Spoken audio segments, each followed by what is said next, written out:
It's okay. Wow, that was really cool. Almost fell. Welcome everybody to the first ever Deconstructor of Fun on-site event. The video was pretty awesome. So I want to start off with giving some gratitude. So first and foremost, I want to thank everybody who took the time off their day for coming here. It means a lot to us. Everybody who's watching this on the live stream, everybody who's watching this later on YouTube, thank you so much. This wouldn't be possible without everybody tuning in to the content that we produce almost every week. No, actually, every week. Secondly, I want to thank all the speakers that came here. We have 17 amazing, inspiring, impressive, influential speakers who all came in here. Deconstructor of Fun wouldn't be possible without the super interesting content that we have and the people who are generating the content. So I want to thank all the speakers for coming in here and sharing what they will be sharing today. And definitely last but not least is I want to thank Google, because they made all of this possible. Everything you see around is done by the Google team here in Turkey, and they have done an amazing job. Like we couldn't be more happier working with Google and partnering up on events like this. So I want to thank Google for arranging all of this. Yeah, you can clap for Google, definitely. Now, some key takeaways from today. I want to kind of summarize this before you get through all the 8 amazing talks that we're going to have here. So there's going to be a lot of insights and a lot of interesting insights from a lot of interesting people. Enjoy those. But I wanted to talk a little bit about why we're doing this event here in Istanbul. And Istanbul is an amazing place for game development. I mean, you have companies like Peak, Gram, Rolik, all the companies that Chris has been buying here. Of course, Dream, Spike, new companies that are becoming the unicorns of the future. And the city itself has all the elements to be not only the most promising and growing cluster for gaming, but it could be the biggest. Now, if you look at the speakers, most of the speakers we have today are from 2 other clusters. We have people who have worked or are working in Helsinki, or people who have worked or are working in Tel Aviv. Both of them are just gigantic mobile gaming clusters. And to take 2 things away, I think one is angel investing is really important. So I know a little bit about the Turkish ecosystem here. I know how competitive you are with each other, but do think about angel investing, because that's something that has been very prominent in both of these clusters. So investing not only in your friends, but also in your rivals. And as your rivals are doing good, well, you're doing as well pretty good by having invested into them. And the second important thing that I know companies here are struggling with is scaling, and effective scaling. You have amazing companies that have done just superb games with small teams, but the industry is maturing quickly, and you have to have larger teams and more manpower to make bigger games. And how do you do that? How are you able to scale? The companies in Tel Aviv have been able to do that, so we have speakers from there who you can either listen to their talks or connect them during this event and hear a little bit about, not the secrets, but the insights on how to do that effectively, and how Istanbul itself can also become not one of the biggest, but the biggest gaming cluster in the world. So those are the 2 things I wanted to raise. And finally, a little bit of a housekeeping, just a super little bit. There's an opportunity to ask questions. And we're not going to force people to stand up and talk in front of the audience, because it's a little bit daunting sometimes. Trust me. Instead, you have QR codes here. So make sure to ask your questions through the QR codes, and all the questions will appear here on the screen, or somewhere there or there, and they will be answered during this event. So please try to take this as an interactive experience. Please ask any questions that you have about the content, and make sure to connect with all the speakers outside the event as they're trying to get to the bathroom. Just ambush them and ask them questions. All right, and on to my first presentation. So as Eric Kress said, this is kind of setting the floor for it. Everything else will be better after this. So somebody has to take the hit. Now, I wanted to start off by talking about mobile gaming market, because that's something I know about. We're going to go through and talk about the last and previous years. But before that, quick introduction of myself. So Three things. I'm a CEO and a co-founder of a gaming company, so I actually do make games. I'm the person who started Deconstructor of Fun. It's been raised by everybody else since then. So I do make games, I talk about games, I write about games, and also I've been investing into games. So pretty much all that I do is games. Now, in this presentation, we're not going to talk about NFTs. We're not going to talk about Web3, Metaverse, or blockchain. We're going to talk about something really, really boring, which is mobile games. And the reason why we're talking about mobile games, or why I'm talking about mobile games, is because it's 52% of all gaming revenue. And yes, it's very mature, and it is still growing and still evolving. And what makes mobile gaming so interesting is that not only that it's very appealing, we have a large player base, we have very established platforms, we have a way of market games effectively, though a little bit less effectively these days, and it's very investable market. You can see clearly through the KPIs whether the products have ability to grow, and through that you can raise capital and grow your games. At the same time, it's quite challenging. We got the privacy changes coming in that are reshaping the industry to some sense. Then we have, maybe in the future, ability to stream games where companies can circumvent platforms and just go directly to the consumers. And at the same time, today, the market is evolving heavily. Play Store has become the de facto launch platforms for games instead of App Store. We have alternative payment systems that are making their way to the mobile market. Vertical integration through companies buying different types of elements of ad tech, that's coming in. China has been changing significantly. They have put in a lot of restrictions to launch games internally in their country, so they are pushing into the Western markets. M&A has been absolutely crazy and will probably continue to be crazy until everything is bought out. And of course, IPs are now more valuable than they were before. And I think these are the type of trends that we should talk about and we will be talking about in this presentation. Now, let's take a little bit of a step back and look at the mobile gaming market in 2021. So first, casual games. Revenue growth was 36% in 2021. And in 2020, it was only 17%. But it's increasingly larger portion of all mobile gaming downloads. It's very significant, it has a very significant and growing portion of ad revenue. And as of today, most of the downloads are coming in casual games. Now, looking at mid-core games, so mid-core games continue to decrease in their revenue growth. It nearly halved, but 2021 was a very, very unique year. It has an increasingly larger portion of all the in-app purchases in the market, and though the downloads decreased quite significantly in 2021, the portion of all downloads really stayed the same. So it continues to be about 13% of all downloads. When it comes to casino, well, the revenue growth was very small, but in 2021, casino was the largest genre that grew with 47%, so it had a really record-breaking year. In 2022, the share of revenue was down, the share of downloads was down, and yeah, we'll talk about it a little bit later. And then when it comes to sports, pretty much largely the same as it was before. Zooming out and looking at the whole market, we can see that game downloads were down from the record year, but not that much that we thought of after all the lockdowns, after the ATT changes. At the same time, consumer spend really continued to increase and continued to increase at a steady rate, which speaks of the maturity of the market as it is today.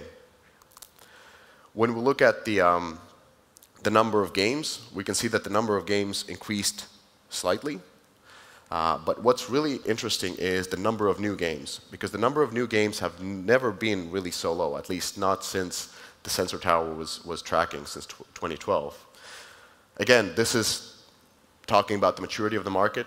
It also may bring in elements of remote work, because launching new games while working remotely is more challenging. I'm sure a lot of people here can attest. There was a lot of uncertainty with the privacy changes, so scaling games and coming out of the market, and overall the COVID uncertainty was there. And then there was the ATT changes that I think all of them inflicted the fact that there was less games launched. We'll see what happens next year, but I assume that this will go up a little bit. Now, when it comes to reaching the top and how the top of the mobile gaming market looks like, the trend kind of reversed. So before, the top was constantly getting wider and wider, and the top 100 was taking less percentage of overall revenue. In 2022, well, 65% of all revenue went to the games that were in top 100 on US, iOS, Google Play. But at the same time, we can see that games that run a pretty healthy run rate of 10 million a year, that number continued to increase, though just not at the same pace. And the evolution of the top, well, that kind of slowed down as well. We saw that 23% are essentially mainstays in the top 100. So these are the games that entered the market in 2017 and kind of since then seem to have parked there. So that's fourth of the top 100. Even though there were less new games launched, the time for a new game to enter top 100 was lower again. So it was 9 months in 2020, 8 months in 2021, and now went to 6 months in 2022. So it seems like the games that were launched were bigger, had more conviction behind them, and were pushed faster to the top 100. And how many games entered top 100? Well, that number decreased quite significantly as well. Before, in 2021, it was 42. In 2022, it was down to 30. So overall, less games got into top 100. There was less games launched, and the maturity was quite heavy in the market. But nevertheless, usually this is what we think about when we talk about the mobile games market, that it's really hard to get to the top and there's only a couple of games and that never changes. Yet the market really looks more like this. It is incredibly tough and difficult to get to the top, but once the companies get to that level, they essentially park themselves and have their games as forever franchises. Now, how to get there? Well, there are, in my opinion, 4 elements of a top publisher on mobile.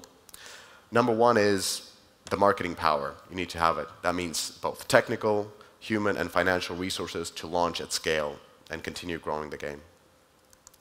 Number 2 is product management or product excellence. You have to have the ability to retain and monetize players with live services. Number 3 is genre mastery. So that means getting better at making and marketing games to a similar audience, games that are similar and incremental from one point, and not constantly trying to do a new game that you have no experience with. And number 4 is something that contradicts the previous one, which is having a diversified portfolio. Because making games for different audiences and different platforms makes sense because the market can change quite significantly.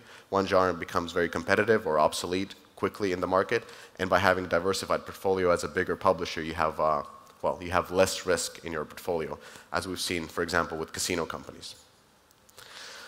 Now, the biggest trend for the couple of years has been, IDFA implications. And basically, in short, everybody understands what IDFA consent update meant. It was buried before deep in the settings. If the user or player denied it, the application couldn't show it again. And that, in a way, led to a Ragnarok on the mobile games market. And by that, we mean the effective user acquisition ended to some extent and will be getting harder and harder. And that led to all the M&A activity and increased difficulties in scaling games. Now, it also led to some other trends. One was the resurgence of IP licensing deal. So IPs essentially help to improve top of the funnel. And if you consider top of the funnel or CPI, it means that, well, CPI is basically CPM divided by IPM. So cost per 1,000 impression divided by installs per 1,000 impression. And when you have a good IP that fits the game, that means the IPM goes up and the CPI goes down. But it's really important during this time that IPs resurge, because even though entertainment companies got quite desperate as they were trying to get their IPs visible because they couldn't produce more shows, and there were streaming wars with the HBOs and the Netflixes and the Disneys of the world, at the same time, game companies needed to be smart when thinking about what kind of IP to take. They have to ask themselves, how well does this IP work with the type of game that you're making? How well does the IP resonate with the audience you're going after? How much efficient will this IP make your user acquisition? Because you can't trust in the organics. You have to be very strategic when taking an IP. It has to affect your IPM. And in the end, that leads to how much money are you going to spend to acquire that IP, and is it worth the investment? So even though today 20% of the US revenue, for example, comes from the games with an IP, and even though in markets that are much more ahead of us, like the Korean market, where 1 out of 10 games doesn't have an IP, the ones that are new downloaded, you still have to be very strategic when choosing an IP. You have to ask these questions, you have to make your calculations, and you have to be smart about IPs before investing into them. The second part that was happening is definitely broadening up of the media mix. Two different things on different screens. So what we meant by that is TVs, billboards, podcasts, radios, and especially the influencers have been driving a lot of traffic, and companies have been focusing on other elements than just the performance marketing to scale up their games. And with these other channels, the ability to incrementally measure user acquisition has become and is becoming a crucial element, and that's where a lot of bigger platforms are going. So that's not something you have to build, but that's something you have to have. And finally, product marketing has been changing, and there's definitely been more emphasis on product marketing management. It's gone from just looking at the total addressable market or App Store optimization to understanding the player traits. Who are our players, not beyond demographics? What are the traits, what are the elements that are driving them? What do they want? What do they feel? And through that, finding the most valuable segments and skewing your marketing towards acquiring more of those. At the same time, marketability and optimizing your marketability both through creatives as well as App Store optimization by using different platforms that wasn't maybe so popular before when user acquisition was much more effective has become more important. And all of that has kind of led to something that Mr. Suford here has been preaching, which is the content fortresses.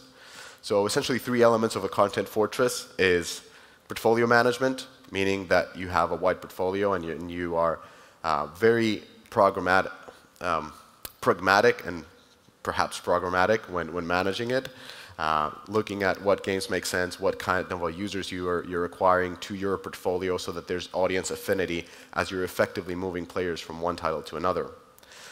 You need operational ad tech to be able to effectively move your players inside your portfolio between different titles.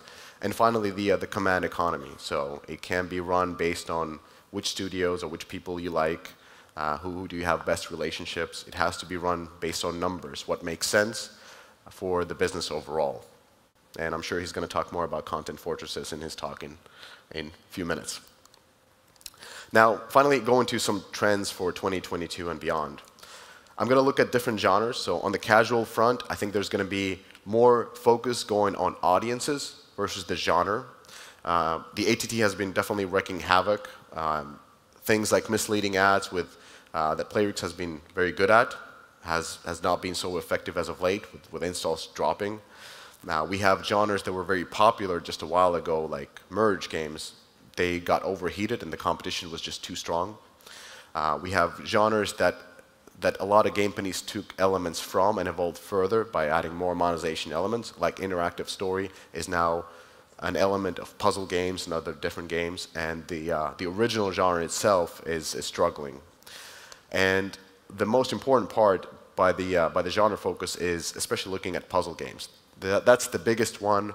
Most users, very hard to get in, but there's still games that are innovating inside this big genre, like Match 3D, Zen Match. Both are, I believe, are from Turkey, and these type of games can continue finding new audiences sometimes by just testing new things and seeing how it works, but sometimes by just looking at the audience and really understanding what the audience is looking for and able to cater with new experiences and new style of games.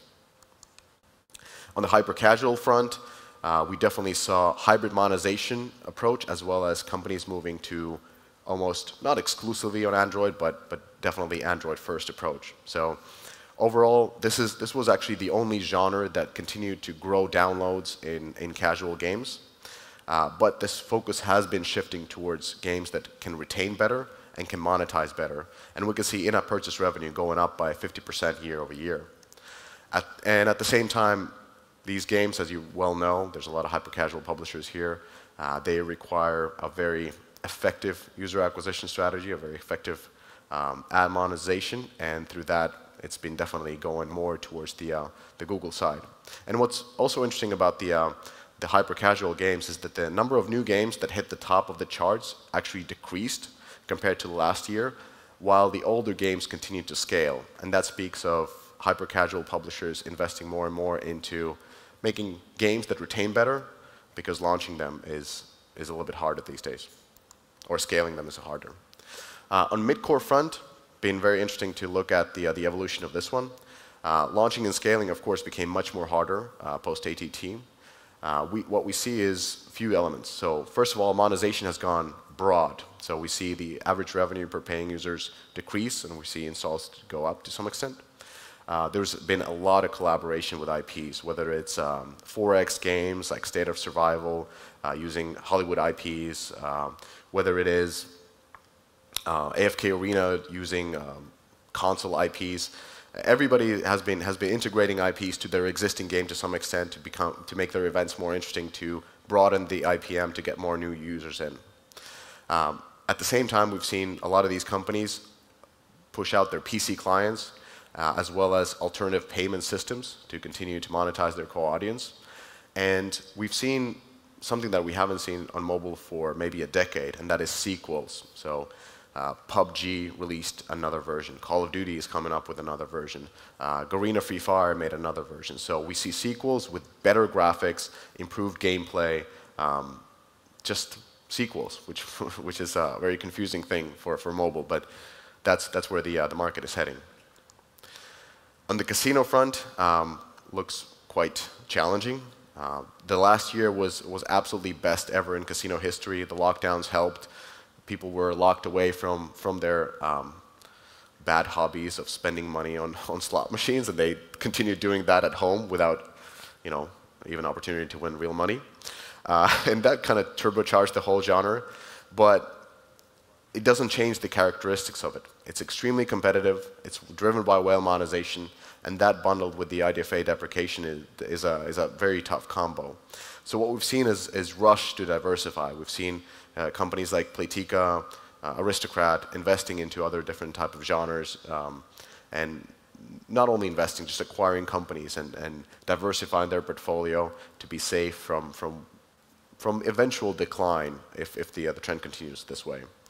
And of course, there's a little bit of a hope that the sort of online mobile casino and gambling will be legalized in some countries, and through that they will be able to diversify to perhaps legal gambling. I'm sure that not all companies are comfortable with this, but I'm sure some casino companies with the roots in real-life casino will be taking this. But overall, the installs decreased by a quarter this year, and it looks to be going to the same direction. And finally, shooters. Now, it's funny that I would do this. Naturally, I'm vested very much in this shooter genre. But what makes shooters very interesting, in my opinion, is that the DAU, depending on the quarter, but sometimes the DAU is the highest of them all. It's higher than in hyper-casual games, because the amount of installs is very, very high. They're quite organic. The K-factor is very large. But at the same time, the engagement with the players is higher than with hyper-casual games, so that leads to, even though the MAU might not be the #1, the DAU would be #1. What we've seen in the genre is decline, and that decline is through mobile games, battle royale games, the growth slowing down, and new games are kind of not making it, and the existing games are the ones that keep pushing it, and through that, the downloads slow down year over year by 30%. The audience, very interesting one, very core male, not with all of the games, but tends to be quite male-focused. The CPIs are very low. The ARPDAU tends to be quite low due to the very competitive nature of these games. And yeah, super high organic installs. Now what makes this genre, in my opinion, very interesting is not just the characteristics, but all the new IPs that are coming in, big IPs, whether it's the Apex Legends or the Battlefields or Valorant that will hit the market a little bit later this year or next year. And I believe through that the market will continue to grow again. So to finalize this, I just have only one slide for opportunities. And this is, in my opinion, how you could be looking at the market based on the genres. Now, there's two elements here. One is appeal, the other one is monetization. So when we look at these quadrants, pre-ATT, if you had a niche appeal and high monetization, you had a very viable business because you were able to target your audience, acquire the players, and grow your business by focusing on retention and focusing on monetization.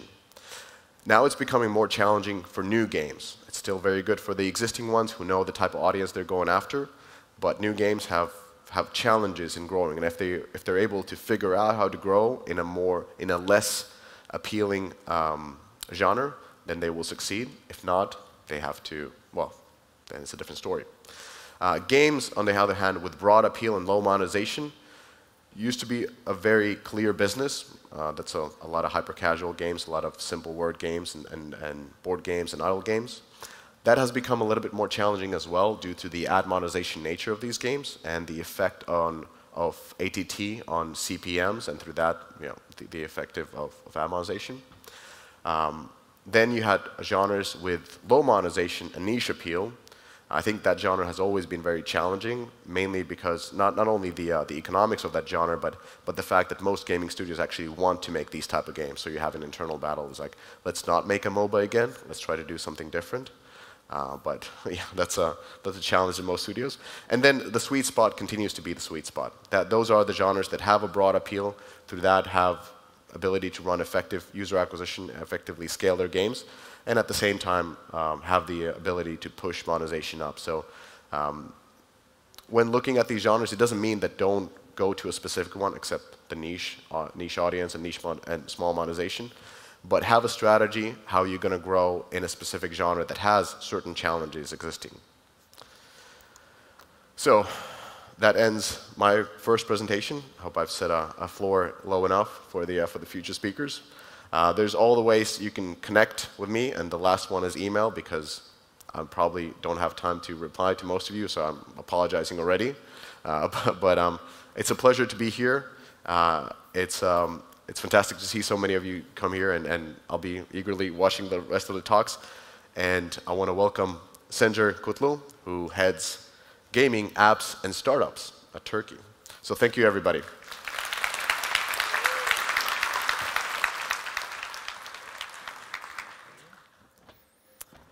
Thank you, Mishka. Great start to the day. And I have the easy job of talking after the master, so I don't know what I will say. But welcome. My name is Sencer. I lead the gaming, apps, and startups team here locally at Google. So I've been at Google for 10 years. I worked in different industries. The last 2 years, I've been into gaming. So I'm a newcomer here. But one thing I noticed about the gaming industry is that there's a sense of community here. That when I first came here, I saw that people were very eager to help me. When I asked questions, they were answering my questions. So when we were thinking about the idea of this event, we said, let's focus on that. Let's focus on the community. Let's not make it about Google. Let's make it about this community. And how can we make this community better and put Istanbul on the spot, on the map for gaming? And once we decided on that community concept, obviously the choice was easy. We called up the constructor of fun, and things evolved from there. So I'm so proud to see all of you here, and I'd like to welcome you, all of you again, the local gaming community, all our guests, and everybody that's listening to us online right now. So thank you.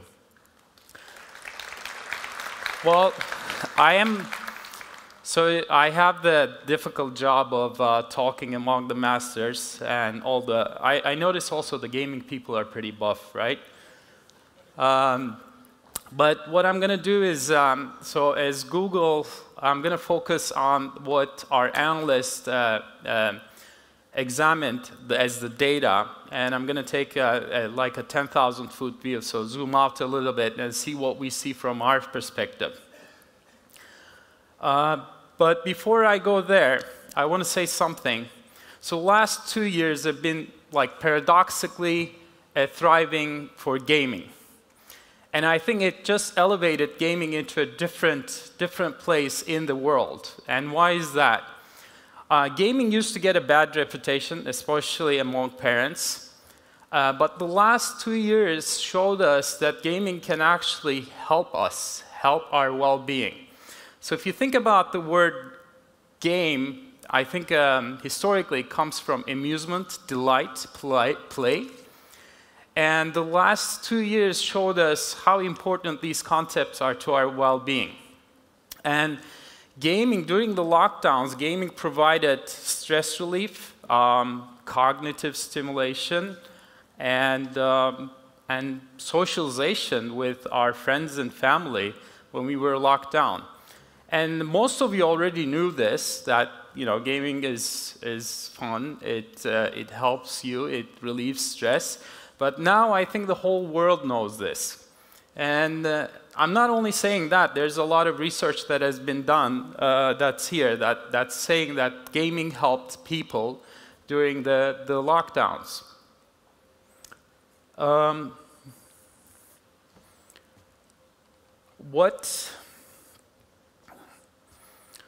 The world, I think it's going to have lasting effects. So what we see in our searches, the multiplayer online game searches have increased 300% year over year.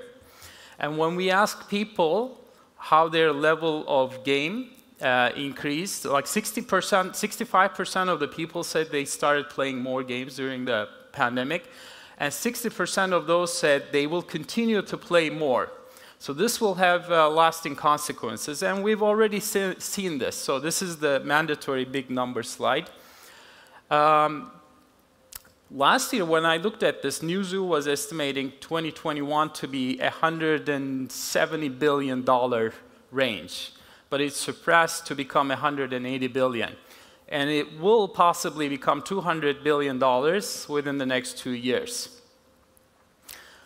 That's a lot of money. That's, you probably know this, but this is bigger than Hollywood, like Hollywood box office and streaming combined. We should have our own Oscars, and then we can slap each other around.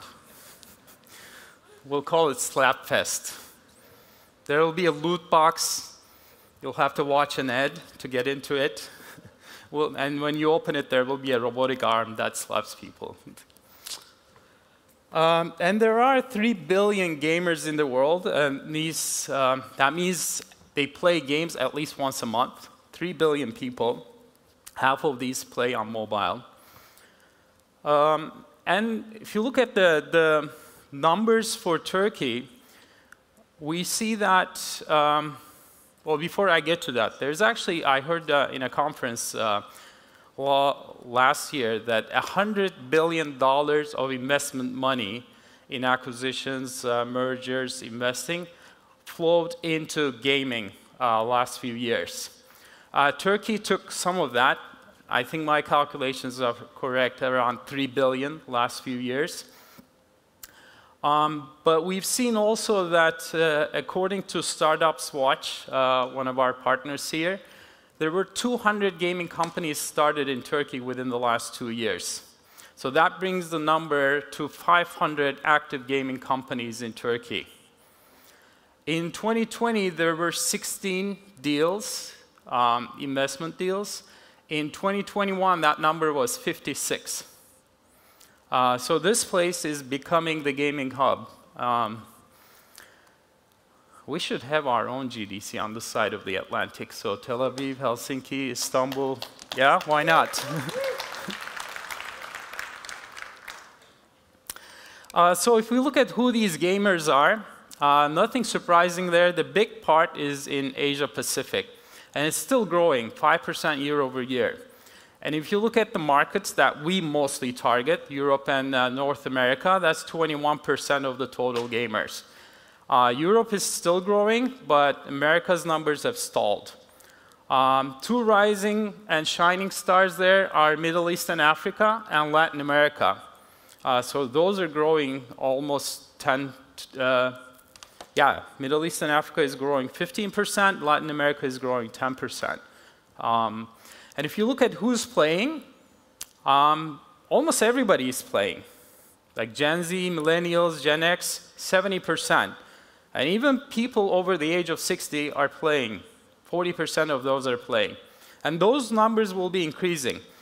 There will be 500 million new gamers between 2020 to 2023. Well, since we're in 22 now, so half of them are already online. But where are they going to come from? So most of them will come from the next billion user countries. Those are the countries that are just coming online, that are just developing and coming online. Especially, they're all coming online on mobile. They're not coming online on PCs. And within the next 10 years, 1 billion of those people will move from level 1, 2 incomes to level 3, 4 incomes. Level 3, 4 incomes means that they're able to provide their basic needs and actually spend money on discretionary stuff. So that's a lot of new people coming in. Play to earn, that's probably associated with the next billion users. But there are also some people are coming online. Philippines is a good example because they want to earn money. And the last one is my generation. So if you remember the first mobile game, Snake, that was 25 years ago. So those people are now, who played Snake on their mobile phones, are getting close to retirement age. They have more free time, and that's the more lucrative market. I don't know if anybody's targeting that market, but that's probably going to be big at some point. So let's look at some trends. The top 3 are about technology, so we're getting better technology. 5G is going to decrease download times, streaming quality, low latency. We're going to have better GPUs. It's going to lower the battery drainage and improve screen tech with better refresh rates. So the user's expectations will increase. And you've probably seen the mobile controllers now. You can plug your phone into and start playing with a controller. So this is gonna, these are probably longer term trends, but we're gonna see them. VR and AR, honestly, I don't know much about that. There's something happening there because there's a lot of money flowing into there.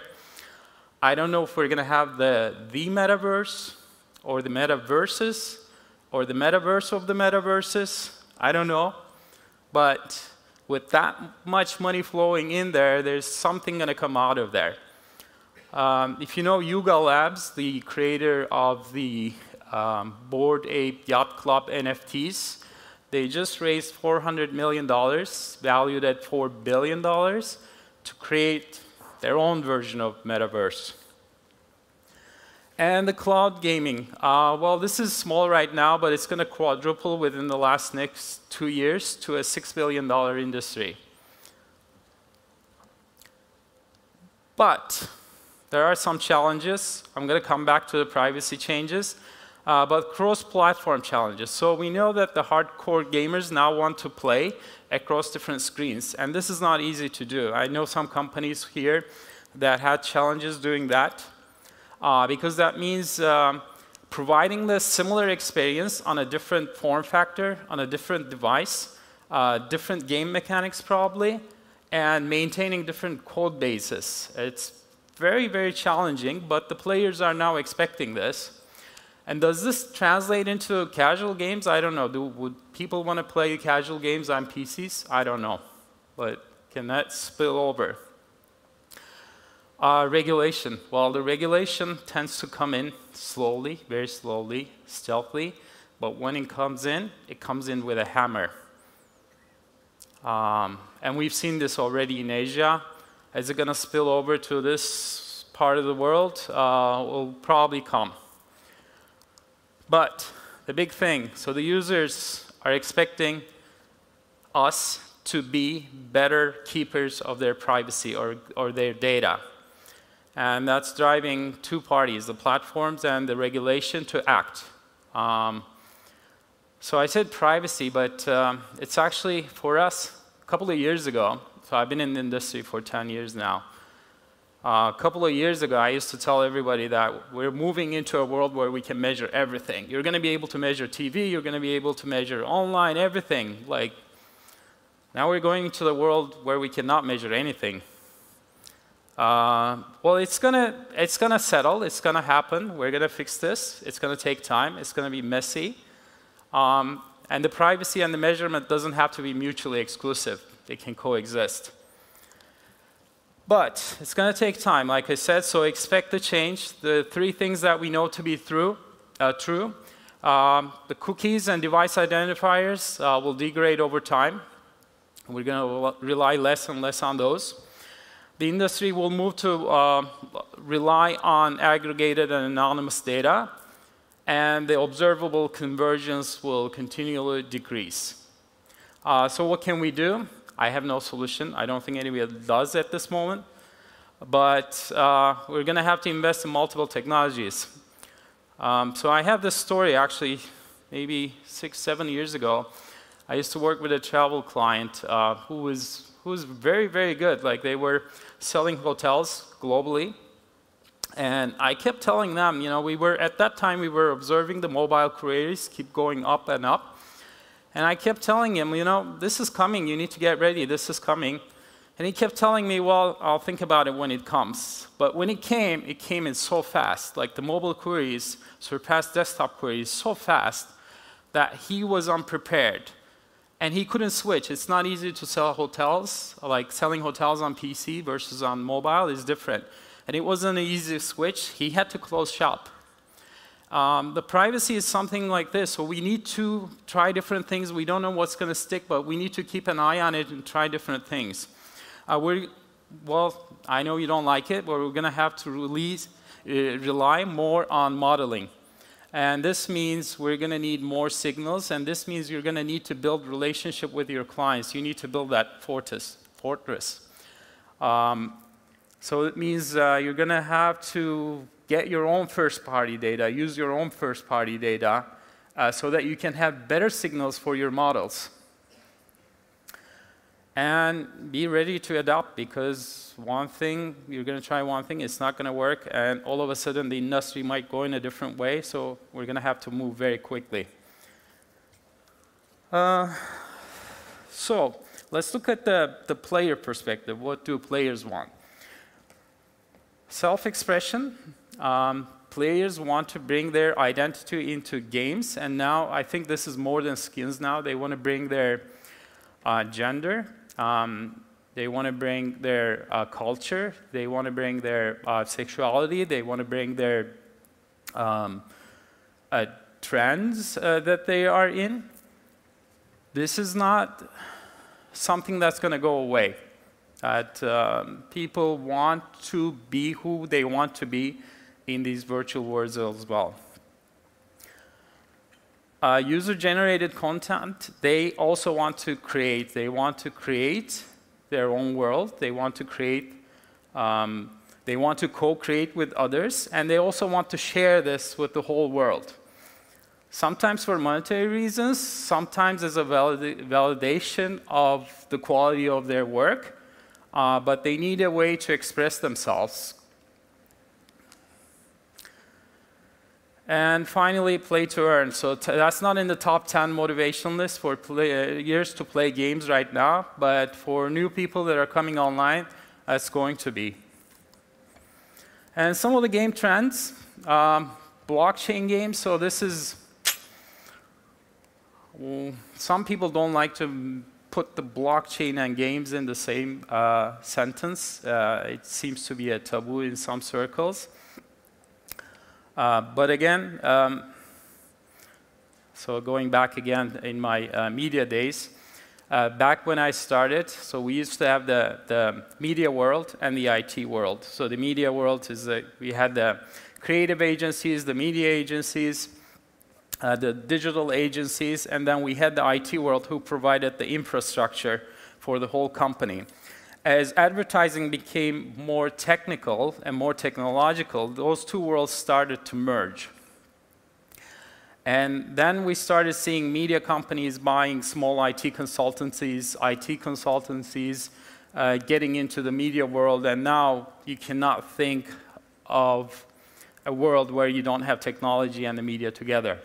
Now, I mean, I don't need to tell you this with your huge BI teams, obviously. But I see a similar trend where the finance and gaming are kind of merging or moving towards each other. And you can see this in finance, like Robinhood, the trading app, they borrowed a lot of concepts from gaming. And there's a lot of money flowing into companies who provide blockchain infrastructure for gaming companies. One of them just got, I think, $700 million. So this is coming.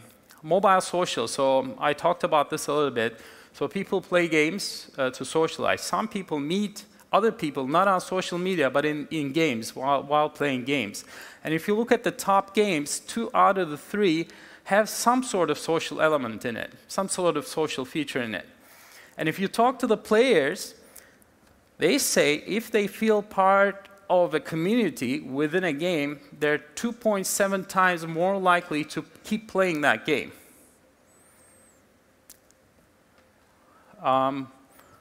There are easy ways to do this, but again, it's extra work. It's extra coding. Cultural customization. This is also related to self-expression. People want to bring their culture into the world. We have some examples in the room where we have some local characters within the game. Players want to feel that the game is part of that culture, part of that community. They want their local holidays to be reflected. So we're seeing a lot of this also. And subscriptions. So this is obviously all of us have now subscriptions of some sort. And the entertainment companies who do this very well are now moving into gaming. So we're going to see this as well. So today is not about Google. I'm not going to talk about all the 100 Google solutions that we have in developing games. There are even products that I didn't know of that I keep hearing from you. So there's probably hundreds of solutions. We're ready here to help you whenever you have a question. We have a big number of Google people here whom we can connect you with. But what I want to talk a little bit about is not our products, but what we do within this community to help propel Turkish gaming to the next level. When we started 2 years ago, I talked to a lot of people. I asked, what do we need? And these are some of the things that we started doing, and we will continue doing these. We had Gaming Growth Lab, where we had 35 gaming startups, where we gave them one-to-one support so that they can grow faster. We brought in experts from different areas to talk to them, to explain how they can actually expand to the world.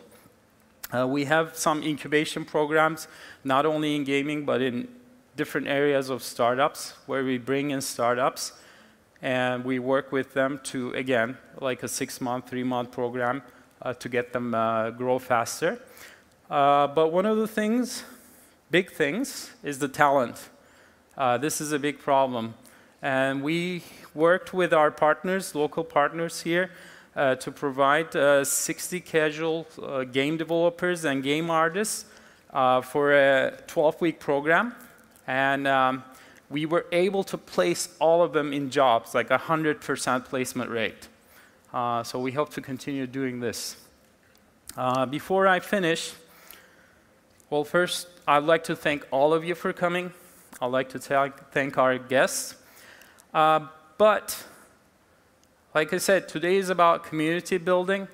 I'd like to ask you to talk to each other, talk to our guests. If you need any introduction, come to us. Can I see the Google people here? Hands? We have a lot of people here who we can get you the right people. We can make the right introductions. So we're here to help. And I hope to talk to you during the day. And now I leave it to the experts, Eric Seufert from Game Dev Memo.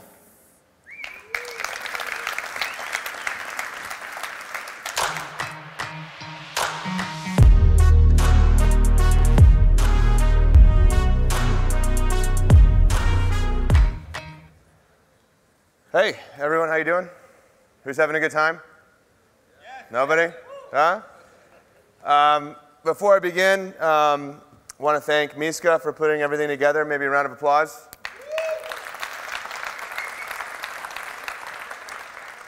And also the Google team for having everyone and organizing everything. Big applause again. Thank you. My name is Eric. I run a website called Mobile Dev Memo. Game Dev Memo is a good idea, though. Maybe I'll start that one, too. I also run a consultancy called Heracles. So these are the things that I do. These are the things that I used to do. You might recognize some of these companies. And I'm going to just kind of quickly give an overview of the agenda for the talk. So I've given this talk, well, this talk in particular is new just for you, because I haven't been giving talks for the last 2 years. But I used to have this kind of series that I did every year called like Mobile Gaming Megatrends, right? And I stopped doing it because a bunch of vendors stole that title, and they started giving their own much worse versions of my talk that were mostly centered around the products that they sold. But I'm happy to sort of resurrect it for the first time in many years. But basically, I'll start the talk with an overview of the mobile gaming landscape as I see it. And then I'm going to sort of identify 3 what I call megatrends, right? So these are sort of like category-defining trends that will shape the future of mobile gaming over the next sort of like intermediate time period, right? So call it this year, next year, maybe even into 2024. Has anyone here, just kind of show of hands, who here considers themselves like a product manager, a product person? They do game design. Okay.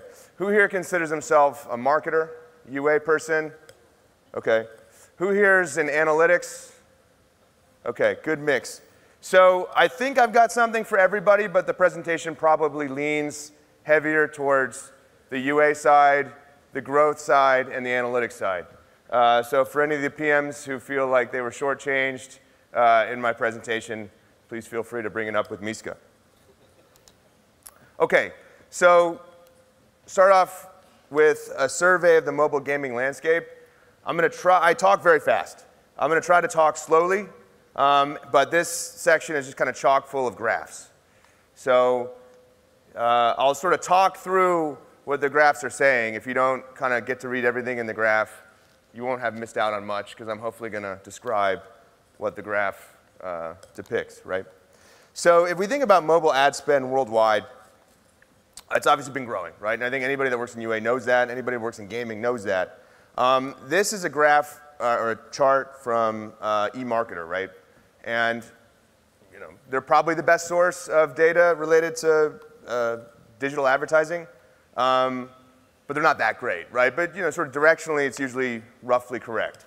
The problem is, if you look in the bottom left of the chart, this was published in March 2021. Well, what happened just after March 2021? Well, app tracking transparency was sort of introduced in April 2021, right? And so I don't know how reliable these numbers are, even directionally, right? But what you've seen in the last few years is that there's been a secular shift in budget, right? The secular shift in advertising budget, marketing budget, from sort of traditional marketing channels, TV, out of home, whatever, into digital, right? And that's captured primarily by mobile, right? So if you look here, the percentage of digital that mobile represents has been more than half since, I think, 2017, right? But it's like a great preponderance, right?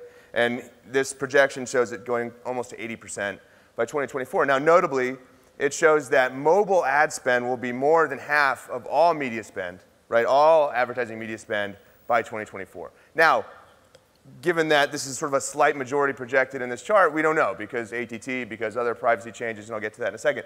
But there's been a secular shift in just sort of ad spend from overall, traditional media, magazine, whatever, print, newspaper, what have you, into digital, right? And it's a buoyant market. It's a market that's growing. And so that's, people ask me all the time, it's like, well, ATT, you predicted that it would have these sort of disastrous effects on the mobile advertising ecosystem, and it has.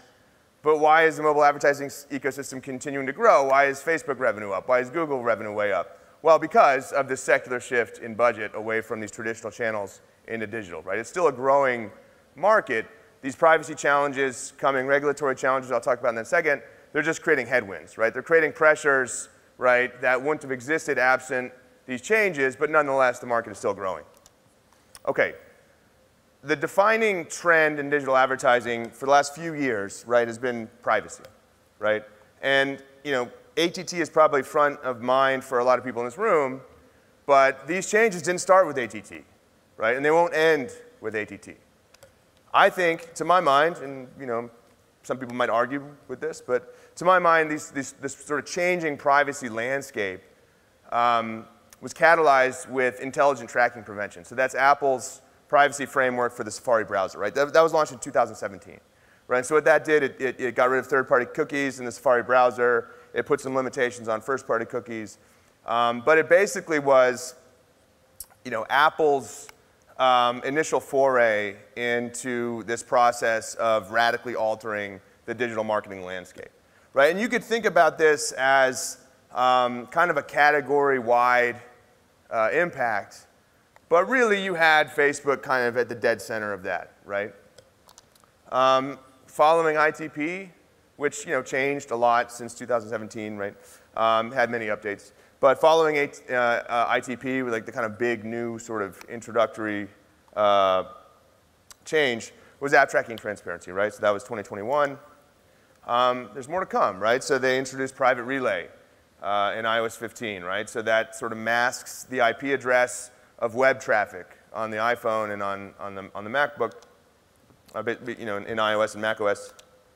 They introduced mail privacy protection, hide my email. If you've got an iPhone, you probably notice now when you go to sign up for a new service, you have the choice of which email to provide. You provide your normal email address, or Apple will provide you with a kind of a burner email address, right? Like a sort of cloaked email address that forwards to your email address so that the service doesn't actually have your email address. Now, these are all sort of like, these don't feel as high impact as ATT, but kind of put together, this is, as a group, this is a big change, right? This is a big erosion of sort of the ability to measure anything, right? To measure the performance of email marketing, to measure, you know, the performance of various aspects of browser-level marketing. And then the next shoe to drop are Google's changes, right? Are the changes that Google recently announced about 6 weeks ago, I guess, to the Android ecosystem, right? So these coming privacy changes for Android, right, kind of mirror what Apple has done. There's some sort of substantive changes between what Google has announced and what Apple has done. But nonetheless, the entirety of the landscape is changing. It's not just ATT. There's going to be a steady drumbeat of these privacy changes that continue to be rolled out, right? And some of these changes that are coming in the future. I wrote an article, I guess February 21st, about how I think Apple is going to break fingerprinting, right? Maybe with iOS 16, maybe not with iOS 16, maybe with the future version of iOS. But I think, you know, the fingerprinting's days are numbered. There's an expiration date on fingerprinting, and that's probably another shoe to drop, right? Because I don't know how familiar you are with the way that the sort of broker ad networks, as I call them, operate, but they do fingerprinting. They do a lot of fingerprinting. That's how they do measurement, right? That was supposed to be policed with ATT. It wasn't. They continue to do it. Well, I think that's going to end at some point. Maybe with iOS 16, maybe with a subsequent release. But I think certainly will end at some point. And then, you know, Google's deprecation of the GAID, right? So that's coming. They've announced it. It will happen. Google has said, well, look, we're going to give you at least 2 years. Maybe it'll take longer, right? They have the Privacy Sandbox for the web, which was sort of designed as like a collaborative effort to come up with solutions that replace the third-party cookie. They ended up delaying the deprecation of the third-party cookie because people couldn't come to a consensus. Well, they're doing the same thing. There's a Privacy Sandbox on Android that's going to be rolled out. And they're going to have this collaborative process, try to replace the GAID with something that is as sort of meaningfully performant as a tool for advertising measurement in the Android ecosystem. They said at least 2 years, maybe it's longer, right? But it's coming. And then regulation, right? So who here is familiar with the Digital Markets Act, the DMA? Okay. Google's your friend, right? You get Google here, google.com. So this basically just got agreed to, right? This is EU legislation that is going to introduce changes to the way that the big tech platform operators interact or make their products available to consumers. One of those big changes that's proposed, I think is a good thing. They're going to open up the app stores, right? They're saying you can't really have a single point of distribution within your platform. You have to offer multiple points of distribution, multiple app stores. You've got to offer multiple opportunities to pay for content, not just the sort of native solutions within the App Store. I think that's a good thing. And then there's some stuff that makes no sense. You have to offer sort of blanket interoperability, for instance, in Messenger apps. How are you going to do that? How are you going to protect user privacy while you do that? Right? How are you going to ensure that all these messages stay encrypted if you do that? Well, the European Union saying, well, you figure that out. Okay? There's a bill that was proposed by kind of a bipartisan group in the United States called the Banning Surveillance Advertising Act. I don't think it's going to get passed. It's pretty extreme, but that would have pretty radical implications for digital advertising. And then there's the Digital Services Act, which is kind of a sister act to, not the Whoopi Goldberg movie, it's sister legislation to the Digital Markets Act, but that pertains almost exclusively to digital advertising, right? And if that goes forward, which I think it will, that also will radically alter the digital marketing landscape. So there's a lot of stuff happening, right? It's a very dynamic situation. And I would suggest looking into these pieces of legislation because if you're going to operate in the EU, which I imagine many people here do, this will impact you. So when these changes are instituted, who are they there to serve, right? Who are they designed to serve? Well, the platforms would say the consumer, right? This is to help the consumer. This is to preserve consumer privacy. But it turns out they also help the platforms, right? And regulation and platform policy, these things almost always end up benefiting the big incumbents, right? I mean, that's just natural. ATT so happened to have really benefited Apple, right? And they've sort of captured a lot more of the mobile app advertising market with their Apple Search Ads product, right? As a result of ATT, money shifted from the big platforms, which were no longer as viable as advertising channels, into Apple Search Ads, right? And, it hurt others, right? It benefited Apple, it hurt other people. This is Snap. Snap's stock price following the Q3 earnings, right? Dropped 25% a day. Pretty extreme, right? And this is a tweet I tweeted yesterday or 2 days ago, I guess. There was an analyst that estimated that, so Apple doesn't break out its advertising revenue in its earnings results, right? It's just all bucketed in the services category.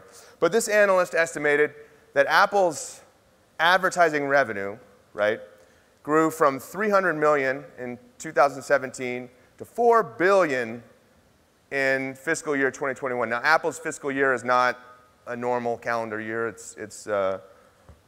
think it starts in the midway and goes to the midway. So these are estimates, right? So this is just this one person's estimate, but that's a lot of growth, right? And I think I've seen estimates that actually were 500 million in 2020. So I don't know if that's, I can't remember off the top of my head if that's correct. But 300 million to 4 billion is a big jump, right? And there's other aspects of this that are curious. So why did this happen, right? So the point I'm making here is that these changes are having a dramatic impact on the way that you will distribute your products, right? And it's important to be aware of them. Now, I'll talk about ATT in a minute. I don't want to just continue to slaughter this dead horse, as I've been doing on Mobile Dev Memo, also known as Game Dev Memo, for the last 18 months. But what did ATT actually do, right? So how did ATT impact the way you do advertising? Well, this diagram is something I published on my website, and it kind of lays out that sort of old model of advertising targeting. And I call it the hub and spoke model. And the hub was a platform. I've got Facebook icons here, but this could be any number of SANs, right? SAN, self-attributing network. It's an attribution, or sorry, it's an ad channel that fills ads into its own inventory. So owned and operated inventory. It fills ads in its own inventory. And the way that it works in this sort of hub and spoke construction is that the platform sits in the middle. The advertisers kind of sit around it, right? They're the spokes, the platform's the hub. The advertisers spend money on the platform, drive users to their own properties, right? And then they send data about what those users do on their properties back to the hub. So the hub aggregates all that data. And when they sent that data, they would index the data, right? They would tag it with the user's IDFA, right? The device ID.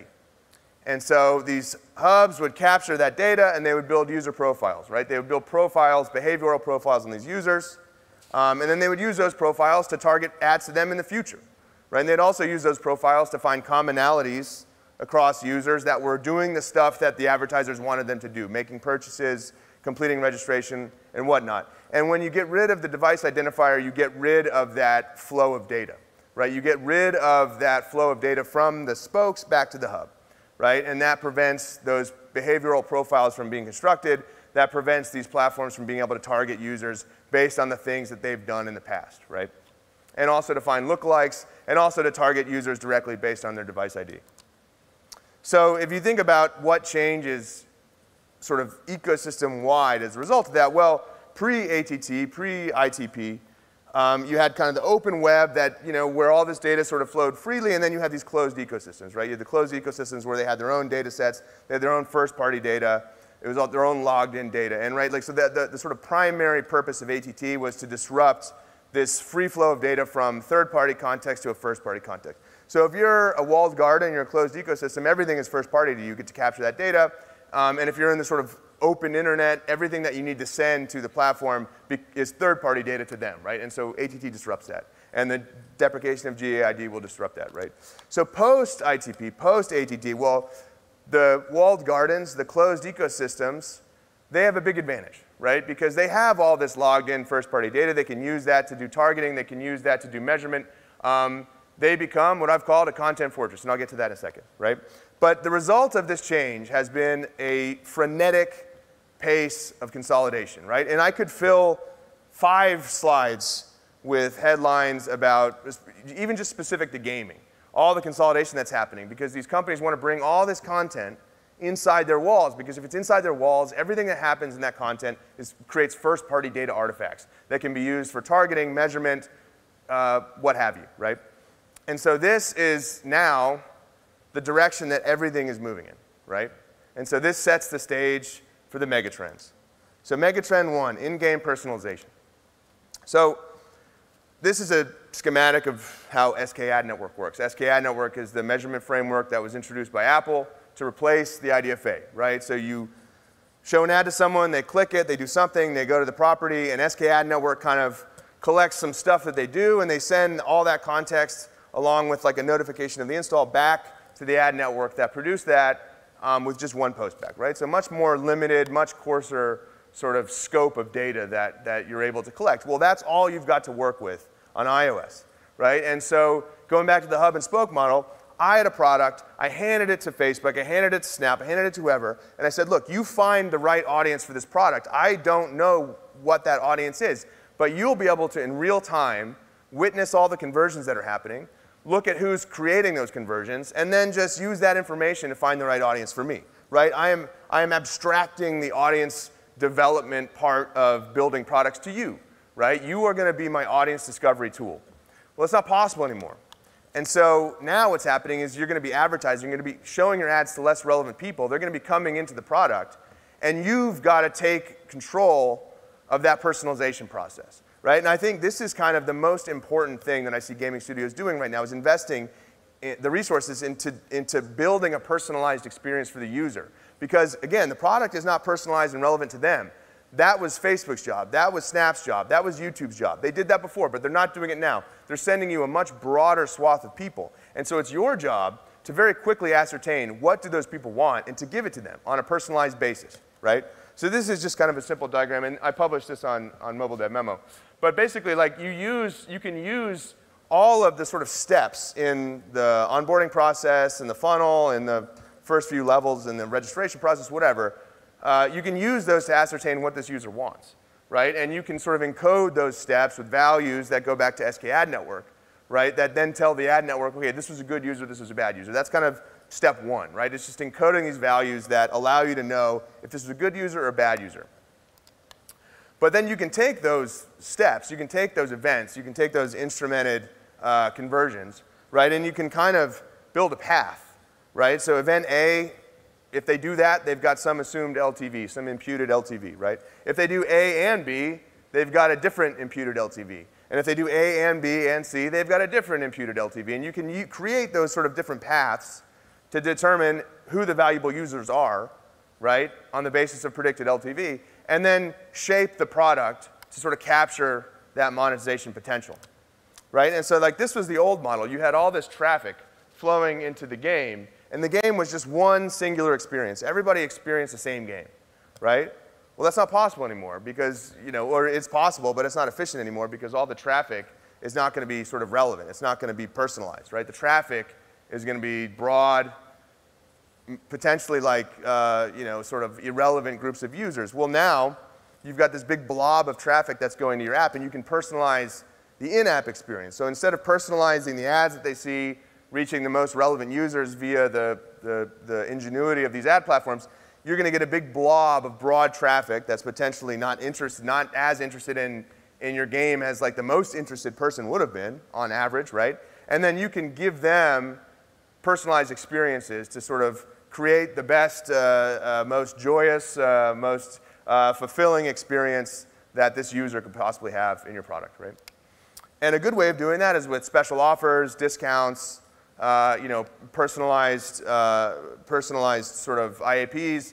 This type of stuff can be super powerful as a means of not only, you know, giving the user a personalized, relevant experience, but also putting them onto a monetization track very quickly, right? And so the kind of prior operating model for this was like, well, I just went to Facebook, they gave me relevant traffic, the users sort of passed through the retention curve, and this is just a retention curve example. And then they churned out, and then I went back to Facebook and I bought more users, right? And then I repeated that process. Or maybe I bought the same user again, and maybe I retargeted that same user. Well, now, it doesn't work. So now I've got to keep the user. I've got to be more invested in keeping them engaged, retaining them, right? And I do that through personalization. So I see them, you know, progress through the retention profile, and then I hit them with some sort of personalized content that keeps them engaged, right? Almost cycles them back to the top of the retention curve. And that's really important because the users that you bring in are going to be less relevant, right? So Megatrend 2, so emergent/evolving business models. So I gave my slides very late to the Google team, and they made them look good, right? But I think some images got dropped. So I'll describe what I had here. So there was a picture of the Netflix logo, right? Because Netflix is buying gaming studios. They're building a publishing platform. There was a Web3 logo, because Web3 is a thing that you all probably know about. There was a picture of the Xbox streaming logo because Xbox has brought game streaming to mobile, and they're operating through the browser, and so they're sidestepping the App Store. And there may have been one more, but I forget what it is. But there's all these different emerging business models that a lot of companies are diversifying into because the prior operating model on mobile just doesn't work anymore because the user acquisition dynamic has changed, right? Now some of these emerging business models are actually led by the platforms themselves, right? So some of you may have read that Google announced a partnership with Spotify, right? So Spotify has been one of these companies that's been hammering Apple, saying, Apple, you've got to open up the platform. You've got to open up alternative billing. You've got to open up alternative app stores. Well, Apple hasn't. Google has. They've always had alternative app stores on Android, right? Well, they just announced this partnership with Spotify where they didn't specify what the cut is, right? So they're saying, OK, we're going to allow Spotify to have alternative payments in the app. That's a big change. You'll have the standard sort of Google Play payment, and you can have your alternative payment right next to it, right? That's a big change. They haven't specified what their take will be because if you remember, South Korea said, Google, you have to allow apps to offer alternative payments in the app. Google said, OK, we'll do that. You can do that only in South Korea, and we're going to drop our platform fee from 30% by 4% to 26%, or from 15% to 11%. We're going to give you a 4% discount if you have your own alternative payments system in the app. Well, now they've announced this partnership with Spotify. They didn't specify what their take rate is going to be, but I'm guessing it's probably an improvement over the 4% deduction because I don't think Spotify would participate if it wasn't, right? So there's emerging business models that are opening up these new opportunities for payments. Apple did the same thing in the Netherlands for dating apps. You may have read about this, but they dropped their fee by just 3%, right? So they said if you want to use alternative payments, first of all, you've got to do a bunch of stuff. You've got to jump through a bunch of hoops. And after jumping through all those hoops, the payments can't be native in-app. And we're going to give you entitlements to process them. So we're going to know about when you process these alternative payments. And when you do, we're going to take 27%. instead of 30, right? So they dropped the fee by 3%, or 12 instead of 15. Now, there is regulation that has been proposed that's going to disrupt this, right? There was the Open App Markets Act in the US that's going to force the platforms to offer alternative payments. We'll see where that goes. I'm not super optimistic that it's going to be passed, but nonetheless, there's regulatory pressure on this sort of platform level control. And if that gets broken apart, that's going to create a lot of new opportunity for app developers to monetize their apps, for game developers to monetize their games.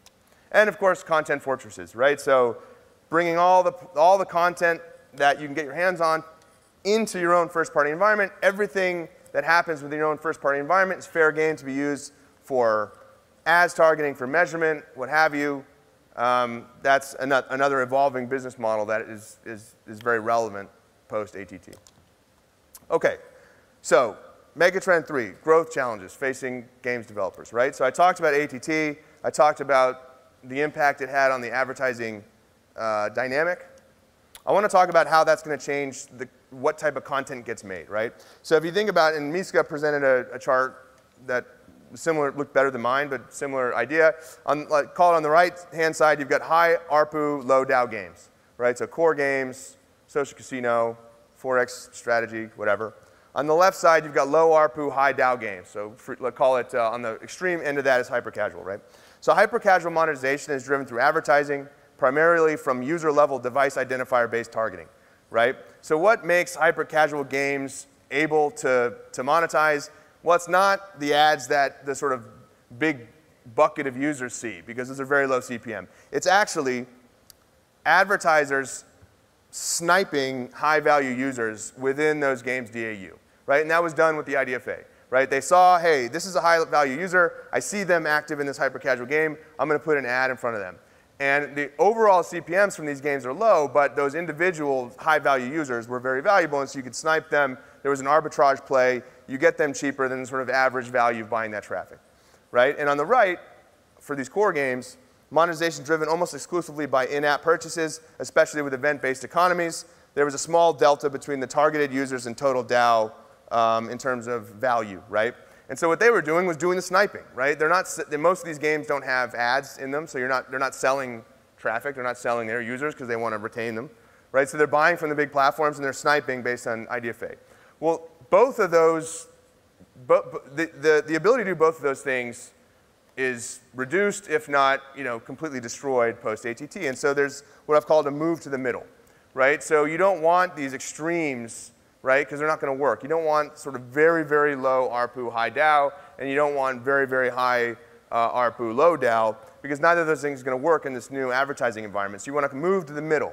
You want to create very sort of like broadly appealing games with less extremity in the sort of distribution of LTVs, right? Why? Because the monetization is driven by a combination of advertising and in-app purchases, right? There's sort of the sort of size of the whale monetization is lower, right? But there's sort of more people in the chunky middle that will spend something and they will interact with ads. But because there's broader appeal, it's easier to sell the users, right? If you integrate ads into the game, and it's easier to buy the users as an outside advertiser, right? Now they're worth less, but they're also cheaper, right? And it's easier to distribute these games because the click-through rates on the ads are higher, right? They're lower than hyper-casual, but they're higher than the extreme right side of the spectrum, and neither of those extremes works anymore. So I think this move to the middle is the sort of defining trend of development, right? So Miska mentioned IPs. You're also seeing a lot of that. But I think you're seeing that wrapped around these sort of games that sit right there in the middle on the ARPU DAU spectrum. OK, that's my talk. I went over. There's one question. Maybe we can answer that one in person. So if you come find me, I'll happy to talk to you about this question. Thank you very much. My name's Eric. You can catch me on Twitter at Eric_Super. Thank you very much.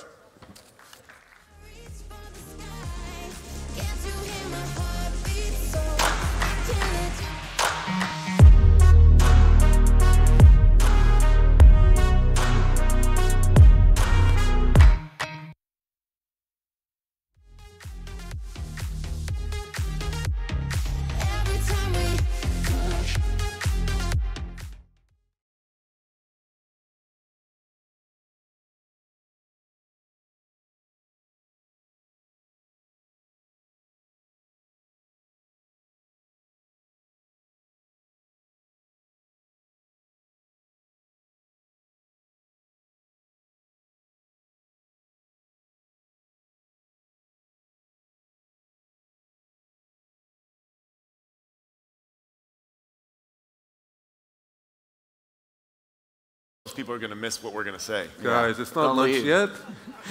This is the most I important think it's talk. still better to go before lunch than right after. Yeah, for but sure. anyway, just hang tight for a few minutes and then you can have lunch after that. Anyway, let's get cracking on this talk of talking about gaming clusters. I'll let the guys introduce themselves, but representing Tel Aviv, Elad, Finland, or Helsinki, I should say, Joachim, and Istanbul, Chris Bey. I feel so embarrassed being in a room full of Turkish game makers and having to represent Turkey, but I feel like I'm an honorary Turk, so fantastic. Thank you.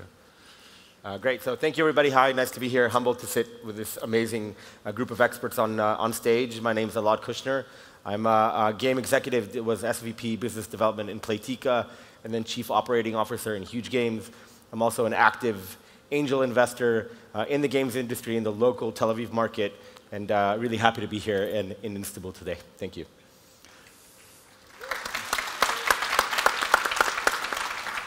So, hi everyone, I'm Joachim. I run a company called Elite Game Developers, which is a podcast and a newsletter for gaming entrepreneurs. I'm also a founder of several companies, also doing investing, angel investing, venture partner at Play Ventures, based in Helsinki, Finland.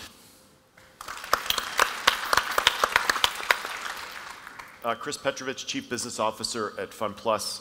Previous to that, spent the majority of my time here in Turkey while I was an executive at Zynga, investing in and acquiring a ton of great companies. Like I said, feel very honored to be back after a multi-year hiatus. So thank you for having me. All right, fantastic. And I'm Afan. I founded Areem, which is a gaming-focused investment bank, so spent a lot of time with these gentlemen and others. Anyway, let's start from the basics. So the backdrop for how these gaming clusters came to be. I think the three cities have very different kind of origins. Obviously, Finland with a lot of mobile tech and gaming history. Israel, we always think of as deep tech, cyber, etc., and then Turkey itself. So maybe, Elad, starting with yourself, just tell us a little bit about how Israel, or Tel Aviv and Israel have come to now produce the Playtikas and Moonactives and all this really interesting gaming companies. So I think the Israeli market really started kind of the late 90s, actually. A lot of it started in the actual real money gambling industry. The 888, Playtech are the two kind of real money gambling giants that started off in Tel Aviv. I think that spurred, after that, the talent that came out of these companies essentially kind of expanded into other areas.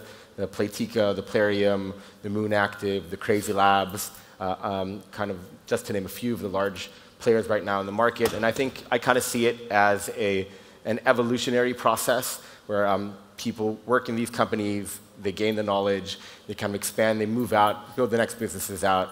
I think that's one very big important factor of it, and I think that's very much kind of a similar process that's happening here in Istanbul. And the other thing I think is really liquidity and funding, the ability to actually fund these startups and the ability to drive the growth in the teams, which will then hopefully drive the growth in the business. And I think that's also been a very, very relevant part of the Israeli ecosystem. I think there's a few very focused, games-focused funds in Israel. There's one, V Games, which I'm involved in. We also have Daniel, who's probably here in the crowd there. He is raising his hand. He plugged it, man, for you? Yes, yes. I get paid for it later on. But it's a great game-focused fund, and Gigi Levy with NFX, also a very famous name locally, and there's a few other kind of B2C gaming-focused funds. So that's really, those two factors have enabled the market to kind of reach where it has today. So Joachim, I think as the pioneer city amongst here in gaming, maybe you can tell us a little bit about the history. Yeah, sure. So like Finland got really going in the 90s, I would say, already in the gaming scene, when the demo scene was really like hyped up, and then like Remedy did really well in the turn of the century. And then that sort of like made a lot of companies, and Nokia was putting a lot of money into developing content for the phones, like N-Gage and those devices. I think then we got the other wave of new gaming happening when Supercell became huge and Rovio had Angry Birds.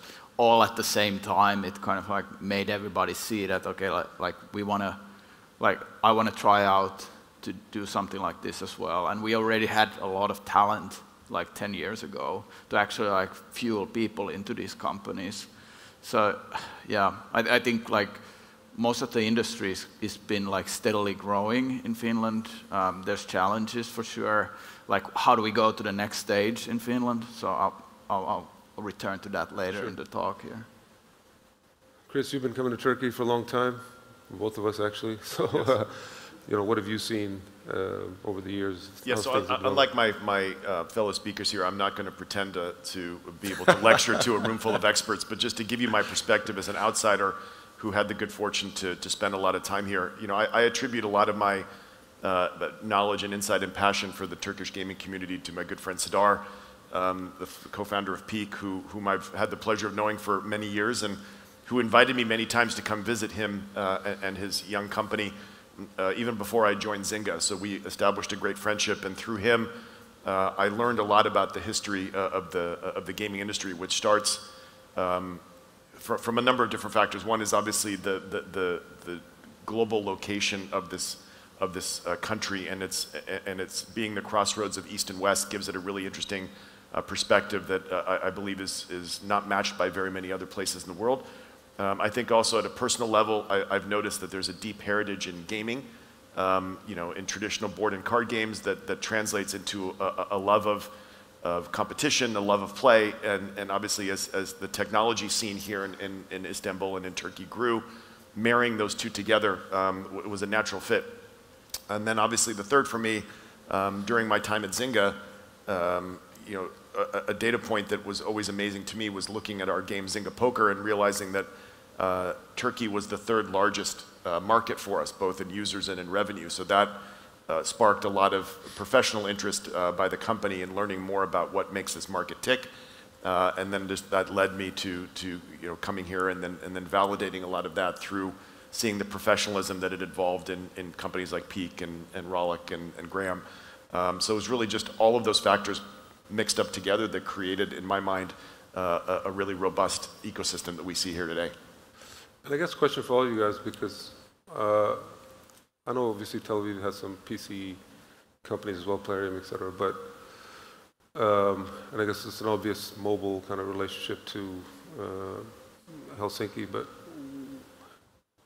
I guess we're seeing a lot more on the mobile side, is that fair to say, versus PC console, and kind of your thoughts on that, and kind of as you look forward and you know, how you see that developing? Well, I think Turkey shares a lot of characteristics with other leading global markets and environments where the investment in mobile technologies kind of leapfrogged over the investment in hardline or landline technologies and investing in more expensive hardware. And instead, you know, being provided with subsidized hardware in the form of mobile phones that are, you know, more affordable, they're ubiquitous, they're portable, and you know, that, you know, we've seen that in other markets, including in Asia, Southeast Asia in particular, where that has been the case. We're seeing that also in Africa as well. It's just more of an efficient distribution of technological services to a mass market audience, that then mobile is the perfect solution for that. So I think at least that was my observation here in one of the markets that benefited from the government and regional investment in mobile technologies and connectivity.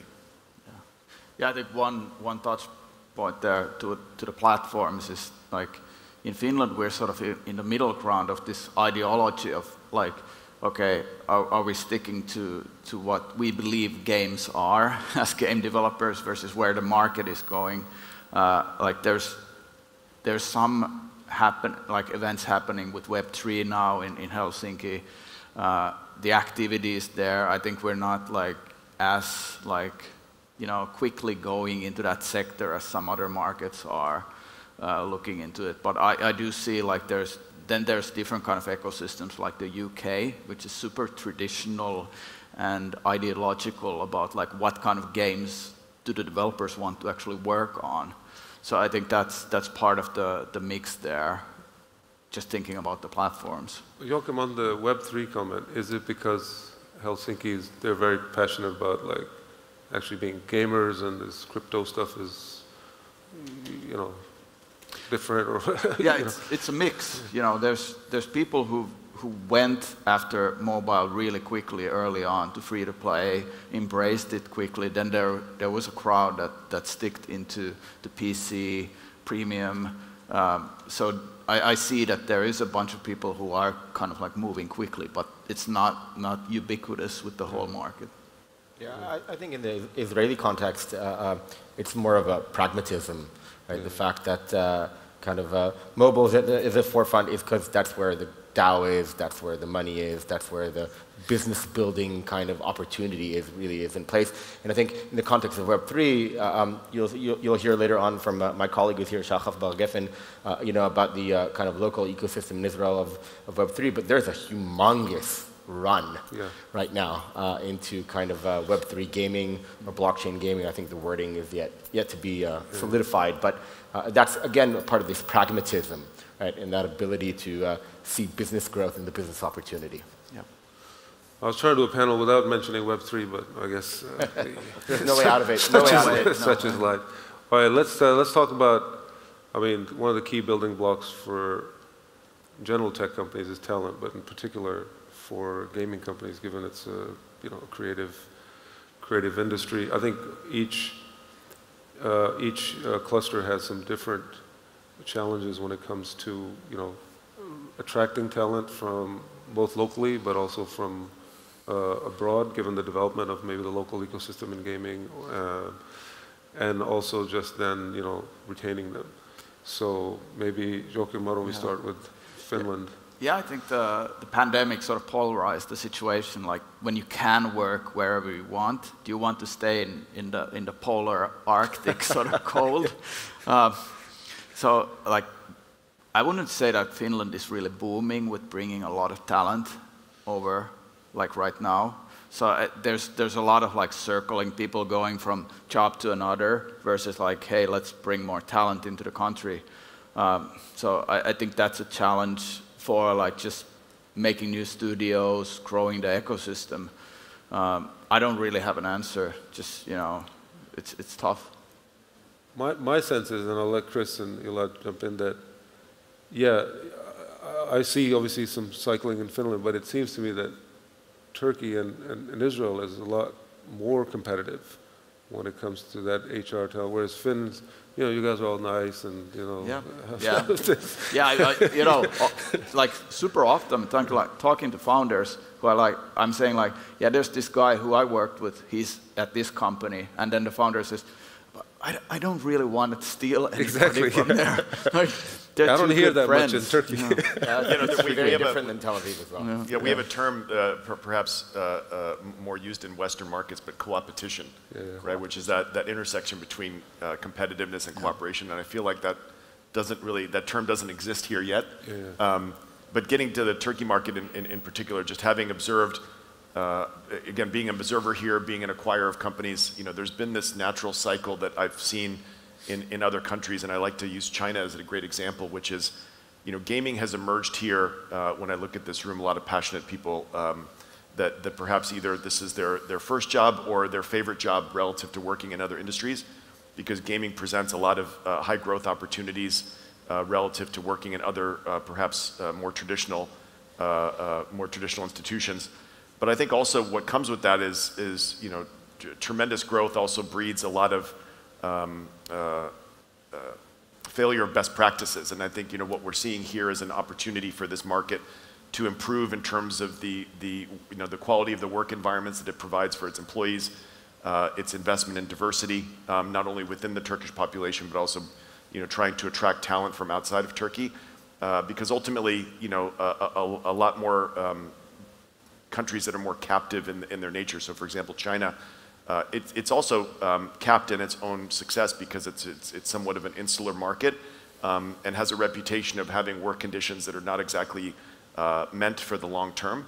And so I think we should take learnings from those countries and markets that have perhaps come before us and try and avoid some of those mistakes. The US obviously has its share of challenges in terms of toxic work environments. So these are all things that have been born out of the opportunities that high growth markets create, but also the practical realities and the challenges that we face on a daily basis because of it. So, I think this is a moment in time for the Turkish ecosystem to recognize what has come before and what's happening now, and invest in improving those things for the future. But at the end of the day, we are in one of the main clusters in this gaming world, which has tremendous opportunities more than anything else. Yeah, I think the Israeli ecosystem is brutal. Yeah. When it comes to talent. That may be an understatement. And I think the competition for talent is brutal, sometimes dirty. Like I'll admit, I've been on both sides. Yeah. Right? I've been taken and I've been taked, right? And I've taken kind of as an employer. But to be honest, I think that it's done again with pragmatism. It's not, in many cases, it's not personal. Yeah. Right? I think that's a cultural issue maybe. I can be your really good friend, but I could also take your employee at the same time, and it doesn't necessarily contradict. It's just business. It's just business, exactly. Yeah. It doesn't necessarily contradict, and it works, right? The Israeli ecosystem has a rough reality because the general, we'll call it technology ecosystem, is competitive within itself, right? There's a very limited amount of actual developers. I think the estimate's around 100, 120,000 developers in the entire Israeli ecosystem, not for games, the entire startup ecosystem. And that creates a reality where you have to fight for talent aggressively.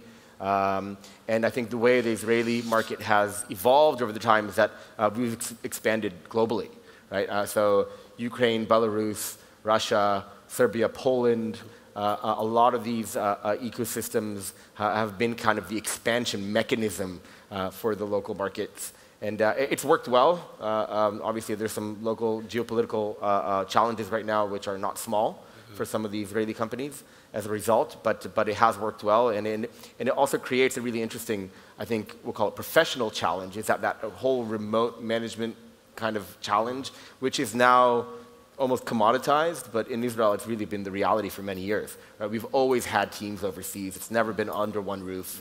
And there's always been travel. There's always been cultural gaps to deal with on an HR level. Right? So it's a very interesting ecosystem in that sense. Are you seeing more people come into the gaming from the other creative businesses or tech, or is it still more like? I think it's a trend. It's a trend cycle that goes up and down all the time. I think because the local ecosystem, the general tech ecosystem, is extremely dynamic in Israel, and there's a lot of sectors that are thriving. Then you see kind of movement between them depending on that year's kind of exit schedule, right? And where the money's flowing, funding and exit schedule. But I think in general, you're seeing movement into the gaming industry in general, mainly because it has this, honestly, kind of a character of it's more fun.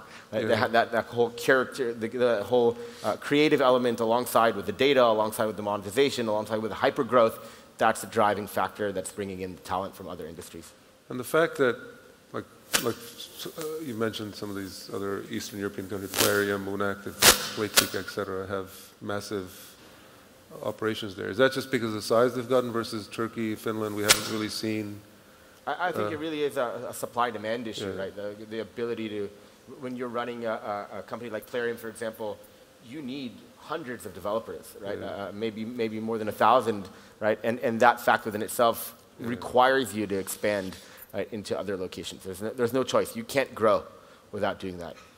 Chris, do you think any parts of maybe the prototyping or some parts of the whole design, business could be, even for Turkish companies, be outsourced, or you think they stay kind of local for now? Yeah, it's a good question.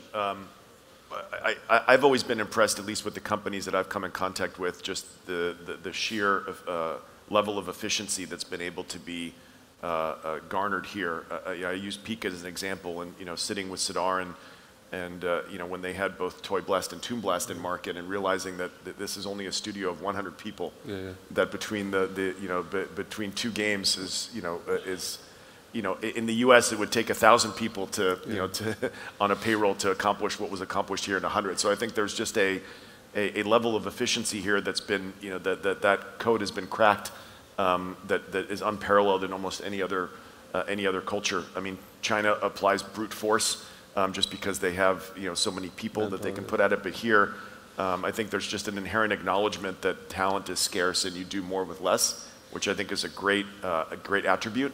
But I do think that as the market continues to evolve beyond its core genre competencies, for example, of hyper-casual and casual, and we're starting to see more companies started here that are going after mid-core and core. By definition, those games demand more resources, both internal and external. And I think that will be a next part of the evolution of this market, is learning how to operate beyond its borders. It already does it on a partner or outsource basis, but as was mentioned earlier by Elad, in terms of being able to have a headquarters here and then have satellite offices or remote teams in other parts of the world, I think that'll be a great opportunity and part of the maturation process for sure. So Elad, you mentioned VC funding obviously is an important element for growing these. So Joachim, maybe let's turn to that because obviously Helsinki's been having that for a longer time. But maybe each of you can talk a little bit about what the VC landscape, particularly focused on gaming, is, both at the early stage, but also as we talk about later stage. Yeah, I think we've gone through all the sort of maturation stages of having funding optionality available. So when I was starting a company in 2005, the optionality was basically you take a loan from the bank and the government will give you a grant. Yeah, Techis is the best thing ever. Yeah, exactly. And that continues. Now we have VCs like Play Ventures, Sisu, also V Games operates now, who's an Israeli VC, does stuff in Finland. So there's early stage capital, and then the government gives you basically the same money. So if you raise 1 million from VC, you get another 1 million from the government. So I think that's super. Then we just need to really be good at using that capital, allocating it well. And like I said, the hiring isn't easy. That's one of those places where when we have this kind of a growth sector, that really slows down things. Capable people jumping in a startup, there's definitely more work, educational work that we can do as an industry where we have experienced founders talking to the people who are trying to do a startup. That's why I started Elite Game Developers, is to actually make things a lot easier for the first-time founders to get off the ground and go to that stage. So I think it's not easier to raise for an early-stage company before you can show that you can really put the money into use and scaling to the next stage of the company. I think that's not going to go away anytime soon. It's not easier when there's more money available. It's more that we can put that money into good use when the founders know what they're doing. So. Yeah, I think in Israel, again, the ecosystem I talked about V Games, of course, and NFX, but there is quite an active angel community as well. In Israel, it's not very large, but it's very active. And I think much of it is made up of either ex-gaming execs, and they're actually helping fund kind of we'll call it the pre-seed area. I think V Games has made a really large dent in the local industry. The fact that there's a game-focused fund has allowed a lot of new startups to be born. NFX and Gigi Levy, which I mentioned, he also obviously started as an angel investor as well, and then kind of matured it into a mega fund, which is amazing, even though they're not only games focused. And then I think what's happening, you're actually also seeing some corporate venture. Playtika has started investing recently. I think they've announced their second or third deal recently, which I think is a very interesting development as well. I think it's a smart one as well for both for them and the local ecosystem. And then kind of the next stages of funding, kind of A round, B round, growth rounds, I think those have widened up a lot. A lot of the local venture capital funds, even non-gaming specific, have jumped into it. It's been very sexy to kind of do gaming in the last couple of years, and a lot of money flowing into into the growth phase as well. So funding has helped the industry mature for sure. Chris, we've obviously worked with the birds, both Hummingbird and Early Bird, but they're not gaming specific funds. But how do you see that developing in Turkey? Yeah, again, from just a focus group of one, having spent time with many of these companies and seeing who their investors are, Mishka said it earlier. I think creating an ecosystem here where you are all reinvesting into each other's success is the next step of evolution. You know, I know that when we worked on those deals, many of the investors, in fact, all of the investors, the VCs were not from Turkey. Yeah. In many cases, they just so happened to have a partner who was from Turkey, who, by definition of where they were from, was given the task of covering this market, and found interesting startups and inspiring founders to invest in. So I think that they kind of stumbled into that, more so than anything else. But I do think that, you know, the next evolution for this industry and for this country is to take inspiration from what's happening elsewhere. You know, I'm hoping that, you know, Sidar and people like Sidar will continue to reinvest in this ecosystem. I hope that this feeling of competition will morph into co-opetition, so we can, you know, like they say, rising tide floats all boats. And ultimately, as an industry, continuing to push on, you know, the government to provide assistance, because I do think that, as Joachim said, you know, that baseline or that foundation was really helpful in propping up the Finnish gaming ecosystem, and it's super important to get support from as many touch points as possible. But I do think that I'll be highly encouraged when I start seeing more Turkish-based VC firms and investment firms pop up, but it starts with individuals and then goes from there. And so I guess also more, so far all the M&A deals we've done have been Turkish companies being acquired, versus when we work with Playtika, Moonactive, et cetera, in Israel, they're becoming big and acquirers themselves. Yeah. So maybe that's something we see change. Yeah, I hope so. I think that goes back to what I said earlier about evolving from a more insular, inward-looking market to an external, globally facing market. And that takes some courage. It takes leadership that has had experience working outside of a specific country, so that you can deal with some of the cultural complexities that comes along with managing a multinational workforce. And I think that it's, again, all this is in front of you as a market to go out and get, and I think that's what makes it so exciting. And you have the benefits of learning from these other clusters that have come before. I actually, kind of thinking out loud, I think Turkey is really well positioned from that kind of cross-cultural perspective, kind of literally between the East and the West, and the ability to be both at the same time and sitting there. And so I think from a cross-cultural perspective, and the challenges that come from these cross-national M&A deals, I think Turkey's really, really well positioned to be an acquirer, right, and to start kind of managing these other national teams in other places. Fantastic. Well, I'm sure. Question? I can't even see the screen. Yeah, I can't see. So there's a few things I can't see. So, and I think we're trying to get back on time. Plus, I'm sure the team has put a fantastic lunch spread. So, so thank you, gentlemen, for your insights. And please, everyone, make your way down to lunch and enjoy the feast. Thank you. Thank you very much.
Welcome back, everyone. I hope you had a nice lunch break. So today we're going to talk about what you guys should do when you are launching new games and what should be the process for it. And as a quick reminder, you can always ask your questions from this link here. You just scan the barcode. But we're going to also take some live questions in the end. So let's start with introductions. So, Maya. Yeah, hi everybody. Hope you had a good lunch break and you're awake now or a bit sleepy. I'm Maya. I'm a VP of New Games at Product Madness. I am a former Jelly Button, which was a startup company in Israel that was later acquired by Playtika. So I was also there as a product director, game director, and now leading the New Games division. So hi everyone, super excited to be here for the first Deconstructor Open event and on site. So I'm Sophie and I'm running a studio under Voodoo, a casual studio in Berlin. And I've been in the industry for the past 13 years. I was making games on Java phones, if some of you have studied there. And I've followed the whole evolution of games to free-to-play. And I'm also the founder of Rise and Play, which is a platform creating content for leadership practices in the industry. So I have also a podcast, and yes, very pleased to be here. Yeah, and myself, Bura. I've been in the industry for 8 years, half Istanbul, half Helsinki. In the last 2 years, I'm working at EA and also helping out Miska and Deconstructor of Fun in some of the content. So I know that you both working on making new games, even though you are working on completely different type of games, but in the end, you both still have the same goal, making new hit games in your companies. And building the teams and processes to do it. So how is the process go? So do you have anything to share with the audience, Sophie? Yeah, so when I joined Voodoo 2 years ago, so I come from casual background and building games, from start, concepting and thinking about your target audience, high LTV products. It was very new as well, joining a hyper-casual company and thinking about this same equation, how to launch a new game with hyper-casual mindset. So that's how I started the studio as well. And something that I have observed the past years, as I've worked in the casual game company like at Wooga or Rovio, we tend to spend a lot of time thinking, overthinking what we should do, making the game until it's not perfect shape, but a certain shape before you test. And hyper-casual showed me that the market is moving really fast. The player base also is changing, evolving over time. The player needs are changing. And by the time you have your product ready and you launch, you hit the hard reality of cost of acquisition. Maybe your metrics are not that great. So at least for us, when we are approaching casual games in a hyper-casual company, it's a strategy a lot about volume and speed. So test as many as possible. Try to unlearn what you think you know, because something I learned is after a decade of experience, I don't know what I don't know. And this is the fascinating part about the industry. And testing fast and building as you have more confidence in your product. Yeah, and Maya, you have a huge background in social casino, and now you're working in a casino company. So do you also have the same approach? Do you try to build fast and go to market as soon as possible, or do you guys have a different approach in making new games? Yeah, so surprisingly, it's very similar to hyper-casual, which is, because we only have 30 minutes, I'll keep it very short, the answer, but it's very similar. The market is rapidly changing, and our approach needs to be also very rapid and very quick. So it's quick decision-making, failing fast, pivoting fast, understanding what is right and what's not as quick as possible and as soon as possible. The other challenge in our industry is that the games are more robust. They have much more content to them when releasing. So just building that takes time. So in order to make sure that before we even invest that time, we try to, at the beginning of the process, see how we can kind of validate like the riskiest assumptions that we have. Like, how do we validate the biggest question? Is it fun? Is it playable? Even before we invest the first part of building it. So it's kind of, I'm assuming the beginning of the process is very similar to hyper-casual, when the rest of the part is more going into details, making sure that the back-end systems, that the server systems, everything is much more stable before going there. But the idea that we have a very detailed process on how to create a game with constant validation, with rapid testing, and with fast going to market. And that's hopefully that's the way to go. And Sophie, I know that you've been working on a single game for a while, Plantopia, and I assume that you went through all these processes and in the end decided to go live with the game, like testing, market validation, soft launch. So how is it going? Like, is there anything you can share about the audience, about takeaways from that process? And like, when did you guys decide to make the market test and go to soft launch and beyond? Mm-hmm. Yeah, so for the context, Plantopia, it was the very first game of a studio in 2019. We started early 2020, and Mishka was presenting earlier about this whole merge oversaturation of games. So it was before it happened, and we also saw some early trends. So merge could be kind of a new match-free puzzle type of games, and so we built a product as well. We're taking a close to casual approach, with intention, like trying to create also a slightly different product on the market, not copying by that time it was Merge mentioned, the game that was scaling. And so we put it to soft launch quite quickly, 3 months, like with a lot of placeholders and everything. So something I would have never been able to do in a casual, traditional company, to say. That's also the beauty of being independent as a studio. Like you just decide how you test and you test fast. But the soft launch was really long, and it took us a year to really get our metrics in shape. And the learning was also there. By the time you have your product getting better and so on, there's a lot of competition, and it goes really fast. And cost of acquisition ramped up as well after a year. So this made the case really hard to scale. I think the biggest challenge after you have a good signal of your product is scale. Can you scale, and can you scale fast? Especially if you are on a hot trend. So the main learning for us as well is either you are already taking a trend and you have to go really fast and scale fast, or then you build a product that has really something, different positioning on the market and take opportunity of low cost of acquisition. Yeah, you mentioned about a good point, market opportunity. Because I remember those times, there were a lot of merge games coming up, also in Helsinki space. And you mentioned about, going fast is really important. So Maya, how is the process? You guys also looking at the market, what kind of games to work on? How do you decide, what should be the next thing for you? Mm-hmm. What's the strategy there, making the new games? Yeah, so like I said, we're a casual social casino company, but one of the goals that we have in my team is to kind of understand what it actually means. What does it mean to be a casino company? Does it mean games of chance? Do they qualify under that? And what are the boundaries of this playground that we're building games in? So for that, we're constantly looking in the market, especially when we're talking about hybrids, so we can take one thing from a skilled game, but also see how we are leveraging the knowledge that we have in-house with that. So I think when we are trying to see where our next genre or what kind of gameplay we want to look into, it's kind of all working in those boundaries that we're setting for us, but constantly challenging them so we won't be limited by what is currently perceived as this is a casual casino. Yeah.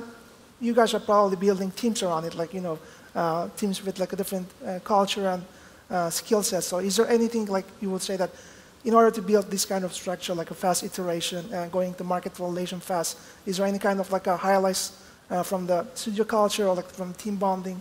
What would you say, Sophie? So it is definitely a certain approach when you hire a team where you know that your first game will not be your hit. This is I think it's just a basic reality. So I would say because we have also this ideal in the industry, I will work for this company on this game, and this is why I'm joining. I'm hiring more people who are interested in more of the process of how we work, testing fast, learning, experimenting, trying to crack something in the market. rather than being attached to this single game. I think this is kind of more of a mindset of people I have in my team. And also being very pragmatic about the market. Again, there's this idealistic belief that, okay, there's this game we really believe and we are passionate about and we will make it perfect and launch it. And educating your team from the beginning, like this is how the market is. It is tough, it is very competitive, marketing is very strategic. So you have to think about it from the beginning, and the more you have a team who is very aware about that and understand the business of games, I think this is the kind of team that is needed because they know we will maybe kill this game. And you can put your passion into it, but be aware that this is part of a risk, you sign for it, you know, and having a team prepared to invest, but also pivot, kill a game and move on and so on. And after 2 years, I have a team that is still stay together because I hired them specifically with this in mind. So what are the teams you are building, Maya? Is it the same mindset? Yeah, so I think it's very similar mindset. I think I can sit here and talk hours for processes, but it's the team that actually makes the game, and it's the people. And we need to look for good, talented people, but also people who can work together, who are passionate about what they're doing. I think creating a game in this industry, like Sophie said, it's not easy. You have to be resilient to a lot of changes. You have to be able to kind of also say goodbye to things that you invested a lot of time and effort in, or change them according to what the market is actually telling you. Like in the old days, I think we used to develop games that we said, these are the games that we want to play, but now we have a broader audience that we want to make sure that a lot of people can play them. So it's kind of a balance between that. I think also a lot of, in my division, because there's a lot of studios working, each one on their own game, we kind of want to create an atmosphere where people are working together, and kind of what Chris said was a combination of collaborative and collaboration and competition. I think that's something that is also very important, to make sure that people are sharing knowledge, they're cross-pollinating their ideas and learning from their mistakes. Also, if you have somebody with unique talent in one team, he can also help with another challenge on another team. So kind of also making sure that everybody understands the value. I think at the end, when I'm asking them what their mission is, it's not only creating a game, but it's kind of creating the future of the company together. So even if one game was not a top game successful, if another one is successful, they had contribution to that also. So that's part of the things that I'm always trying to create when building a team. Yeah, talking about the teams, in the last 2 years, almost many companies going remote, like forming teams all around the world. What kind of approach do you take? Do you also have like some remote teams, or like everyone is in the same location, one physical location? Sophie? So when I started to build the studio, it was before pandemic, or we knew that there would be a pandemic, so I built a studio in mind we would be on site, and that was a very conscious choice because, as I said, making casual games in a hyper-casual company is already experimental by its nature. So I knew we would struggle and we would try a lot of different approaches, different games, fail. And for that, to keep a team together creatively and also solving problems quickly, I believe it builds on trust. And the trust, it just takes longer, especially remote, because it's not the same to see someone through the screen. It's a way of knowing someone.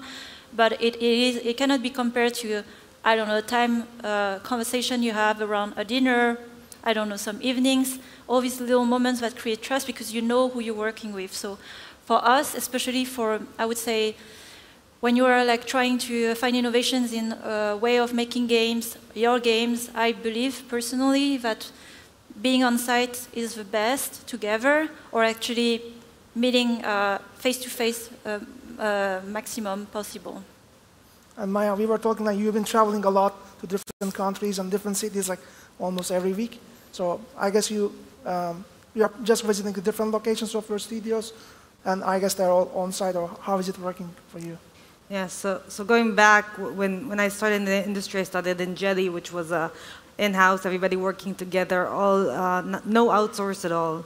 And that was a great place to create and to innovate, and I think that's why the games that we created look as good as they did. But then also in Playtika, we also had the same, a different approach where you had one side of the business located somewhere, and in another place, kind of more the development and the on-hands work being done, but in a place where you could easily grow the team and find a lot of good talent very quickly. And that also worked. And then we went into pandemic, and now there's a lot of questions and challenges, right? So I think it depends from my experience and from my take is what stage of a game studio you're in. Like Sophie said, when creating, when prototyping, when trying to innovate, sitting together, stimulating each other's ideas, testing very fast, like building something, giving somebody to test it, seeing his expressions while he plays it, hearing what he's saying. I think there's a lot of value into that. But when you're growing into a more robust game, when you're more in the acceleration stages after world launch, I think that's the stage where there's actually more value in giving people the time and the place to sit quietly and build and work according to the processes and according to the framework that we decided on working on. So I think it's kind of a balance. I don't know what's right yet. I can tell you that for me, I'm still kind of old school, so I like to see the people, to sit with them, to meet with them, especially now that we're forming the teams and we're creating these and implementing these processes. We also implemented this process called design sprints, which is actually from Google, a framework, adapted it to Product Madness, which means kind of working on Miro with trying to be creative there. So I really recommend looking into that because that worked nicely during the pandemic, working remote and encouraging innovation and creativity. But we will definitely have to balance between the stages of the game on when and where the studios are located. I want to add also, like on top of what Maya just said, it is actually true. It's like when you think of different phases you are, I think when you are, when you have some structure that you know, okay, you have a product that works and you need to scale and you need to develop your operation and scale the team. I think it is an opportunity to think of remote options because then you can really also reach out many talents around the world. And I would say it's not the same thing with a core team where you would be together, like the core really like the strong trust of like founding stage. And then as you scale, I think remote also is a very good opportunity as well to, so it's playing between the different options depending on the phase of the development of a product. Okay. So I have a specific question. So as you know, like in Turkey, there were a lot of hyper-casual studios. Now they are trying to build casual games, and they're going to the soft launch phases and onwards. Like they're actually trying the same thing that you are doing right now. So, and I know that you decided to kill the Plantopia, like in the soft launch, you decided to kill it. So how was that decision made? Like did you have any trouble making that decision, or like what was the reason to do it? Because I know that like some people might get attached to the product and make that hard decision not that easily. Yeah. So it was a big conversation with myself because, of course, we had good metrics, we had a good business case, and in the end, it depends also on the studio and your financial model and payback window you have. So it's not like a black and white situation, it never is. And for us, at least the conversation I had with myself was more what is worth spending our time on. Like, if it's not going to be a great product that will scale and that will become big, is it worth of our time? And we could try to improve this product over the next 3 months, 6 months. I was like estimating, and it's like, or should we stop here and be able to build already 2-3 games and we test and with what is the market at the moment? So the decision was, by that time, there was a lot of competition in merge games. I think also Merge mentioned was ramping up really their user acquisition. I was like, do we really want to compete head to head? And is it worth for the next 6 months and a year really trying to go on this battle? And for me, it became really clear, is like, with all the learnings we have had, we are ready for our next phase of the studio, taking all the learnings and prototyping, testing fast several games, products with what the market is at the moment. And if we have good signals, we are ready to scale. So also what we built from that was really, instead of, again, crafting everything around a game, like custom, build a system, we know we will always need kind of the same similar UI, meta features, I don't know, funnel, pop-up, and so on. Instead of building from scratch each time on a new game, we decided to focus more on system, like let's build sort of our own library and be ready to create these modules where we put games together quickly and test it out. Yeah. That's a really good idea. So like if you launch a new game, like working on a new game, you just take the things from the library and just work on the gameplay or the theme. Yeah. That sounds really good. Yeah, because we see also in the market there are overlapping things that always appear in the same product that are in the top grossing and successful. So it doesn't make any sense to build it from scratch each time. And then it's, again, a strategy of volume and speed. You test many combinations, different things together, and you test them quickly. So Maya, do you also take the same approach? Like, do you have a library? Or also, I don't know, like if you guys soft launched or killed any game recently? So I think since the new games division is relatively new, I'm in the company less than 9 months now, we are looking at this approach. That's part of the idea. The idea is that for each game, we don't want to rebuild the entire skeleton that is very similar. So that's first thing, trying to create this skeleton, and we have a very amazing tech team working on that while we're actually developing new games. But also kind of understand like there's a difference between MVP and world launch, right?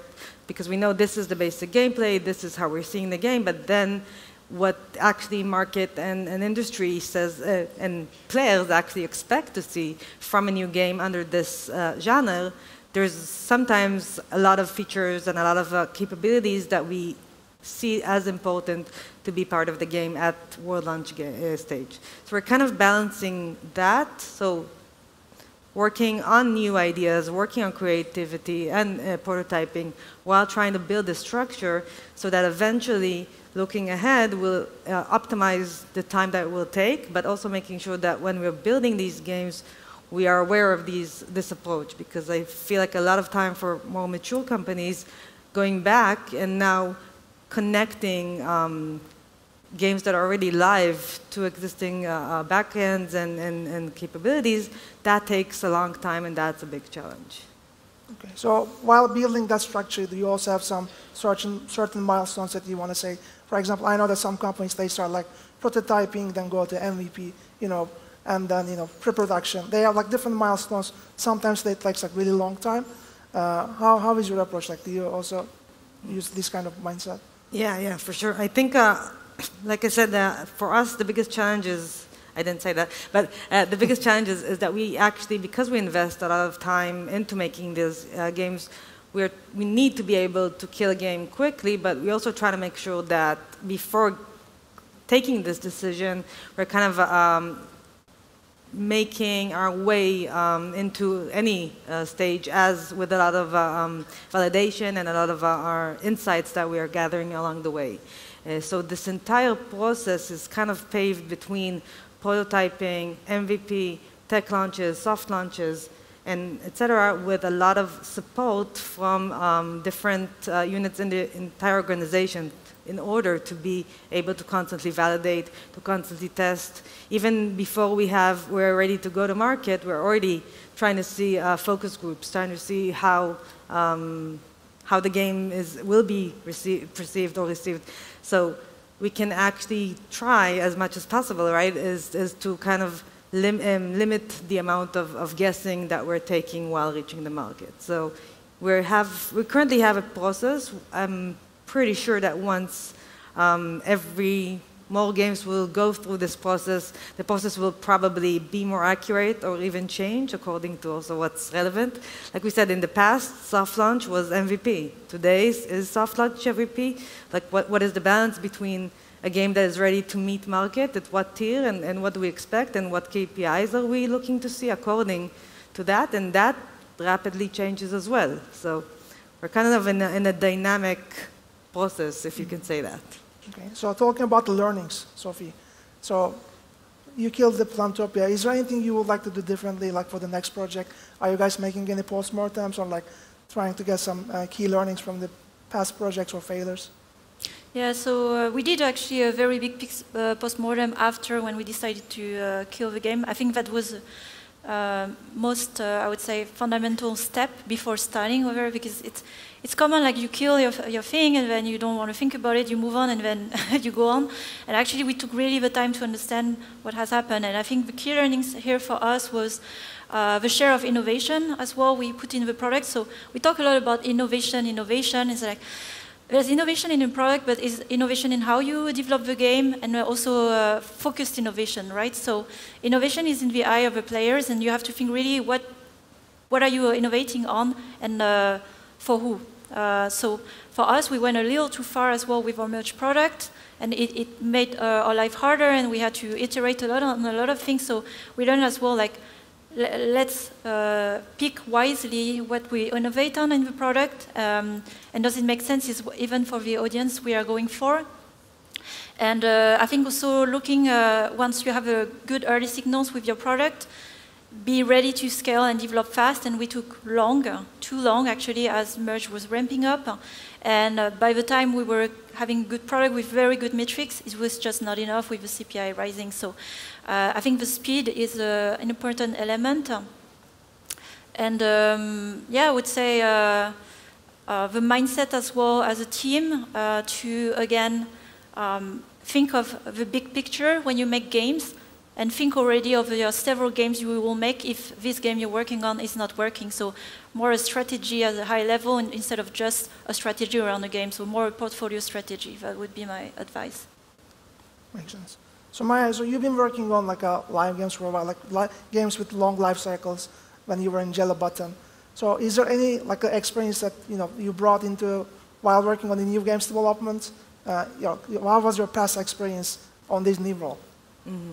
So balancing between them, I think, like I said, don't kill a game quickly. I think like what I learned a lot in Jelly Button, with not the best experience, but then saw with good success in Playtika, is that it's worth investing in games that are strong. Even if we're starting to see some KPIs work not as we used to, it doesn't mean that the game is not worth investing in anymore. I think in the past, probably 2017, when you started seeing a decrease in KPIs, there was kind of an approach in where I'm from to kind of close the game and start working on another one or version 2. And I think that now what we're learning is that there's a lot of more ways to actually increase LTV, increase engagement for end users even.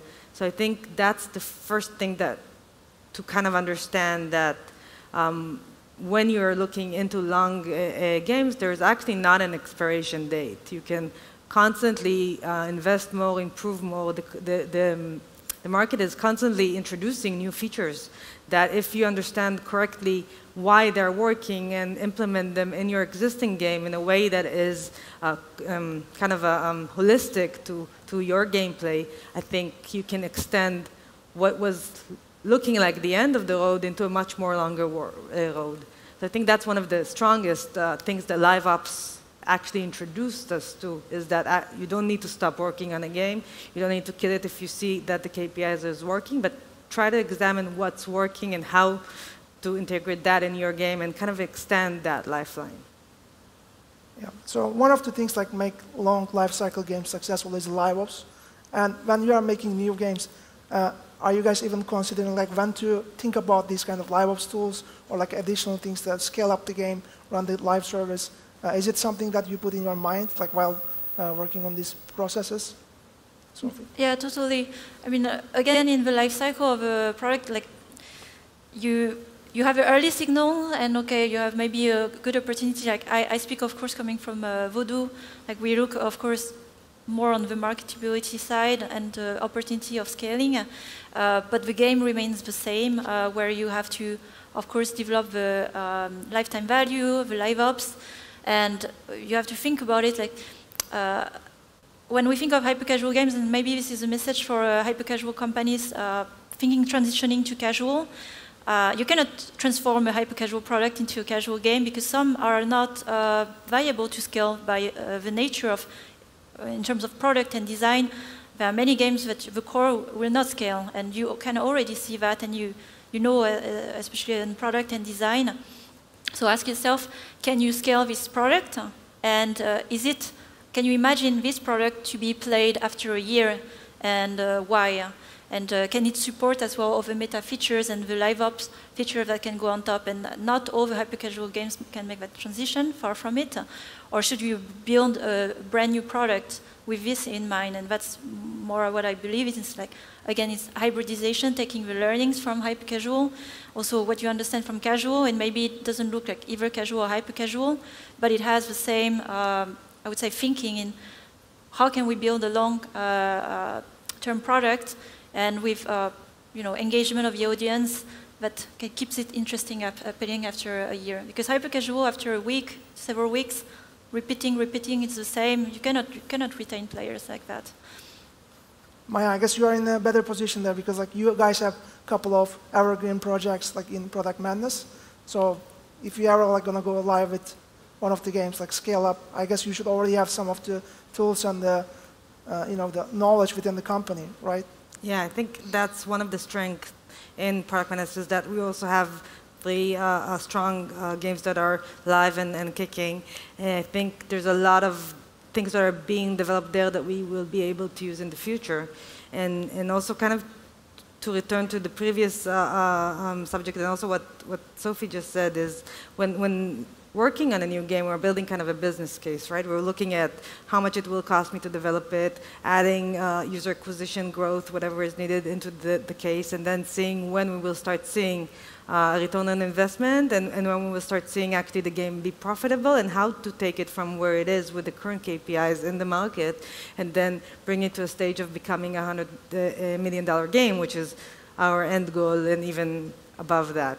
So in order to reach those stages, a lot of time, we have to take into consideration when in the process we will implement live ops tools. And sometimes live ops tools can take up to time to develop them as it takes to develop a game by itself. Like, for example, just building a collection, an album, it takes about a year with all the capabilities behind the scene and everything around that. So we need to see first how to shorten this time by leveraging what we already have, and that's an amazing advantage that we have on our end. But also kind of plan ahead and see that whenever something new comes to market, also integrate that into that plan constantly. So it's kind of a business case that is constantly being validated and constantly affecting the roadmap. But with the capabilities that we have, it's a bit easier. Yeah, probably not giving everybody here a good encouragement, but yeah. Okay, so this is my last question. This is a little bit personal question to me. So I want to ask, like, let's say that you want to start a team that's going to make prototyping and like fast iteration. So what kind of team would you like to build? Like, what's the ideal size, type of stakeholders, type of personalities to build that team culture, that would just kill the game, go for the next one, build up on the previous things? Yeah, I can start. So I'm very fond of systems when I think of building teams as well. And while I could argue, like with one developer, you can prototype, I prefer to have with a team 2-3 prototyping teams that can learn from each other, share the learning, have overlaps, and really have synergy where it's like a machine, right? So you're constantly testing and you learn from each test incrementally. And that's more how I would build, well, how my team is today, where we are like squads and like really working. Sometimes they mix as well, so it's not always the same teams, testing things independently, taking the learnings back into the system, and then we upgrade the system, the learning, and then we test better, smarter, and we keep testing like that. What about you, Maya? How is the team structure there? Like? So I'll take the same terminology. It's kind of a squad, right? It's a small team with everybody understands what his contribution to the overall mission even is, and everybody shared the same passion about it. But I would say, on top of my head, not a big team, like a team of everybody understand what is needed at the basic at that stage. So even 2-3 developers, 2-3 artists, game designer, product, economy, system designer, analytics team, person, but kind of, or even seeing if somebody can assume more than one position, because I feel like the core prototyping team, they need to be kind of aligned on one mission, working together, constantly agree and or convince each other, challenge each other on what they're doing, but challenging each other when you're in a big group, I think small voices have less chances of being heard. So I think at the prototyping stage, I will keep it to a minimum, encourage everybody to work together, because if the team does not share the same vision of what, and the agreement on that the game that they are prototyping and working on is going to be the next top game in the genre, then it's going to be very hard to actually be successful. Thank you. I guess we are getting out of time, so I will have a few minutes for the questions, if there's any. Are there any live questions you want to ask? Like, don't be shy.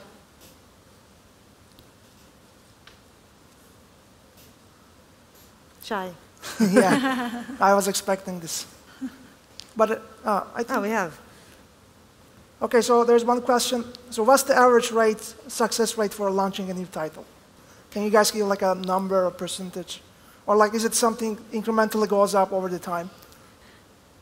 So it's an interesting thought. I was surprised a bit by the amount of new titles actually launching. So I think that kind of maybe changes those success rates. In my mind, I would say like 1 out of 6, 1 out of 5. But again, it depends on what the amount of risks that you're taking. If you're introducing a completely new trailblazing genre, then see there. But if you're going into a market that is not yet full of strong leaders, then maybe you have higher success there. So it kind of changes on what your mission actually is, I would say. You want to add anything, Sophie? I would say 1 out of 10. I would be more critical about it.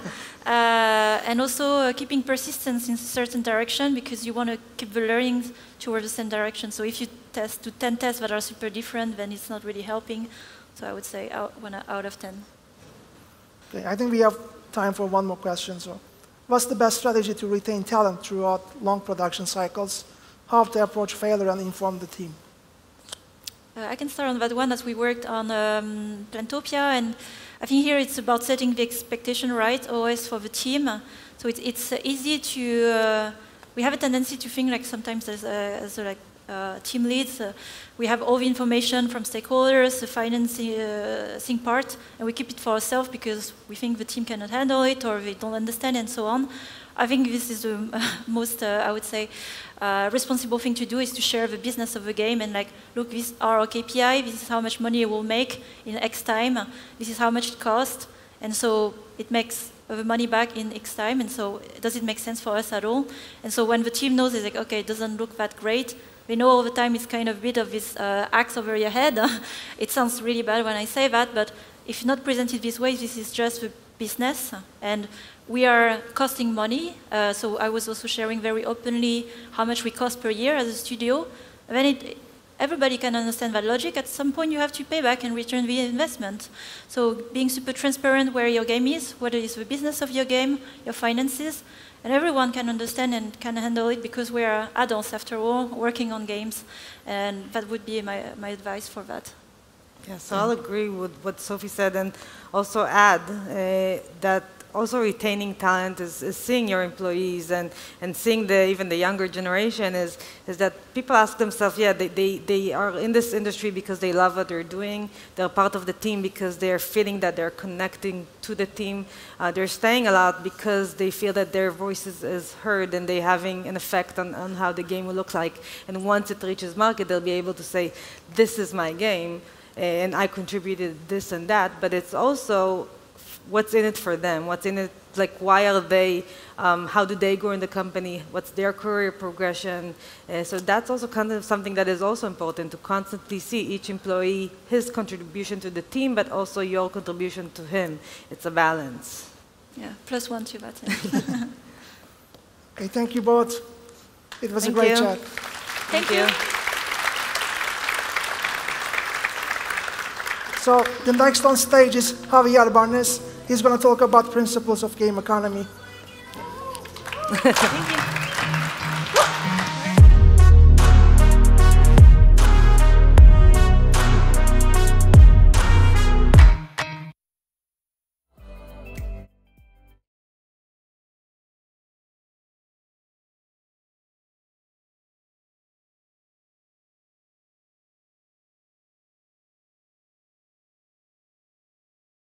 gonna sit, because I'm really lazy, and the presentation is pretty long. And I just remember I forgot the presentation skipper. So just gonna grab it. I think it should be. All right, thank you. At least I didn't stumble, but this is pretty much like that. Yeah, so I'm gonna be talking about quite cryptic topic of game economy. First of all, thanks to all of you and to the organization for bringing me out of my natural habitat, which is being in front of a screen with a spreadsheet.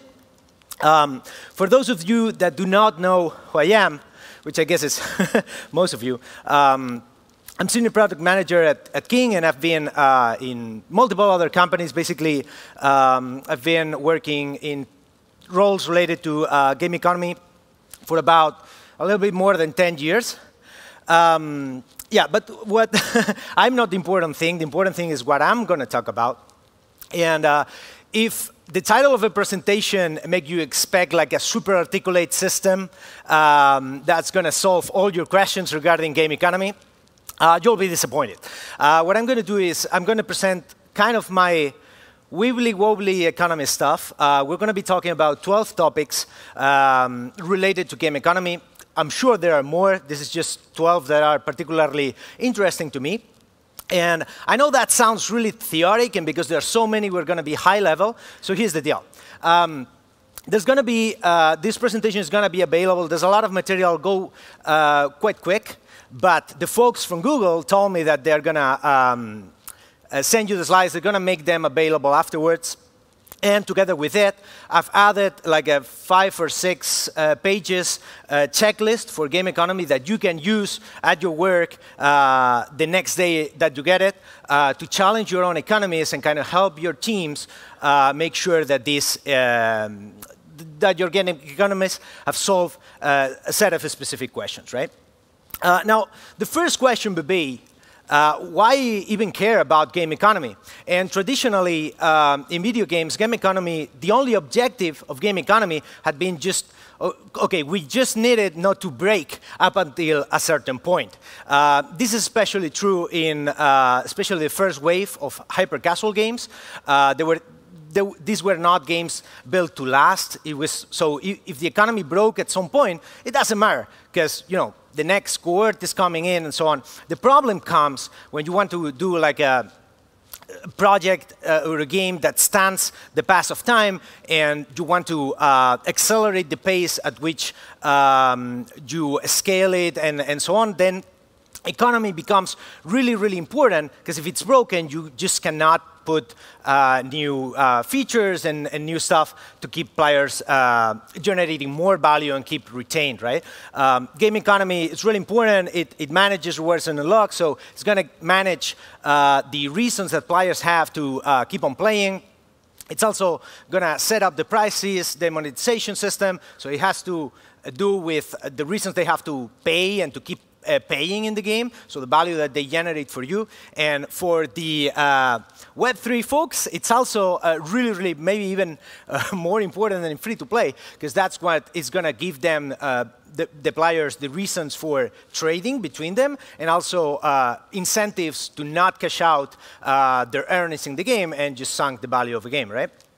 So when we think about game economy, we usually think about one thing. We think about the system, like the taps and sinks, like kind of a circuit. Okay, the player enters here, he lives through that door, and on that path has injected resources, extracted resources, and so on. I would say maybe the first half of my career, I was super obsessed with this, and I was thinking like, okay, we want to generate more revenue out of the players, then we need to increase the aggressiveness, the perfection of the model. And with the years, what I have realized is that it's also important to think about another perspective of the economy, which is the player. At the end of any transaction and at the end of every decision that your players do within the economy, there's not just an IDFA identifier or a number. There's also a person that is taking a decision of investing their resources, their time in the game, and they are really, really key. In fact, if you ask me a lot of questions on, because people does like, hey, you think we should add like loot boxes, or you think that loot boxes should be balanced this or this other way, in most cases, I kind of dodge the question saying, well, it depends. And it's actually true. It's not just that I'm dodging the questions, but really there's no economy that suits for all the players. Like my dad, he plays puzzle games, and he's not a native to digital environments. He's not native to games, right? So if you add a lot of currencies and a lot of complex decisions for my dad, he's not going to be able to handle all that information. But my friend, for example, he plays RPGs and super hardcore 4X games, and for him, it's really, really important. It's part of a game to manage his budget, to invest it in a way that provides the most value for the money he's investing. And he's OK with, like, the fun he's getting is beating others uses his brain. So he really wants a complex system where there's a degree of skill on understanding that information and taking the best decisions. So clearly, these two types of customers, they're going to need completely different economies and completely different ways to monetize them and to keep them engaged.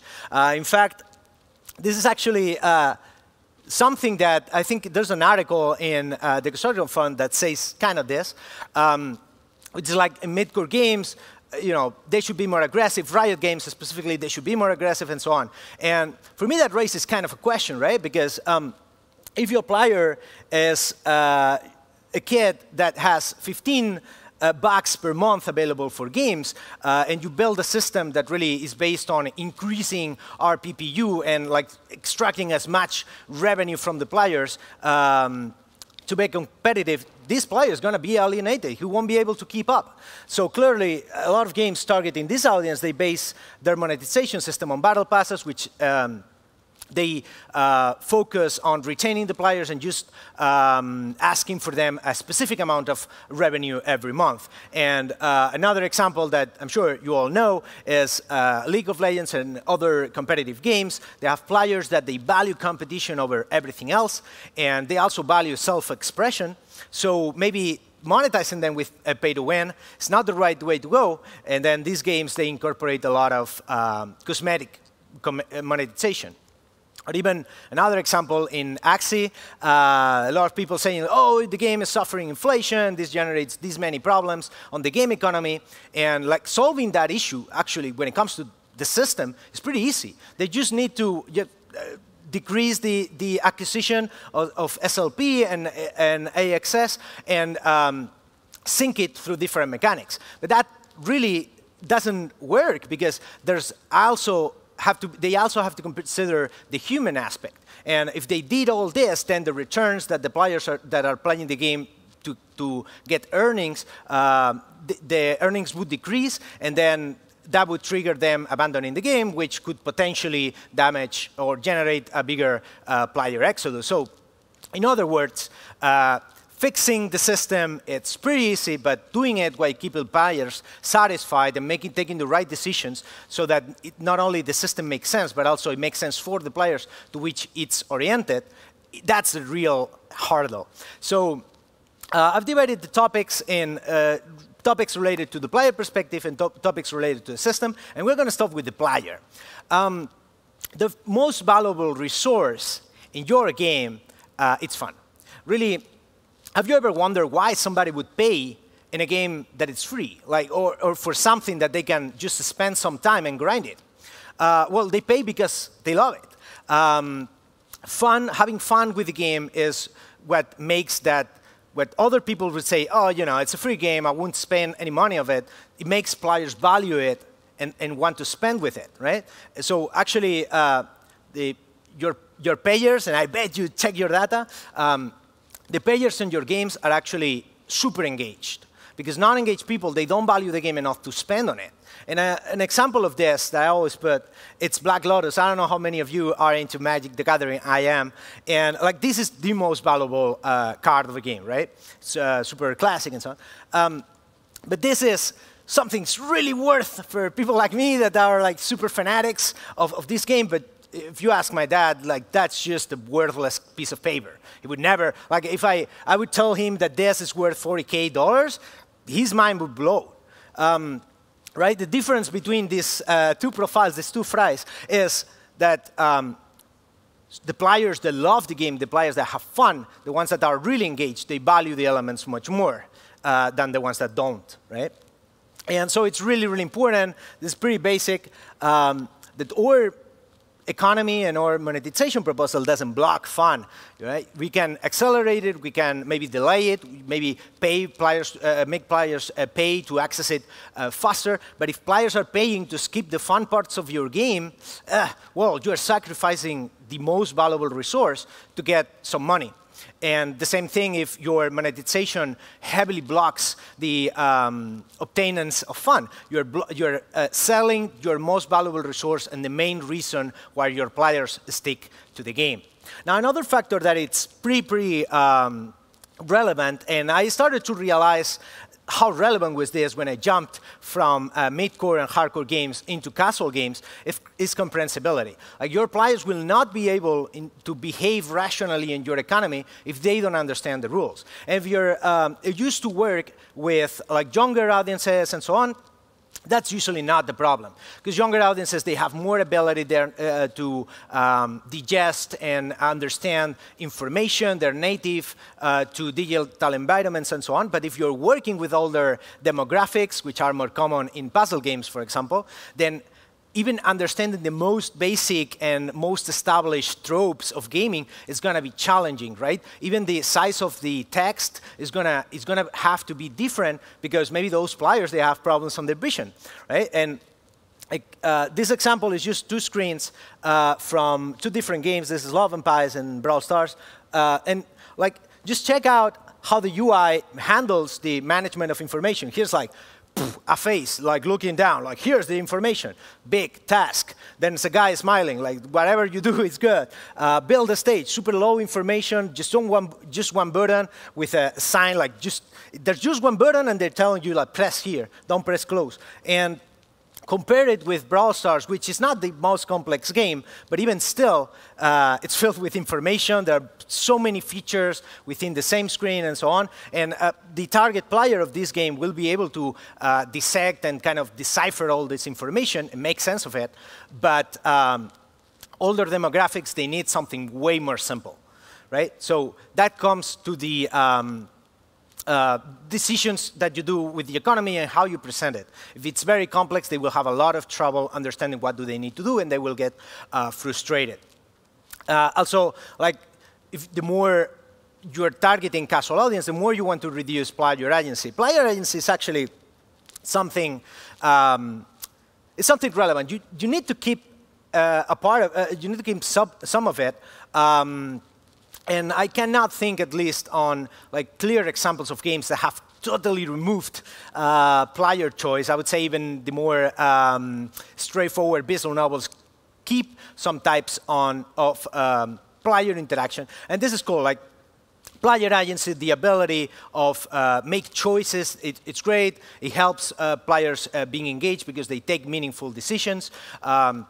It also, and this is pretty interesting, if the game has a very low element of player agency and then they lose, they're not going to blame themselves. They're going to blame the game, and they're going to be more frustrated. But if the game incorporates points where players take decisions, when they fail, they will not blame, at least not exclusively the game. They will blame their own choices. I don't know how many of you are fans of Kiss shows, TV shows, where there are questions. And it's pretty frustrating, even as somebody watching from home, when there's this question that has been put there to make them fail, right? When a good quiz question is when they fail, and you know as a watcher that it was the contestant fault. It also opens the door to introduce premium and non-premium options and take decisions like, okay, you can go through this path, or you can go through this much more valuable path by spending money. And then also, as I said before, if you're into Web3, like these decisions are key because they are going to generate different inventories and different ratios of acquisition of different resources, which is key to make them trade. Another element that is key when we're thinking about the customer or the user of our economy is the convenience and the budget, right? Like we all know, purchase is made when somebody wants to buy something and has the money for it. But then what happens in our games is that even in the same game, there can be audiences that have absolutely different spending profiles because the earnings are different, right?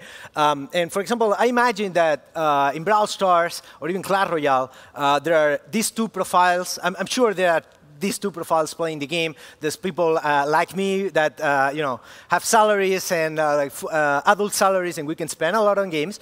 But there's also kids that the money is the money that the parents give them, and they don't give them too much. So they have completely different prices and completely different abilities to spend. So actually, when we're building our economy, we need to keep that in mind, the fact that we are going to try to target, or we want to provide enough range of prices and the ability of obtaining some of these elements for free, so that all of the audiences can keep engaged and can monetize of the game. Actually, something that I don't see it that much these days, but it used to happen a lot, was games that have like incremental prices that started very cheap and then progressively start to get more expensive and more expensive and more expensive. And at some point, players just cannot keep up. And this can happen actually if your idea for scaling is like, okay, we want to increase our PPU, we want to increase our PPU. And because you have problems bringing more audience in, you just try to extract more value out of the player in the same period of time, out of the players that are already in the game, and you can burn them, and then you lose, even in the short term, if in the short term it improves monetization, you can lose the big game, right? So ideally, my advice would be try to find in regards to monetization, find the optimal pricing points and try to oscillate there and never kind of increase the amount that they spend up to a certain point where you alienate part of the audience and you lose them. In fact, when it comes to prices, you can use prices for different purposes. And not every single price in your game is oriented to generate revenue. Maybe you have stuff that like offers that are like really good, but very cheap at the same time, and maybe use a timer, and you can only buy it once, and so on, to try to generate conversion, because once they have invested in the game, they will stay longer, right? Because then abandoning means they abandon the investment that they made in the past. You also can have things related to monetizing directly. There's also actually an article on my blog regarding pricing. So if you're interested on how you can use prices for purposes that are not directly monetizing, but obtaining retention, conversion, and some other stuff, go there, because it's pretty lengthy. Another topic that I find is particularly interesting is the topic of the perception of value and the perception of value that we generate, which is something interesting, right? Like a lot of the folks that would buy or that would value a Black Lotus very expensive, maybe they don't play the game, but they think that it is valuable. And this is something where we, as developers, have a lot of influence. If we have something that is very valuable in our game, that it's meant to monetize, and we constantly, aggressively put offers on it, we're going to erode the sensation of value that it has. There's also other tricks that we can do. We can add kind of value indicators to make sure that players know that this specific item is more cool, is more scarce, so therefore it is more valuable. I don't know what's the difference between the two dances and why one dance is epic and the other dance is rare, but the colors, for example, kind of make me understand as a player that this specific thing is harder, so it triggers my collection element, and so on. I mean, it may not even be related to how useful they are in the game, right? Like the different brawlers in Brawl Stars, the legendary brawlers are not better than the starter brawlers, but they are more scarce and harder to obtain. And that those are indicators that will be used when establishing and generating differences on their prices and so on. When it comes to the perception of value, I'm not sure if you're familiar with behavioral economics. There's a book that I would recommend you called Predictably Rational. That is awesome regarding this topic. But basically, prices and products, they interact with each other. So it's not only how clearly we explicit the value to players, but also we can affect the perception, and we can affect how they perceive it. We can use anchor prices. Anchor prices when you put something really expensive next to the stuff that you really want them to buy. So then they feel that the price that it comes before, it's like more reasonable, right?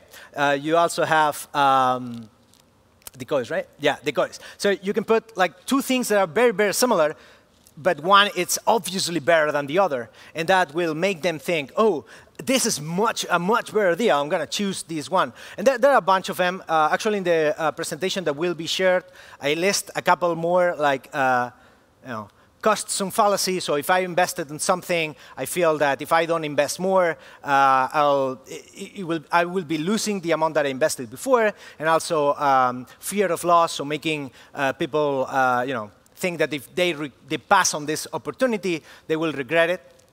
But this is pretty interesting. Now, my thing, I've been 10 years working on this, and behavioral economists always like try to say, oh, this is so relevant, but the reality is that humans are mostly rational, despite what you see on the news and Twitter. But so this only kind of moves the nail a little bit, but it's not the game changer. If you want people to spend, give them solid reasons for players to spend. Don't just trick them. The tricks, this is just Ferengi magic to kind of move the percentage a little bit, but it's not the game changer. People is rational, and especially when they take economic decisions, even in games.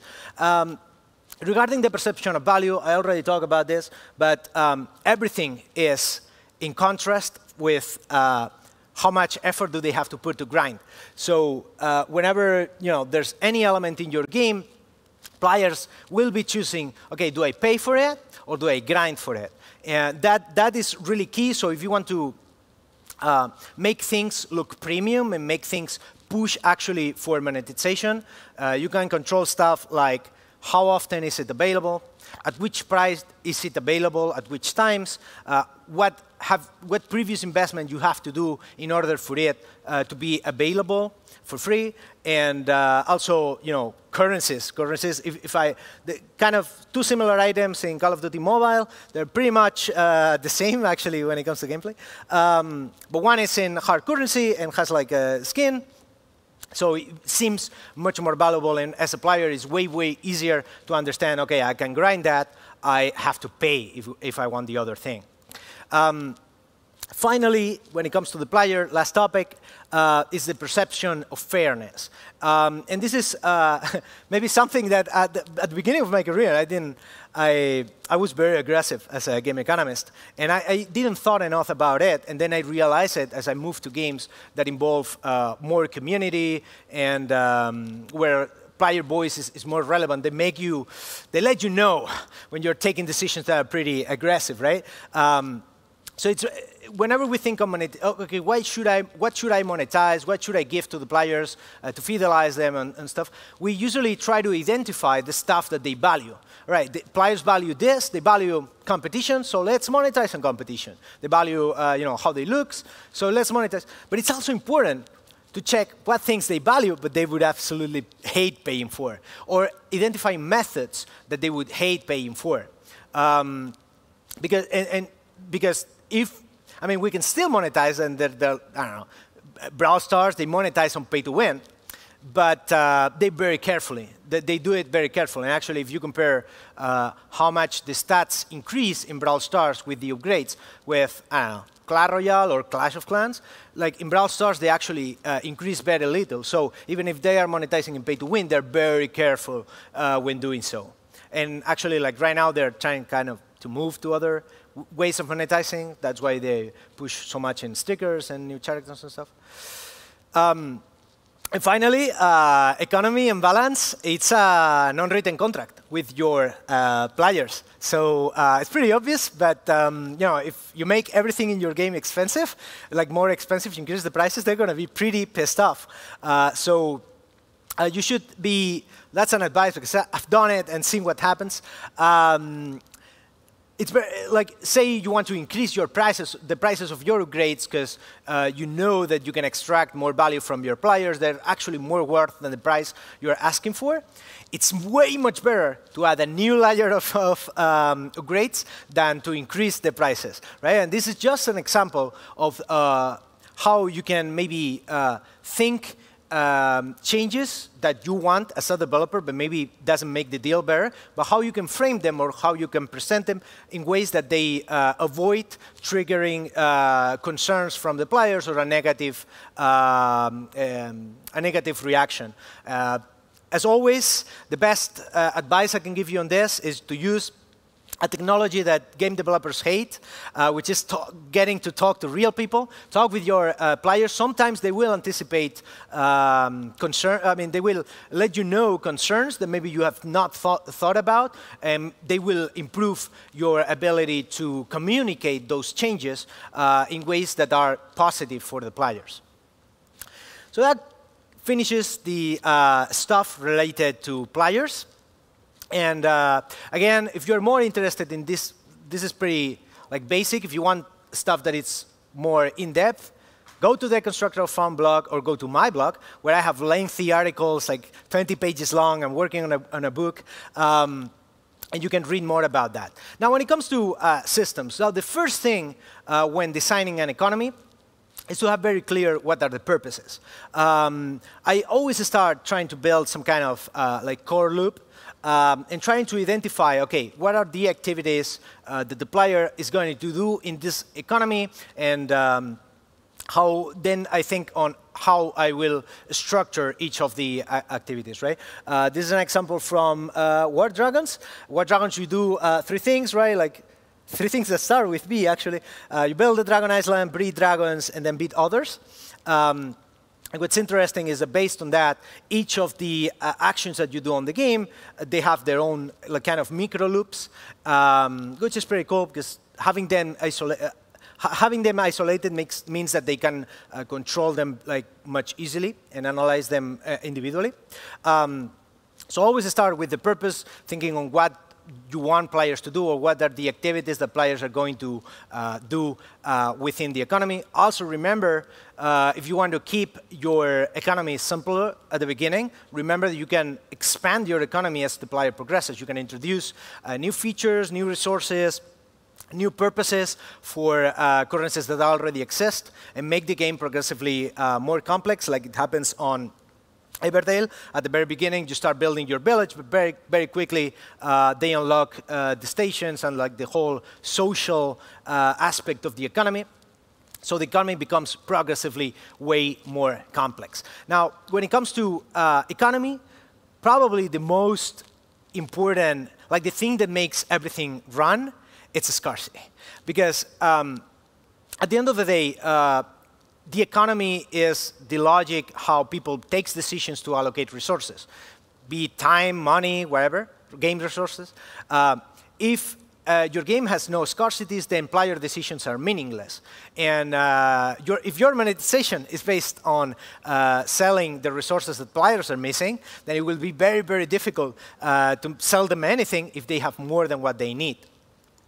Obviously, this is kind of 101, but the best visualization of this is to think of the economy as a system of taps and sinks. So you have places that inject resources and places that extract resources. And kind of the whole deal is how can you make that players do not accumulate too much? Or when they accumulate enough resources, how you can sink them, you can extract all those resources from the game by introducing new content and so on. But scarcity is needed to keep the whole system running. And actually, if you would ask me, when it comes to metrics, which is the thing that we should measure to make sure that, the key thing that we should measure to make sure that an economy is healthy, it would be scarcity. There's several stuff you can check. You can check hard currency or the currency or, I don't know, rewards, boosters, whatever, that you obtain per each of the features of the game. And then you can maybe identify, oh, we did a change there where we messed something because we're now injecting way more resources in the economy. And at the same time, you also check the extraction of resources, and you can see like, oh, are we generating an inflation problem or not? And you also can monitor player inventories. And then, for example, see stuff like here, which is made up data. Oh, wait. You can check stuff like here where, you know, if you see that maybe we run an offer, and then players acquired a lot of hard currency, and then they have a lot of hard currency, and very likely they will stop spending until those resources are drained. That's why when you do offers, it's a very good idea to, at the same time, maybe release new content or do an action that kind of takes away the stuff that you are introducing. To predict this before the game is live, because when you detect the problem, might be already too late. We usually, game economists, generate control models, which is kind of progression simulators. I'm old school, so I use Excel, but there are fantastic tools to do that, like, for example, Machinations, that's pretty much I would say, the standard tool to do it if you're not using spreadsheets. And this, basically what you try to do is like model based on, okay, a player is going to play this amount of time, this type of features and so on, how much resources it's going to have at this specific point and so on. And yeah, kind of predict where are the points where your economy breaks or good points to introduce unlocks or offers and stuff like that.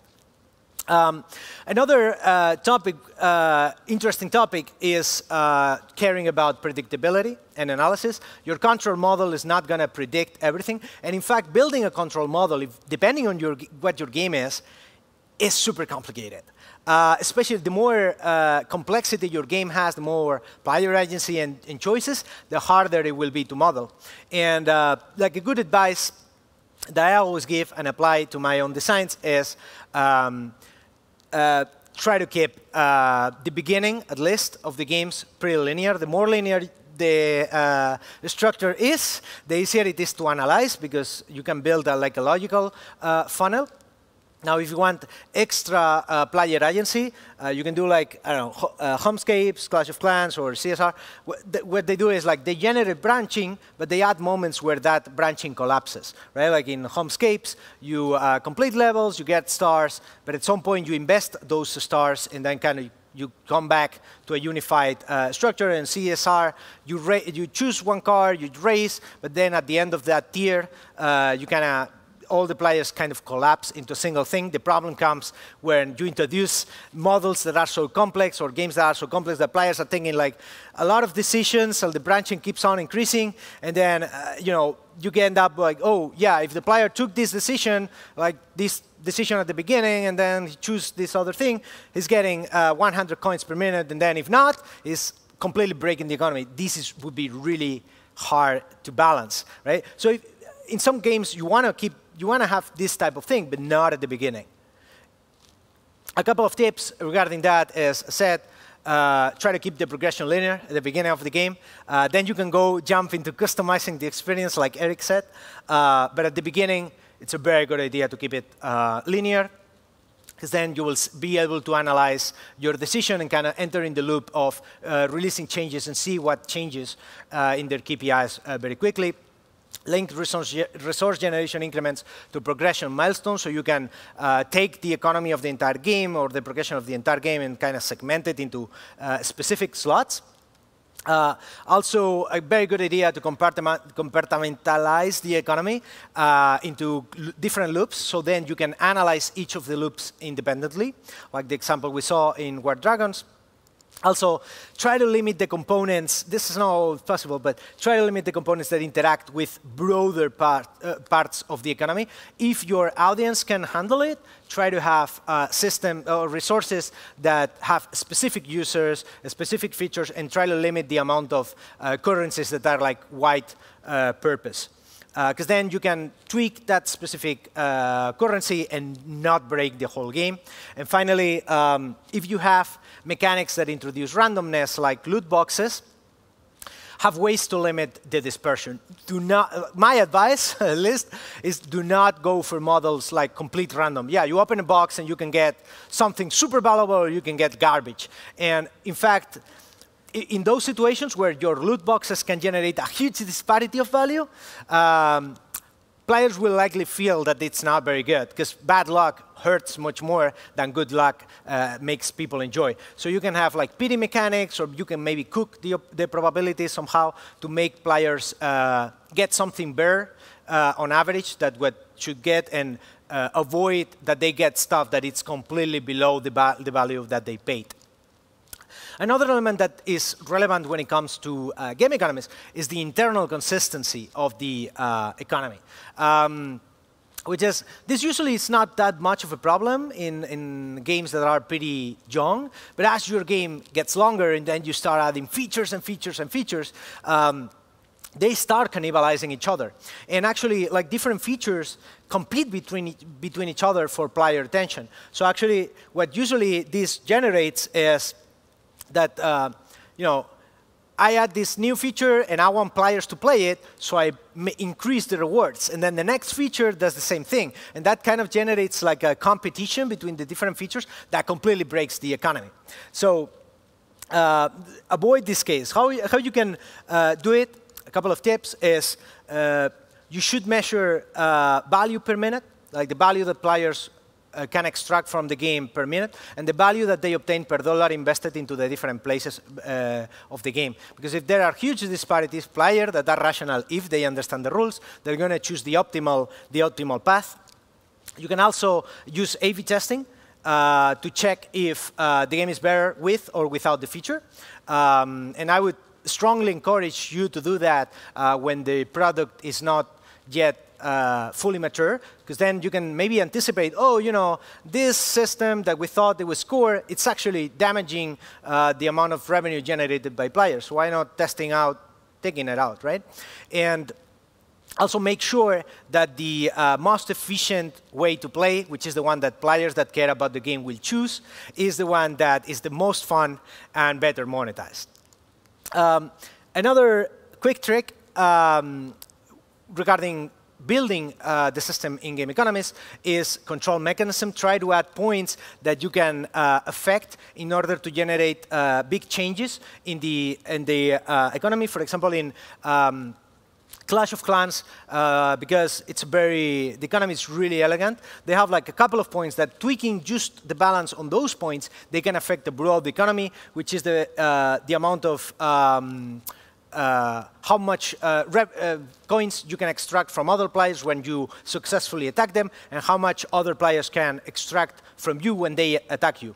And that generates that just tweaking these values, they can heavily affect the progression. I think this becomes even more important with Web3 games, because in Web3 games, they generate a lot of relationships, like trading relationships and so on, that you cannot control between different players and so on. Maybe the players can extract the resources from your game, sell them on a specific exchange. They can even build a game that uses your resources and so on. So you will have to work more as a central bank, and kind of, instead of trying to control the entire economy, just control specific points where you can affect the whole economy and the whole value of, or as much as you can, the value of the things, right? Finally, something that is relevant is depth and expansion. You can, at the end of the day, when people spend money in your game, they are spending it for playable content, right? They are buying playable time. And if your game runs out of new things and or becomes repetitive, it will become boring. It will make that players do not have reasons to play for or to pay for, and they will quit. You can predict when players run out of content by using control models and also by observing your players. And then there are several things that you can do in your economy to make sure that it's an economy that is scalable and that will be able to extend the value of the content that you add on it, but also to smoothness and non-traumatically introduce more content. One of the things you can do is like make players have horizontal expansion, make players like own more of this stuff. Like you can use restriction systems or game modes that make players use specific units, and then have another game mode that asks them for different things, so that kind of incentivize them to kind of complete the collection. Or you can use rotation system, which can be hard, like in Hearthstone, like, okay, the old collection is not worth anymore. Or can be soft, like in League of Legends or Clash Royale. Okay, now this season you need to max out this, this, and this. And next season you need to max out this, this, and this. So eventually you upgrade to the maximum the entire collection. You can also have vertical expansion, like just add more stuff to upgrade. And when you do that, remember that there are ways how you can manage your upgrade system that are more efficient than others. So you can, I mean, this is an example of Asphalt 8, which I did, the game economy.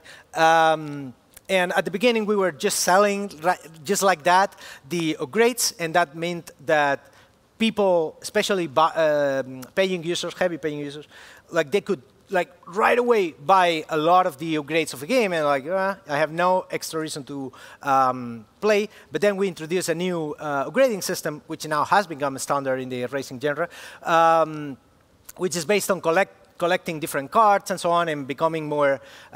So even if you have the money, you cannot buy the upgrade. You have to go play the game, grind the different resources, and then you can get the upgrade, which extends the lifetime of the game. Also, you can make that the previous stuff becomes requirements for the next stuff, which means that everything you added before provides playable content for the new stuff, like dusting system or evo-fusion system that we see so much in RPGs. Also, what did I say? Oh, yeah, fragment content acquisition, like shard systems and so on. That will mean that players cannot just right away buy what they want. They need to play it, and it extends the time. Time-limited events, great opportunities to introduce resources or things that are only worth while the event is running to kind of extend your economy. And you can make them play over and over. You can also use other players to generate content for your players, like PvP raiding and character systems, player trading, and so on. That will make that even if you don't actively introduce new content into the game, the economy will keep on running, and players will have ways to interact with it, even if it's stealing from each other the resources. And also, obviously, have a plan on when you want to introduce new content. Similarly, like Apple does, when everybody has a specific iPhone, they release a new one. And whatever you do, I mean, I know that there was this trend or mantra in the industry some years ago about trying to have consumable-based systems that do not require content treadmills. And I think that's impossible. You need to be a content treadmill. The key is that you need to introduce new content in a pace that it's reasonable. It's reasonable for the players to spend because they know that the content that they are buying is going to be worth for a specific amount of time. And also at a pace that it allows you to design it and create content that is valuable. And that kind of finishes the presentation. Again, our friends from Google will share the presentation, which has a lot of material that I skipped, like hidden slides. And there's also like a checklist that I feel can be useful for you to like kind of question your own economies. And very quickly, although I'm going over time, I'm not going to take too much of your time, try to answer some of the questions, which are like, what are some beginning resources to get started on game economy and balance? Are there frameworks that can be used as guides while setting up game systems? That's a good question. To be honest, there's no good I feel there's no good literature on game economy. I'll write an article on good books to read. But if I have to recommend something from the top of my head, would be, I think it's game. So one, it's virtual economies, analysis and design. That's pretty good, pretty solid, especially if you work on Web3. They already anticipate a lot of the topics based on that. But follow my blog. I will recommend some books there. what what are some ways to correct unsustainable game economies after okay, it says after lunch, but I guess okay. So in my opinion, like this is really hard. Like if your game suffers inflation and you need to solve it, that's really difficult. My advice would be, first, do it in a way that it's transparent. Say to the players, hey, we want to fix this about the economy. Don't just start doing it without clear information. Second, rather than sinking the resources by making things more expensive and by diminishing the rate at which players acquire resources, which is super evident and will trigger a bad reaction, my advice would be expand the economy.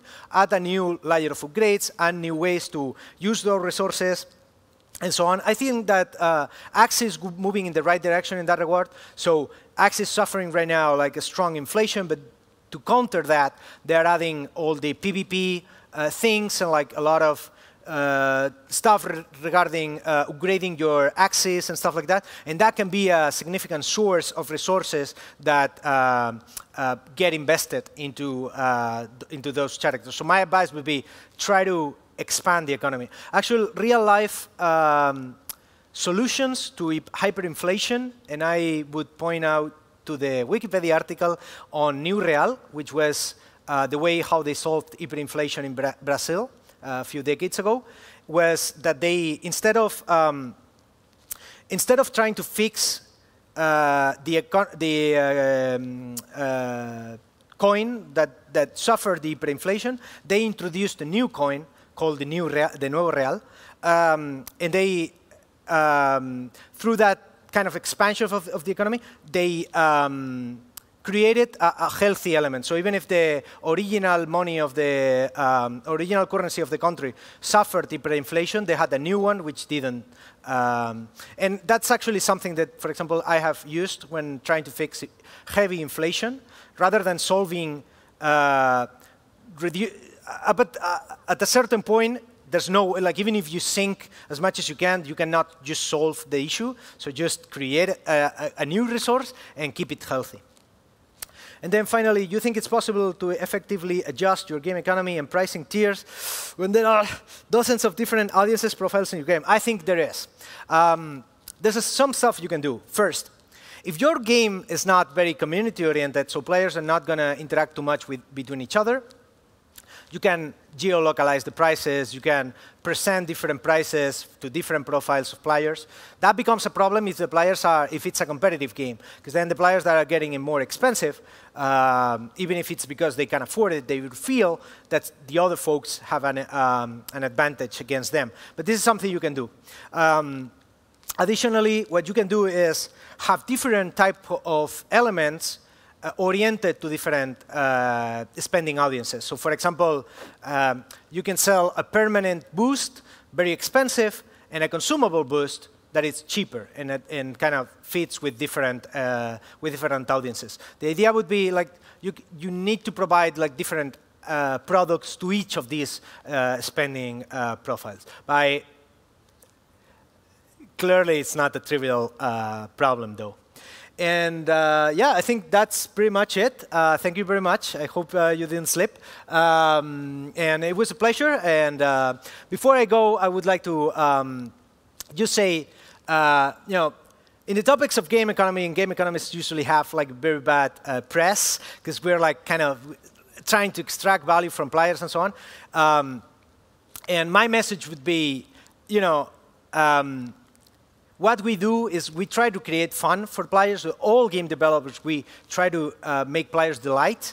And I've talked with so many players that tell me, like literally, there was one player that told me the other day, like not long ago, like I've been evicted, I'm living in my car, I'm suffering from many places, but just like your game is the only thing that allows me to kind of stand up and survive and evade, and it gives me a moment where I can rest from everything that is going on, both in the world and in my personal life. I think that's what we do. What we do is we create joy and we help people go on.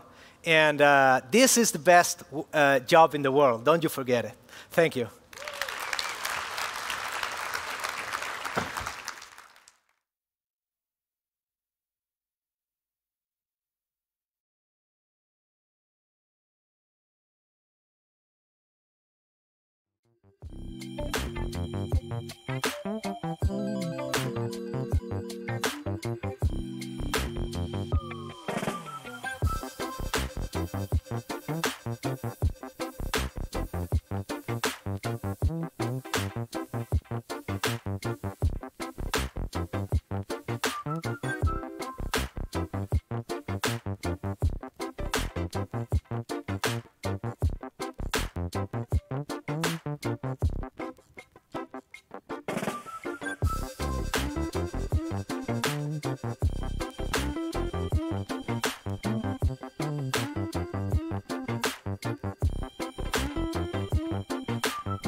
everyone.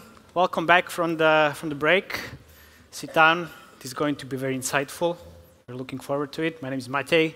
I teamed up with Nimrod over here. We're going to talk about soft launching. He's going to walk you through a new era of soft launching on Google Play.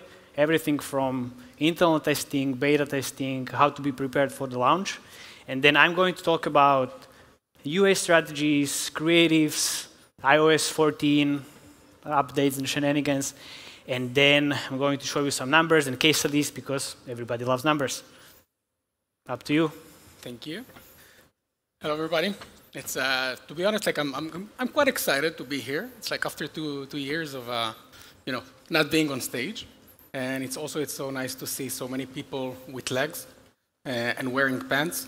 Although we still have like some people at home, so thank you for joining us online. And yeah, I'm Nimrod, or how you should pronounce it, Nimrod. Sorry, man. I can't do it. You did your best. Okay. You did your best. My parents never thought about it.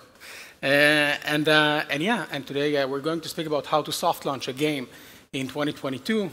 I'm part of the Google Play team. I'm based in Tel Aviv, so quite a lot of people coming from Tel Aviv today. So it's quite exciting. And yeah, hopefully at the end of this session you'll have some new thoughts and new ideas about how you're going to launch your next games. All right, so Adam Carpenter is our head of growth consulting on Google Play, and he once said that game launch is the most critical time during a game's life cycle. You really only get one launch, and you really get only one launch. You can test only once. You can make mistakes before the launch only once, right? And this is the main message for me today. Like, let's think of like all of the things, all of the boxes that we can tick before we're actually launching a game, just to make sure that you're all ready. Then your game is going to be the next big hit. All right, so any game launch will start with a pre-launch, right? Not surprising. But in every pre-launch, you need to you basically. Oh, yeah. All right. Sorry. This is what I wanted. So, a pre-launch is the phase, right, that happens before the actual global launch, and this is a crucial phase for you guys as game developers, because this is the time to test. This is the time to optimize your game. During that time, you'll collect data. You'll implement tools like attribution and analytics. You'll add features to the game, social elements, retention, and so on, and then to scale up the game once it's released. So we have many important metrics during that time that I would like to go over, right? Like to monitor. So it's everything from engagement to retention, from monetization, but also marketing, all of the things that Matej is going to cover, just like checking and evaluating the CPIs and the K factor and CVRs and so on. So things change, like as Matej said, like it's a new era. So things change over the time. So especially in the last like 2 years, we're seeing like more and more game developers doing things like launching games somewhat differently. So developers are testing earlier, and they're testing for a longer time, and they're focusing on the long-term metrics. So if before we used to see developers just like focusing on early retention or early monetization and then going straight to the launch, now they're taking the time, they're thinking, they're making sure that they're not making any mistakes because again, as we said, we have only one launch. And they're also testing new games more broadly from the market standpoint. So the countries that you're going to test it, and also the devices, right? It's Android, so we have a lot of devices. So we're trying to get a good understanding of the entire ecosystem. And in order to test it safely, they're using the different Google Play tracks that we have, including the pre-launch. During the pre-launch, so they're using open beta, which is somewhat of a safeguard on how to test games without having an issue of bad reviews and so on. And we'll cover everything in a second. So With the pre-launch strategy, there's a huge emphasis on optimizing the product and your marketing before you go publicly live, right? So in the pre-launch, we move gradually from one phase to another, and from engagement, from tech to engagement to monetization and soft launch in a more public way. And in each of these tracks, you need to test, like evaluate the benchmarks and the KPIs that you'd like to make sure that you're actually like reaching the KPIs that you're aiming for. And if the game is underperforming, this is the time for you to make changes. This is the time for you to really make sure that your game is fully ready. So on Google Play, we have different tracks. So we added like a few over the years, and we're making everything a bit more sophisticated with more options for you. And each track will have benefits and will have limitations. And we're going to cover all of them quickly now. And we want to make sure that you have the option to test in a safe environment. And that's like the most important thing. All right, cool. So the first one, internal testing. With internal testing, you can basically distribute your APK to up to 100 users in minutes versus hours. If you guys were here like a few years ago and developed games, so things changed.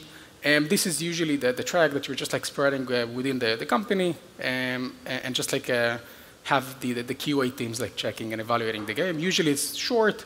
You're moving on quite quickly. During that time, you still have like all of the you can still leverage all of the Google Play features, such as Android app bundles and Play in-app products. The closed beta is extremely popular. Mainly for big developers and developers with IP. So with the closed beta, you can basically it's a private testing option. During that time, you can invite users via email up to 100K users, or with Google Groups, which is basically unlimited. And we see more and more developers focusing on that stage of that track longer to basically get all of the feedback, which is private and only you will see it during their launch. And you're still getting those feedbacks from those users privately even after the game is launched. And yes, this is highly popular, but at the same time, we still see the developers using the different tracks, including open beta. So in open beta, this is usually the stage where we see developers staying in for the longest time. So during that time, during the time of using open beta testing, the game is publicly discoverable. So basically, if users will go to the Play Store and will search for the exact name of the game, they will find it. Okay, it won't be in any collections unless you ask to be part of the open beta collection. So this is something to take in mind. It will be mentioned as unreleased, so users will understand that they're still testing something that is not ready and not out yet. And as we said, this is like a track with safeguards, right? So during that time, there are no public reviews and no public ratings. Now, this is extremely important because we saw and we experienced developers that had like amazing games, but they moved to production. They moved to the next track, to the public one, quite quickly. And as a result, they had extremely low rating because the game was not ready enough, still was buggy, not enough content. And then you're stuck with a game with a rating of 3 out of 5, which is just a signal for us internally on Google Play for a low quality game, meaning that you're going to experience some organic issues. So open beta will actually give you that safeguard. Another great feature is the fact that you can cap the number of installs. So you can decide that you don't want more than 2,000 installs, for example. This is a great one for testing during like tech and engagement, retention testing, it's also a track that we're usually using during the monetization. Now, production testing. So that used to be the track that most of our developers used to leverage and use for the longest time, and it changed. More and more are using the open beta stage for a longer time.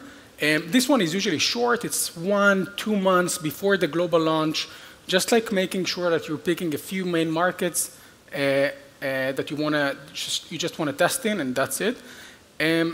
This is something that is important to highlight, that during that time, again, you will collect reviews and you will collect data.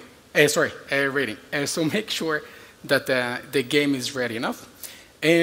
Usually, we see that developers are testing in different geos that will be they will be quite close to the markets that they're planning on focusing during the actual launch. So, for example, UK as a market that is close to the US, or Nordics for main EMEA markets.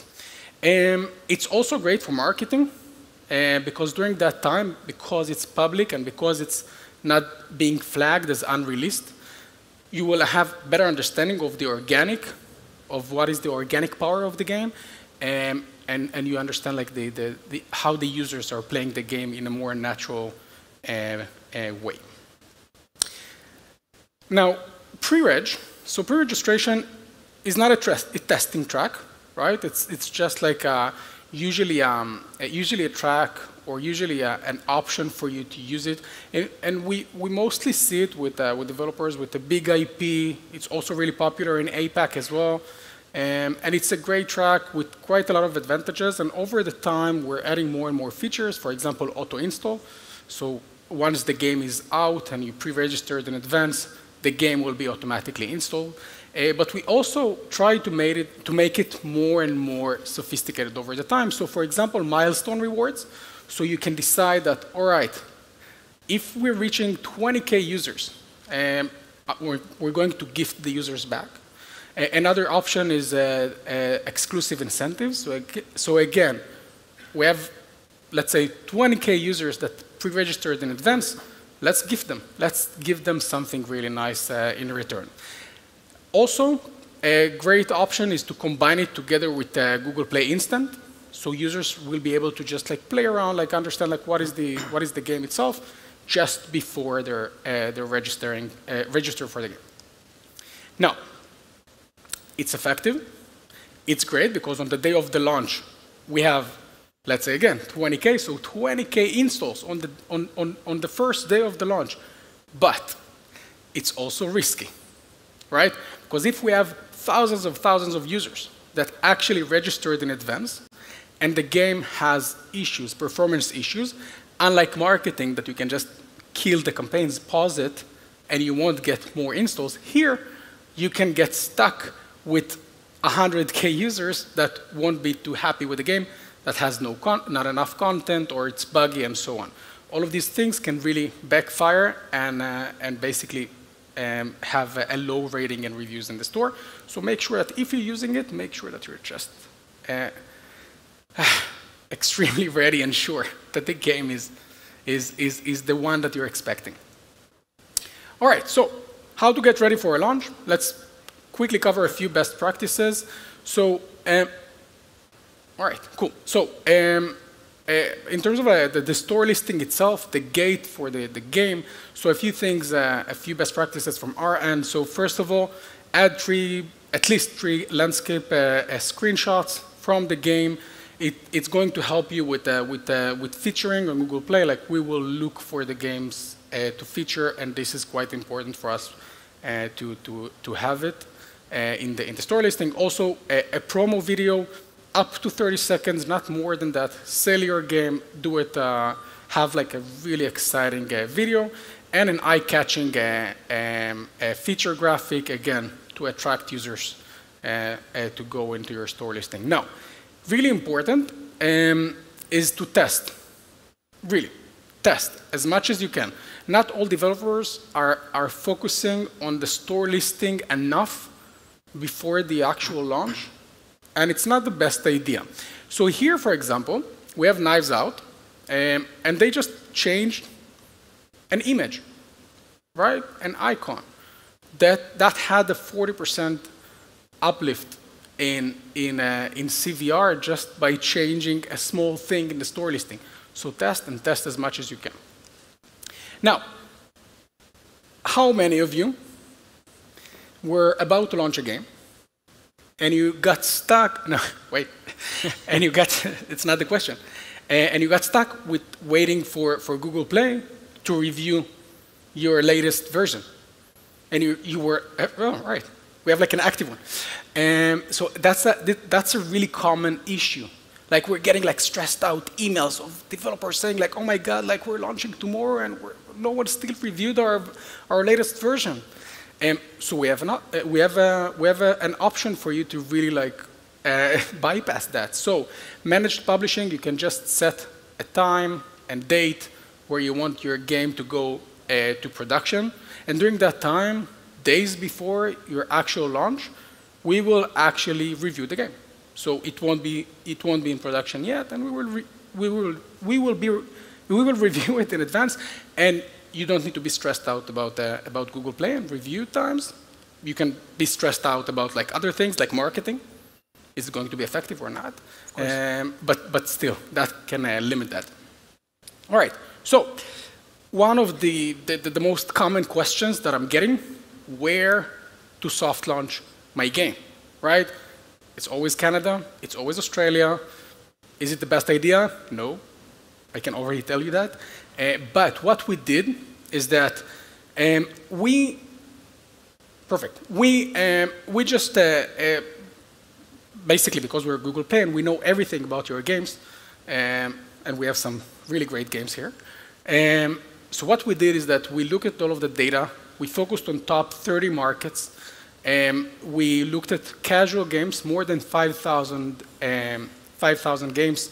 And what we try to do is to understand similarities between markets in terms of engagement, so minutes played, and in terms of monetization, user spend. And during that time, during that analysis that we did, we came up with a few interesting stuff. So markets that are similar. So for example, if you want to focus on the US, what are the similar markets to the US to test in? And also, what are the islands, the markets that are so unique that they're not similar to anything else? And that's a bad idea to test in those markets. So for casual games, again, casual games, but it's Turkey, so most of you are doing casual games, so it's great. So we had 3 different clusters. The first one is Western markets plus. So it's mainly Western markets, but we still see like Malaysia, for example. Here we have emerging markets and tier 1 APAC markets. And here we see that in terms of like the markets that are similar to the US, we can find, yes, we can find Canada and we can find UK, but we can also find Sweden and we can find the Netherlands, but we can also find Poland. In terms of the unique markets, and this is really, really important, Korea, Thailand, Turkey, Russia, Indonesia, and India, they're not close to any other market. So test in these markets is again a bad idea. Now let's look at the user span. So again, we created here 4 different clusters.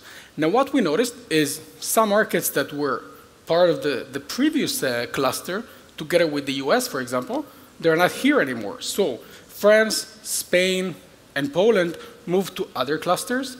So is Singapore and Malaysia. And here it's quite interesting because we see that for markets that are similar to the US, we can find, again, we can find Sweden, we can find Netherlands. So if you want to test again, like for a market that is similar enough to the US.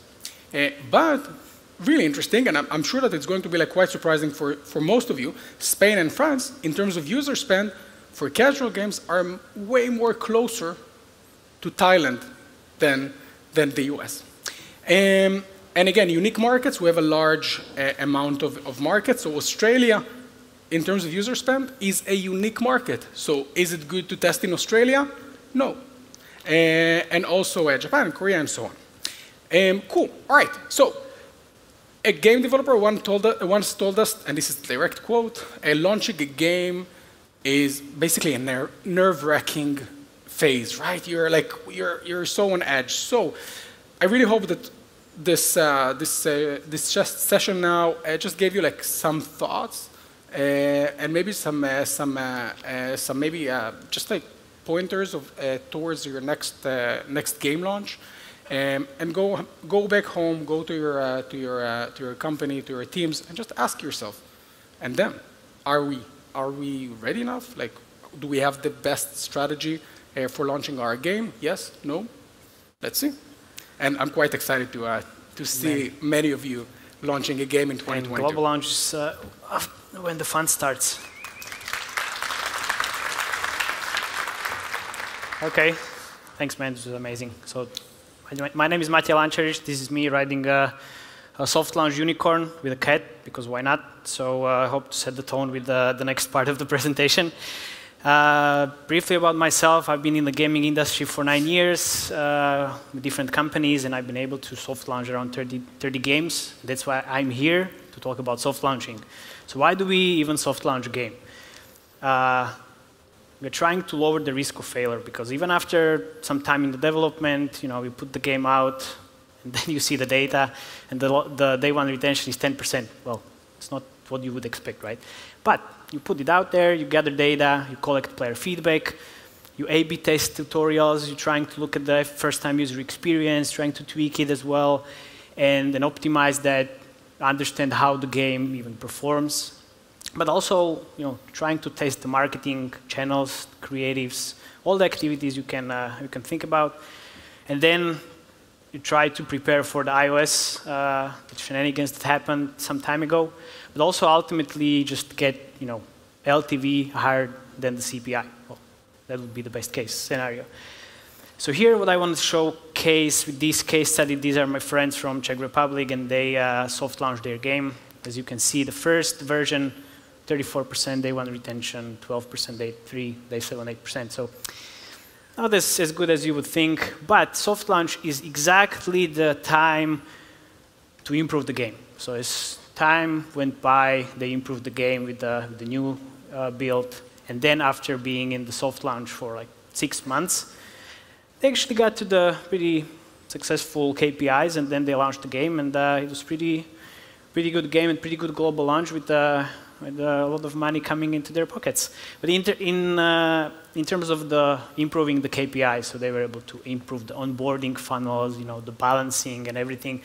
They added the segmented offers in the monetization stage, so the ROI was way better, because the ROI is something that helps with the UA campaigns as well. And Nimrod was already talking about how to select different markets and for the game and soft launching. So I'm always trying to do my homework, and for this type of game, I just listed all the users on Facebook and then everywhere else. I tried to look at the CPI that we could get, but let's not forget, like now you can't see the CPIs of our other games out there. There's like zero information about that. So these were taken just out of my experiences and the benchmarks from the game I managed before. And also, you need to keep in mind like different optimizations on the campaigns have different CPIs. But this is the homework I did. We also did like a genre popularity score in different markets. So that's why we ended up with these countries where we soft launched the game. So I would think like this is very good homework to do before you're trying to soft launch a game in a different markets. So like what can you actually expect? In terms of the App Store optimizations and how to prepare for the launch, Nimrod already mentioned the icon testing and everything. Look, the soft launch is the best time to start thinking about the keyword research. Well, even before soft launch is the best time, like pre-soft launch. You do the homework and try to look at keywords. Sometimes you use the keywords in the name of the game as well. But then trying to test everything in the soft launch, icons, feature graphics, screenshots, that's how you can increase the conversion rate and then therefore like decrease the CPI as well. So you need to constantly test everything basically. Icon, as I said, there needs to be at least one icon test, feature graphic and screenshot. If you don't know like how to change the screenshot, one quick tip, change the order of the screenshots can help with the increase of the conversion rate quite heavily. In here, there are 2 games ThanksLot and Seaport. So ThanksLot started on 17.3, ended up on 20. Seaport 18.9 and ended up at 26. So what's the difference between these two games? ThanksLot was in the soft launch for 3 months, and Seaport 6 months. So we had more time to test and try to find like the best performing icons and screenshots and feature graphics. So it's really important as well in the soft launch is the evaluation and data analytics and everything. So you need to be a very good friend with your data team and also the game team as well. You need to speak on a daily basis about what's happening, what kind of tools you need to integrate into your SDKs and everything into your game, and how you go about the A/B testing, how many players you need, and even before everything happens, like you need to check if data are correct, and then setting up dashboards, and even in the monetization stage, trying to actually predict how the game is going to perform based on the data you have. So, how to think about the soft launching and the UA strategy that you can use in that period. So I usually divide the soft launch into 3 stages, and it's the technical stage where you just get the game out there, trying to use a tier 4 country, so you can just check the data if everything is working correctly, if you have all the SDKs in place, if the MMPs and everything is checking, matching, everything is matching. And then ideally looking at the crash rate is, if everything is working, if there are any like bottlenecks in the tutorial flow or in the onboarding, so you can remove them, and then the game can progress to the stage 2, which is retention stage, where you measure retention day 1, day 3, day 7, but also trying to see what kind of like ratios you have between these like retentions.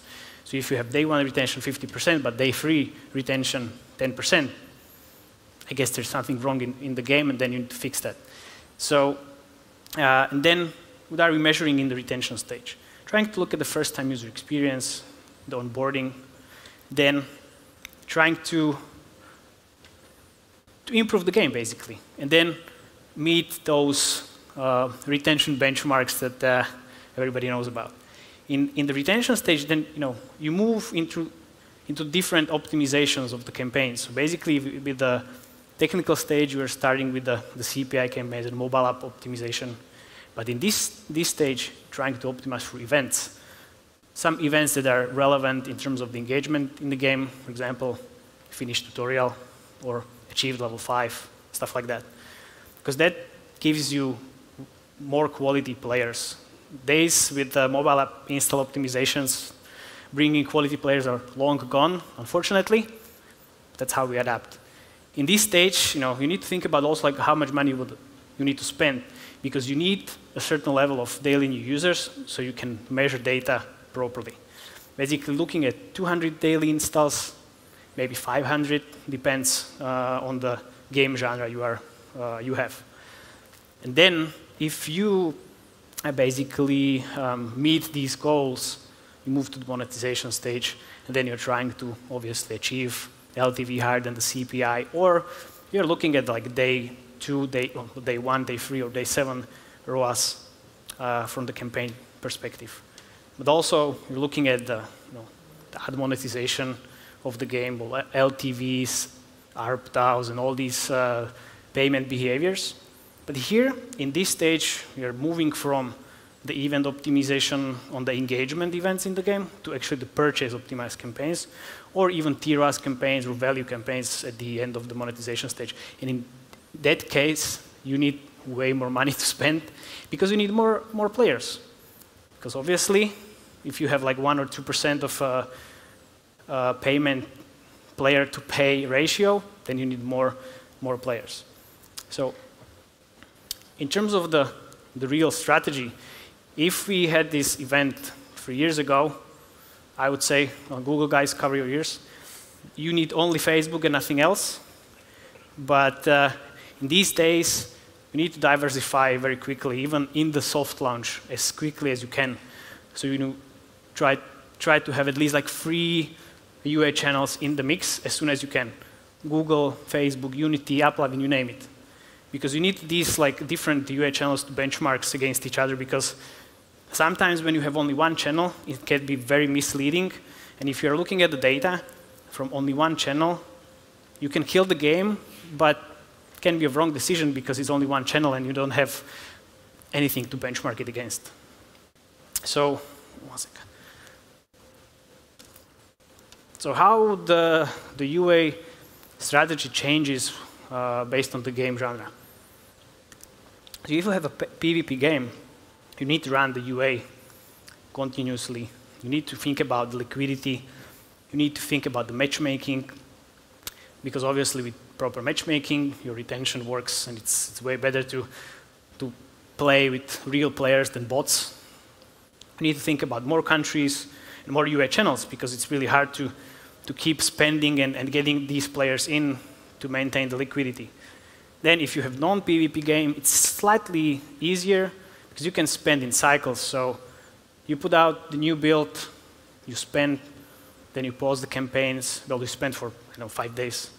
You pause the campaigns, you evaluate, you improve the build, then you work on it and then launch and spend again. The whole cycle continues. Oh, I forgot about the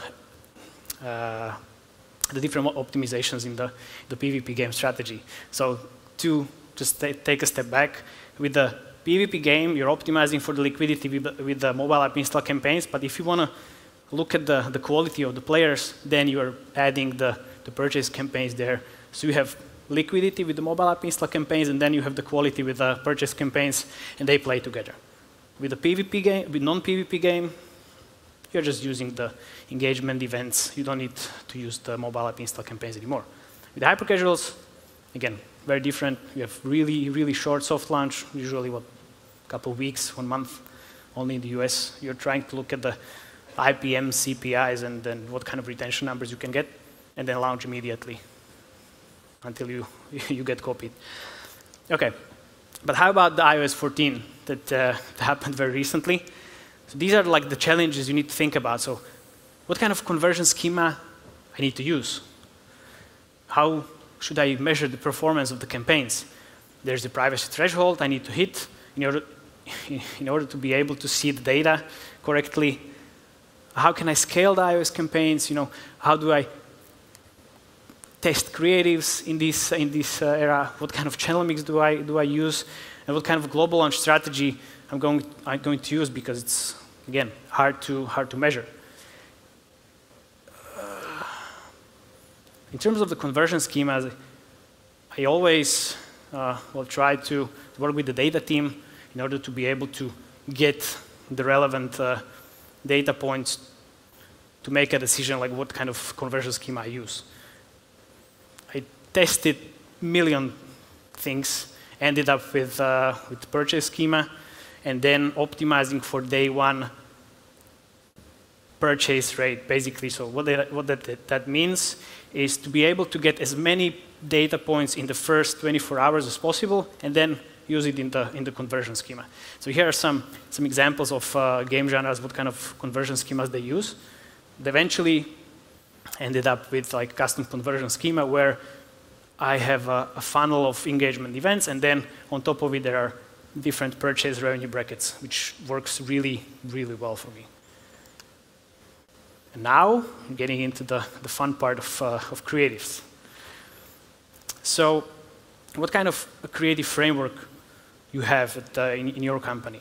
So this is what I do usually, trying to take a look at the historical data, do the competitor analysis, obviously, and then taking that insights into the brainstorming sessions where we create a creative brief, then try to start with the production, and then testing and evaluation. Kind of easy, right? Should do that. And here are some of the videos I want to show you. Can you play the first one?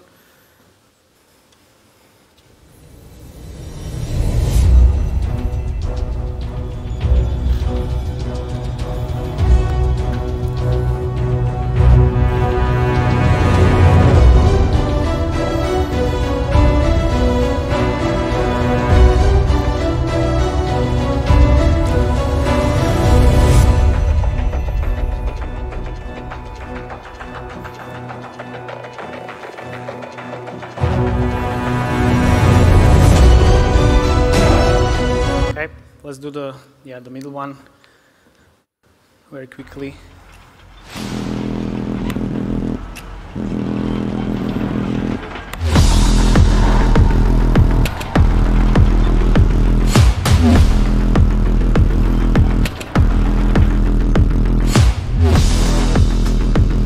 Okay, let's do the third one.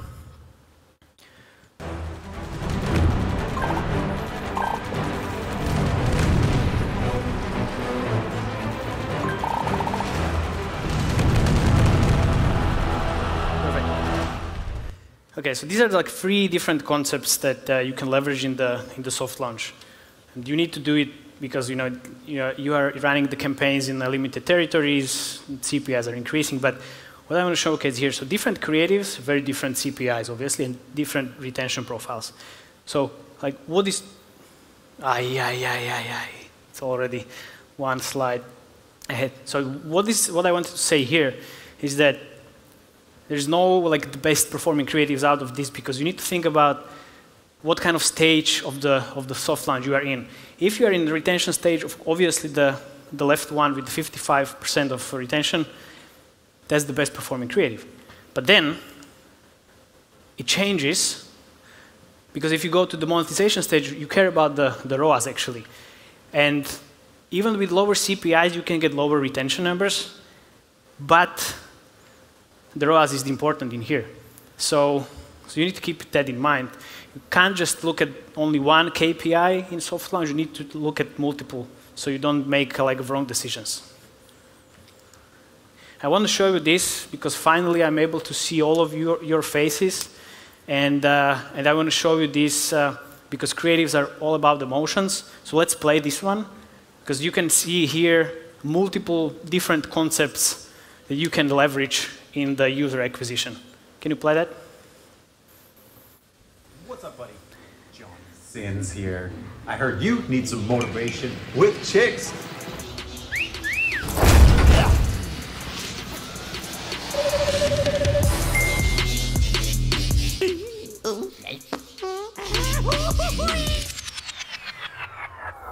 Uh-oh.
Okay, I think you got it, right? So you need to think about the creatives, from different perspective. I like to use very crazy creatives, as you could see. But let's quickly talk about the global launch checklist, and then I will share you some do's and don'ts that I think it's really important, and then there's room for your questions. So when to global launch the game? Well, if you're satisfied with day 1, day 7, day 30 retention, and like the ratio between those retentions, you need to be able to convert players to payers, actually, looking at the monetization. You need to have enough content to sustain engagement and prevent churn, and obviously like servers that can handle all the loads of new players, 20K pre-registration, 100K pre-registration, everything. You need to think about that. Ultimately, LTV is higher than the CPI, or if you're able to see the day 7 ROAS is 30%, and based on the prediction, you're able to get to 100% in 3 months. That should be fine, right? Depends on your KPIs. And then the SKA network conversion schema is working properly, so you don't have any headaches afterwards. So what are the do's and don'ts? So integrate the tools and SDKs, everything, then do the data checks. define the soft launch owner, because there needs to be one person that is responsible for everything, so there's no miscommunication. Set the goals and KPIs. And also, as I said, set up the conversion schema. Define the kill factor, because, well, as previously mentioned, games can be killed. What can you do about it?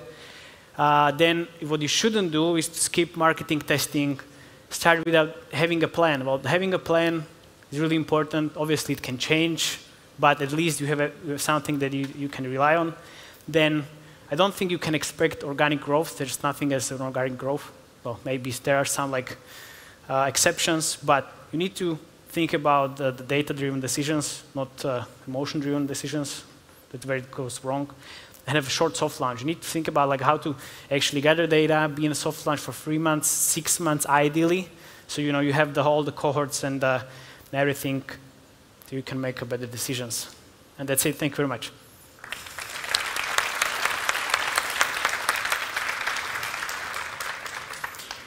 Any questions?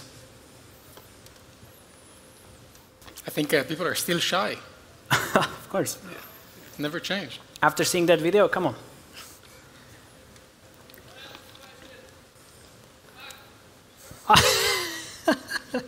Hey, Rudy.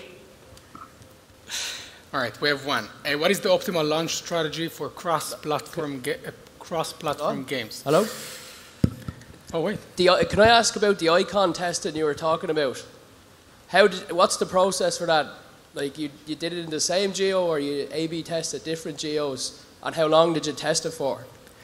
I use the same geo always. If you have multiple geos in the soft launch, let's say I use UK mainly rather than the Australia or Canada. I test it there and use always the UK and test it until I have enough results. Enough meaning at least 1,000 or 2,000 installs per variant. So it's statistically significant. Okay. And one other question for you. When you're doing the soft launch with, say, ad-funded games, do you do ad-funded ROAS bidding in your soft launch? Of course. In the monetization stage. And it's a very good question because not everybody knows that, let's say, on Google, you can target on T-ROAS, but you can use that for ad-monetized games, and you can target ad ROAS. And that's very powerful. So really low CPIs. Not everybody is actually launching those campaigns. So you have pretty big competitive advantage. Thanks. Thanks very much. Thanks, Rudy.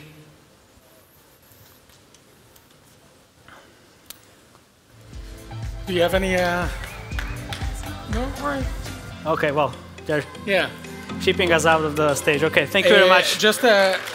And now, thank you.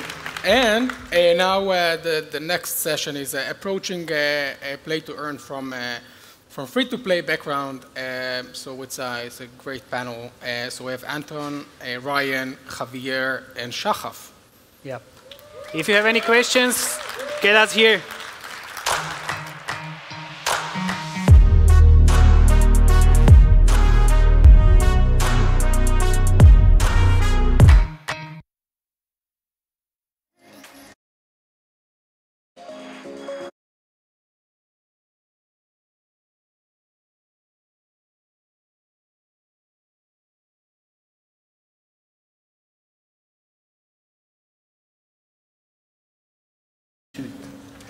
Right? You should switch, right? Because Ryan Fu is in the middle. No, it's good. Nobody's going to mix me for a Ryan, right? Yeah. All right. Anyone feeling Istanbulish? Hey! I sure am. And please yell if you see me leaning backwards, because I did it during exercise or training this yesterday, and otherwise I'll be sweeping all the floor NFTs if I trip over. So let's try to keep me on the chair this time. But as mentioned, so today's topic for our panel is approaching play to earn from a free-to-play background. So we have esteemed people coming from crypto, free-to-play, people having done both free-to-play and crypto, and we'll be discussing new business models, what to think about, how does this whole paradigm shift change how we think about game design and game economy design specifically, and try to explore and paint a bit what could be expected from the space going forward. But with me today I have Ryan, Shahaf, and Javier. So Ryan, why don't you give a quick intro on yourself? Yeah, I'm Ryan. I am a gaming economist at Delphi Digital, which is a research and investment firm, right? And we have previously supported Axie Infinity, Yeegood Games, Illuvium, among other games in the space. So we're excited to be here. Yeah. Delphi are legends. Thank you. My name is Shahaf Bar Geffen. I'm from Uncaged. We are a Web3 gaming studio. We're launching Monkey League this summer with the MBS token and Generation Zero Monkeys collection. We come from deep expertise in both in Web3 and in gaming. Myself, I'm the crypto guy. I've been in the space for the past 6 years. Launched Koti, which is a deep tech layer 1 and a DeFi primitive. My co-founder is the big cheese, Raz Friedman. He was employee #1 in Playtika and the legendary chief product officer. What we do different in Uncaged is that we produce high-value games, or high-definition games. We're going to be the first one on Solana. We build economies that scale better and have more sustainability. We're building everything on a platform that we launched, and we believe that gives us a big head start. Awesome. Javier? Well, I was here before. Yeah, so most of my experience has been 10 years in free-to-play. I have a little bit of experience in blockchain. I was in the building the tokenomics of a company called Euler Tools during the launch stages. But I would say that when it comes to gaming, I'm mostly free-to-play and kind of observing the rise of blockchain gaming kind of from the rear end. So I think it will be cool, this discussion, and to talk to actual experts on the topic. Most definitely. We're hiring. And just to set a bit stage of the discussion, so obviously I think everyone here in the room has noticed kind of the explosive rise during the past year of everything blockchain and gaming related. I think it could be traced back to 2018 with the launch of CryptoKitties, obviously a very kind of simple product with the only gameplay element being the breeding of the cats in the project, followed then last year by an explosive rise of the so-called profile picture projects such as CryptoPunks, Bored Ape Yacht Club, that mainly have revolved around the collectability of pictures and then the associated communities to those, but not too much kind of content creation around those. Then moving with Axie and a couple of other games, League of Kingdoms, the Sandbox, seeing kind of the early play-to-earn games entering the space.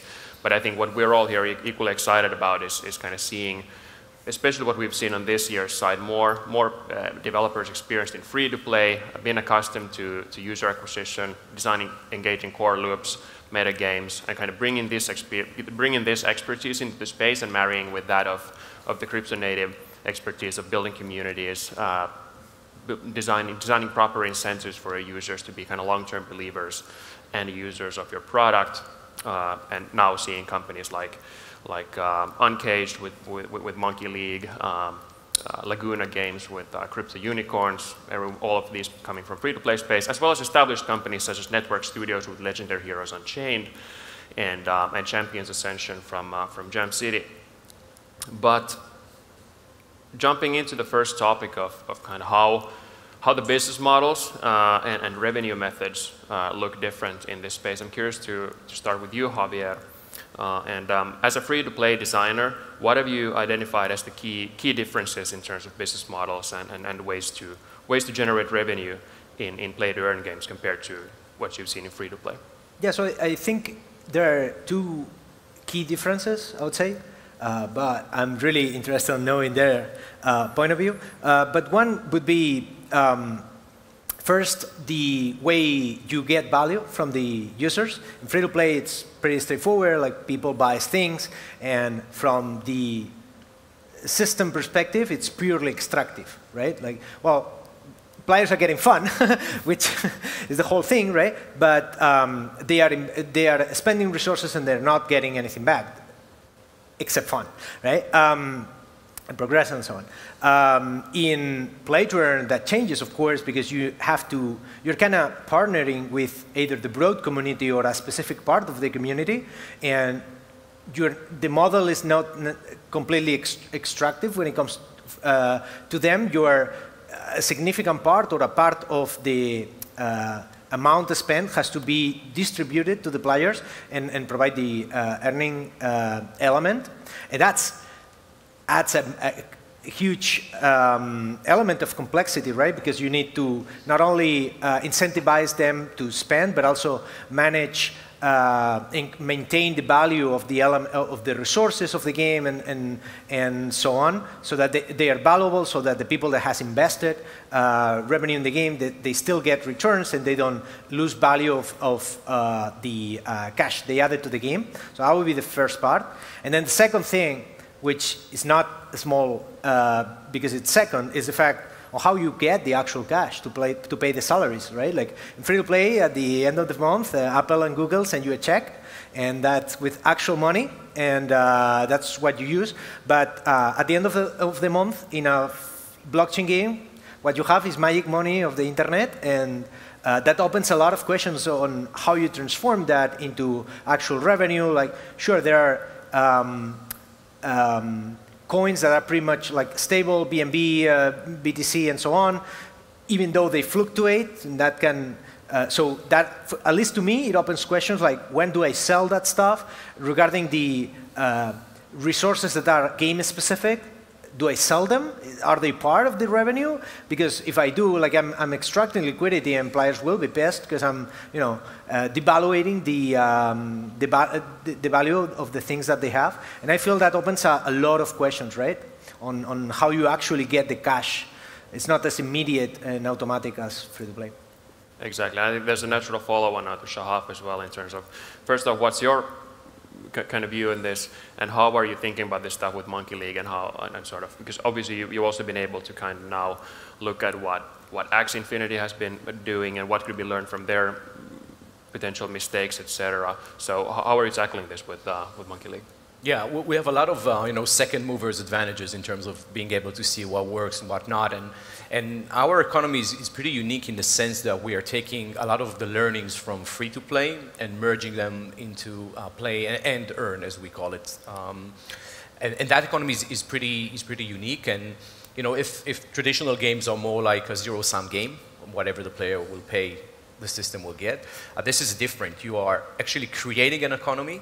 Now, you own a part of it, and this is your big incentive, the tokens that you own. But other than that, it actually generates revenue. So we collect revenue from NFT sales, from all sorts of transactions that are happening inside the community, and they own this thing, like citizens of a country that you've created.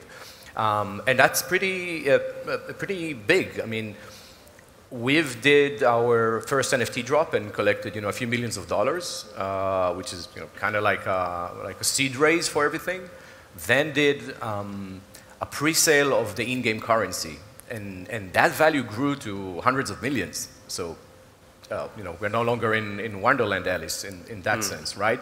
So you create all this value, and as a studio, the next game that you create is the same story, right? You either create a new token for it, or is it part of a more complex governance model, but you own a big part of this economy, or a substantial part of this economy, and the revenue keeps on collecting. And that's in perpetuity, and that is proper revenue.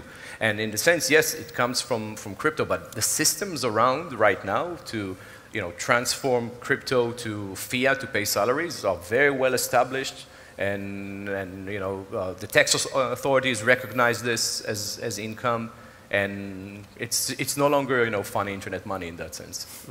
And I think an interesting point also a bit relating to live ops and the kind of extensive content treadmills we're seeing in free-to-play right now. So I'm curious, maybe just double-clicking on that a bit regarding Monkey League as well. How would you see it from the company's perspective on kind of balancing both producing new primary content and selling new content versus keeping old content relevant and then generating revenue through secondary market sales? Because I think that's something that maybe free-to-play hasn't been sort of focusing on too much, but it's a kind of a new thing in this space. Yes, so our approach is with seasonal content. So for instance, we did the first Generation Zero drop. That sold out in like 23 seconds. Now everybody has monkeys.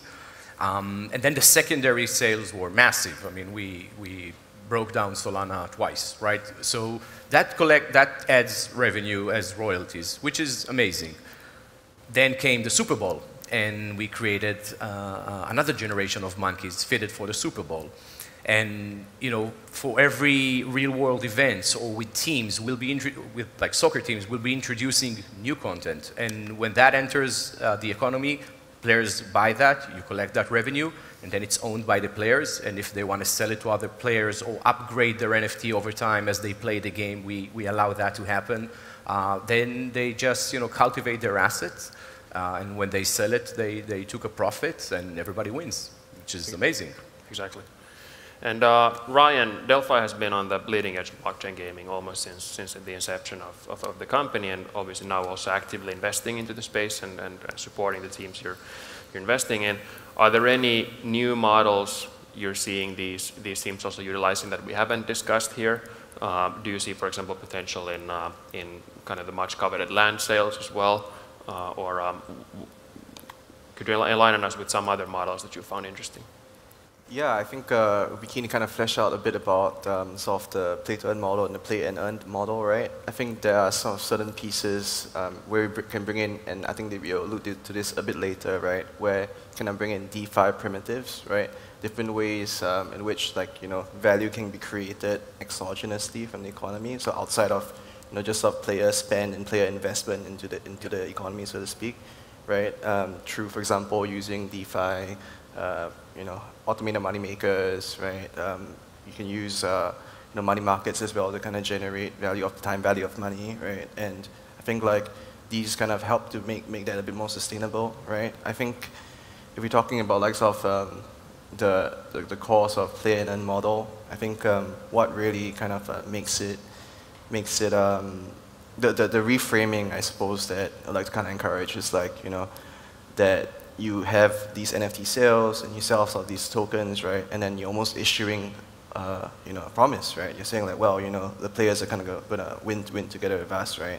But eventually, the goal is, you get them in early with the, where they're kind of supporting a game, and you set up the right incentives for them to come in and support you building like these almost larger IPs, like beyond just the one mobile game, beyond just the one kind of application. You're kind of going to an ecosystem, right? So that's when we'll discuss the governance token or the ecosystem token, and that comes in to help set up the incentives right, such that you begin to see development of IP, development of transmedia, right? And that's why I think that's something that we're really excited about.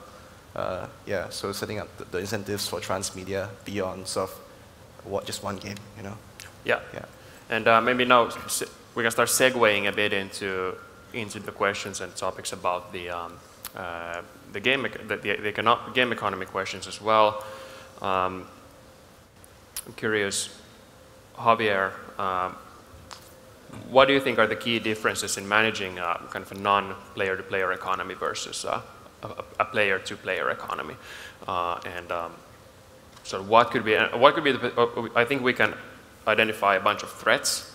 But what could be some opportunities there as well? That's a difficult question. So in general, in free-to-play, we try, almost all free-to-play games try to avoid, as much as possible, player-to-player economies, because they are super difficult to manage. So the biggest difference is, in free-to-play, the developer tries to have a lot of control over the whole economy, so rebalances that can change and fix the economy, expand it, and so on.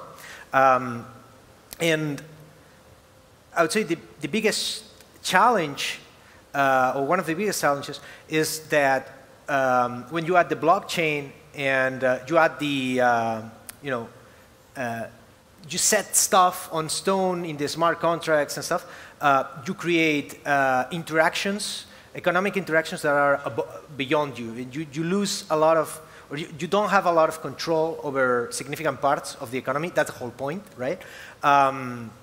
but that becomes way harder to manage. I know, I think it was yesterday, I was having a discussion with Ryan on this, and I believe like the shape how economic control or the developers working on economics is going to take on this type of games is more like kind of a central bank. A central bank does not control the entire economy. It doesn't approve every single economy on the every single transaction on the economy, but it controls a specific. It has a regulation that controls a specific points like the interest rates.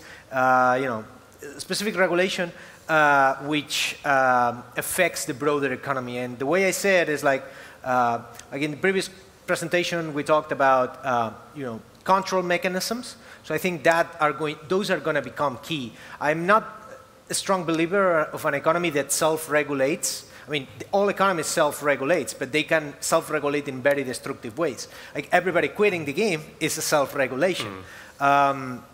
So to avoid that, the developers will have to be smart and will have to add those control mechanisms. And perhaps one of the challenges is that those control mechanisms have to be added in the game before the game is launched, right? Like at the very early stage where it's not easy to predict where the problems are going to be, especially if you're an early adopter. Exactly. And also touching a bit on that kind of basically finite state of stuff that is being developed in this space, and mirroring again to how it's usually done in free-to-play, where we in many cases monetize on consumables. Stuff wears out within games, as that's an important driver for continuous spending also within these games. Now, with NFTs and anything on-chain related, I think some people or players might have the perception or prefer the perception that what they own is eternal, it's always going to be useful and valuable, but that doesn't really play well with this narrative in a sense. And Axie, obviously, when one Axie is created, it's always going to be there in the game, potentially generating more revenue for that user, and the system keeps self-inflating itself that way.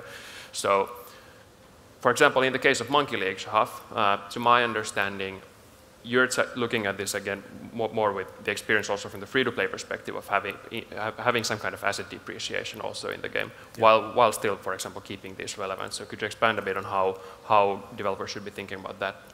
Yeah, well, two things. First, I think with the tokens, what we've done different is that we've created a game loop that is, in a sense, it's free-to-play meets play-to-earn. How? You don't just play the game, win rewards, sell rewards, mint, rinse, and repeat. You actually need to invest game resources in order to play the game. And you'll get some for free, but if you want to continuously play, you need to invest more. So it means that the very good players will win more rewards, and the subpar players will not, right? So it has a skill baked into it, and a circulation that continuously grow the game's treasury, which means that you don't need to inflate the economy that much. So that's with the in-game currency. With the NFTs, what we've done is, first of all, if you play with the NFT, in the end of the game, we'll burn that NFT and mint you a new one that is better. So as you play, you appreciate the value of your assets. If you don't play, it just sits there idle as like a whale hoarding assets. Other people advance, like it is in real sports, right? Other than that, we are retiring players after a while, maybe 2 years or so. Your athlete is getting old, as we all do, and now it has some handicap into it, and that player needs to retire. Maybe you can do something great with it, awesome, like a coach or something else, but the idea is that this economy does not continuously inflate. Other than that, what we've done different is, yes, you need to pay breeding fees to create new NFTs, but you need to own a game item that is kind of rare, or at least we control the amount of these items over time.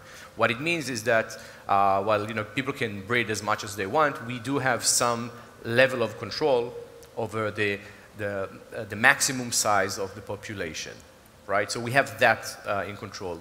Relating again to what you've mentioned as governance, and the idea, I agree, is that you create a policy, and then people do what they want because they own the economy.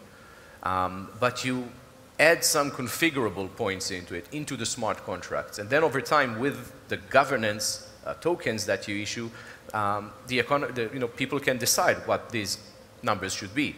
And because they own a large part of this economy, they are incentivized to act wisely. And that's how this whole thing, this magic works. Yeah, is there if I follow on that piece?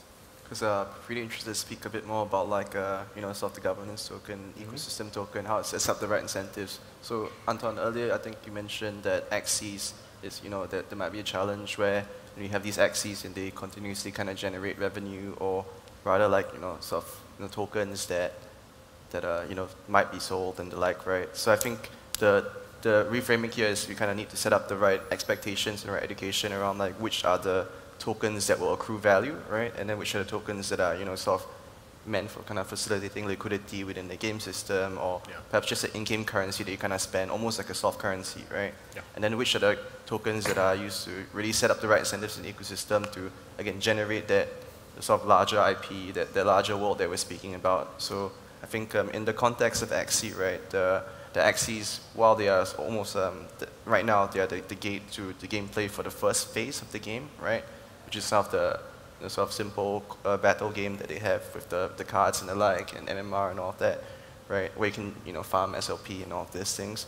Like, that's, one growth stage for Axie, but there's actually a multi-stage plan for Axie, where the AXS token is kind of the centerpiece of that multi-stage plan, right? And the AXS token is, governing $1 billion treasury, right? And there's going to be a progressive decentralization. In fact, they released a plan just earlier this week, detailing like how they plan to, begin to allow this treasury to be invested in a bunch of different initiatives, potentially to expand the Axie brand, while continuing, of course, the development of their core game, right, which will be released soon. So I think that reframing from an understanding of like, well, these assets and these tokens, we have to kind of understand which are the ones that are designed to accrue value and which are the ones that are kind of, useful for really in-game kind of, I would say, growth really sometimes. Yeah. And on that note, I think there's been a lot of forward-looking statements in terms of blockchain games or play-to-earn games in player governance, as we mentioned, as many projects have a governance token also in their roadmap that is intended to capture value in one way, but also allowing players to take part in decision-making in those respective ecosystems. Now, what are some examples you've seen currently that players can actually participate in, and what do you predict that they will be able to participate in? Obviously, I think looking at the near future, games will be running on the company's own servers. They will be deciding largely for the games themselves. But what are some of the ways that the players can also take part in feeling that they're a bigger part of the economy and the game's direction itself? Yeah, that's a great question. I think it really is kind of like a sliding scale, right? I think at minimum, you kind of want players to be involved, like in governing the treasury, right? And a portion of the treasury sometimes, right?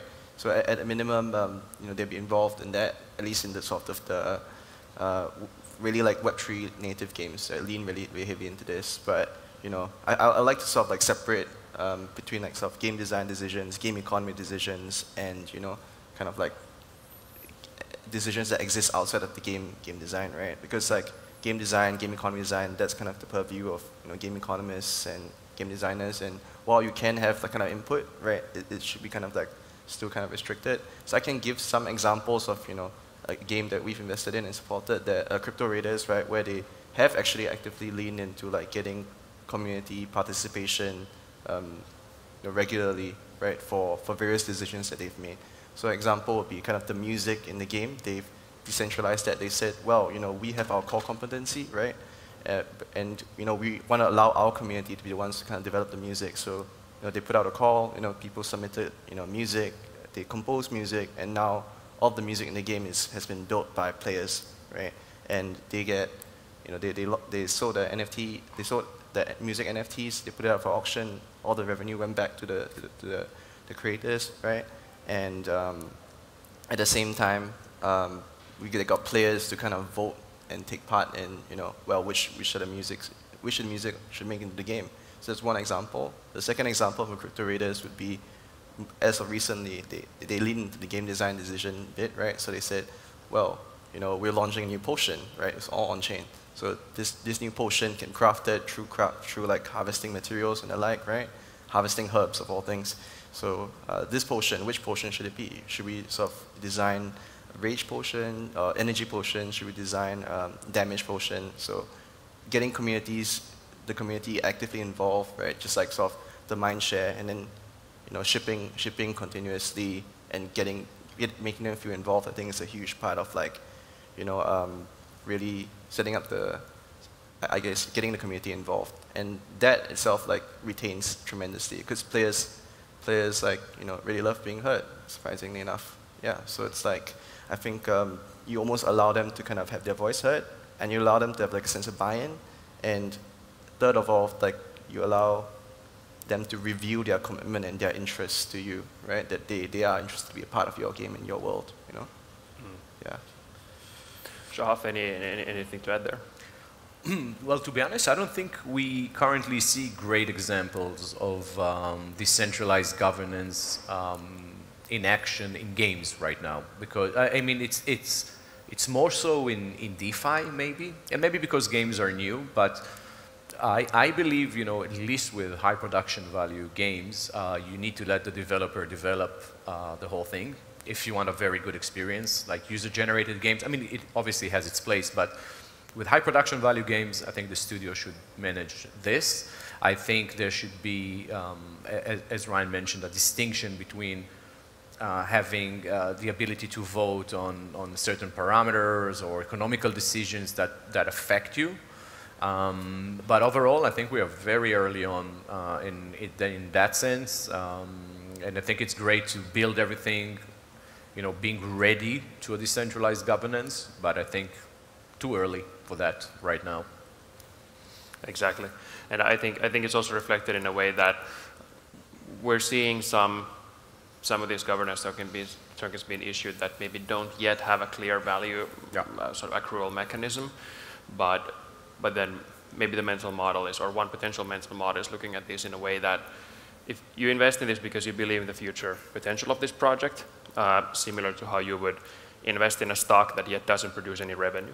But the day that hopefully comes after several years when that stock starts, so the revenue is getting accrued to that stock, then it makes it a worthwhile investment. So likely this is also to see governance tokens starting out very simple, but over time when the industry matures, there's likely going to be more sophisticated use cases for them as well, and more clear use cases for players to participate and across the crypto space in terms of different projects.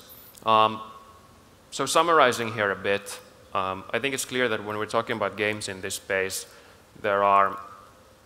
players are more heavily involved with everything that's financially, economically related to these games. It's a lot about it's a bit about managing your own investments as well, how well you're playing. That's also reflected in how well you're doing and how your portfolio of gaming assets is doing. There's a governance aspect in taking part of the game's direction in the future. Players almost become shareholders in a way, at least sort of visually speaking, in these games. So that, I'm curious to get all of your thoughts on this, starting with you, Javier, on how do you think, who's the typical player right now? Who's the typical user that's interested in these games right now? And how do you think that will evolve?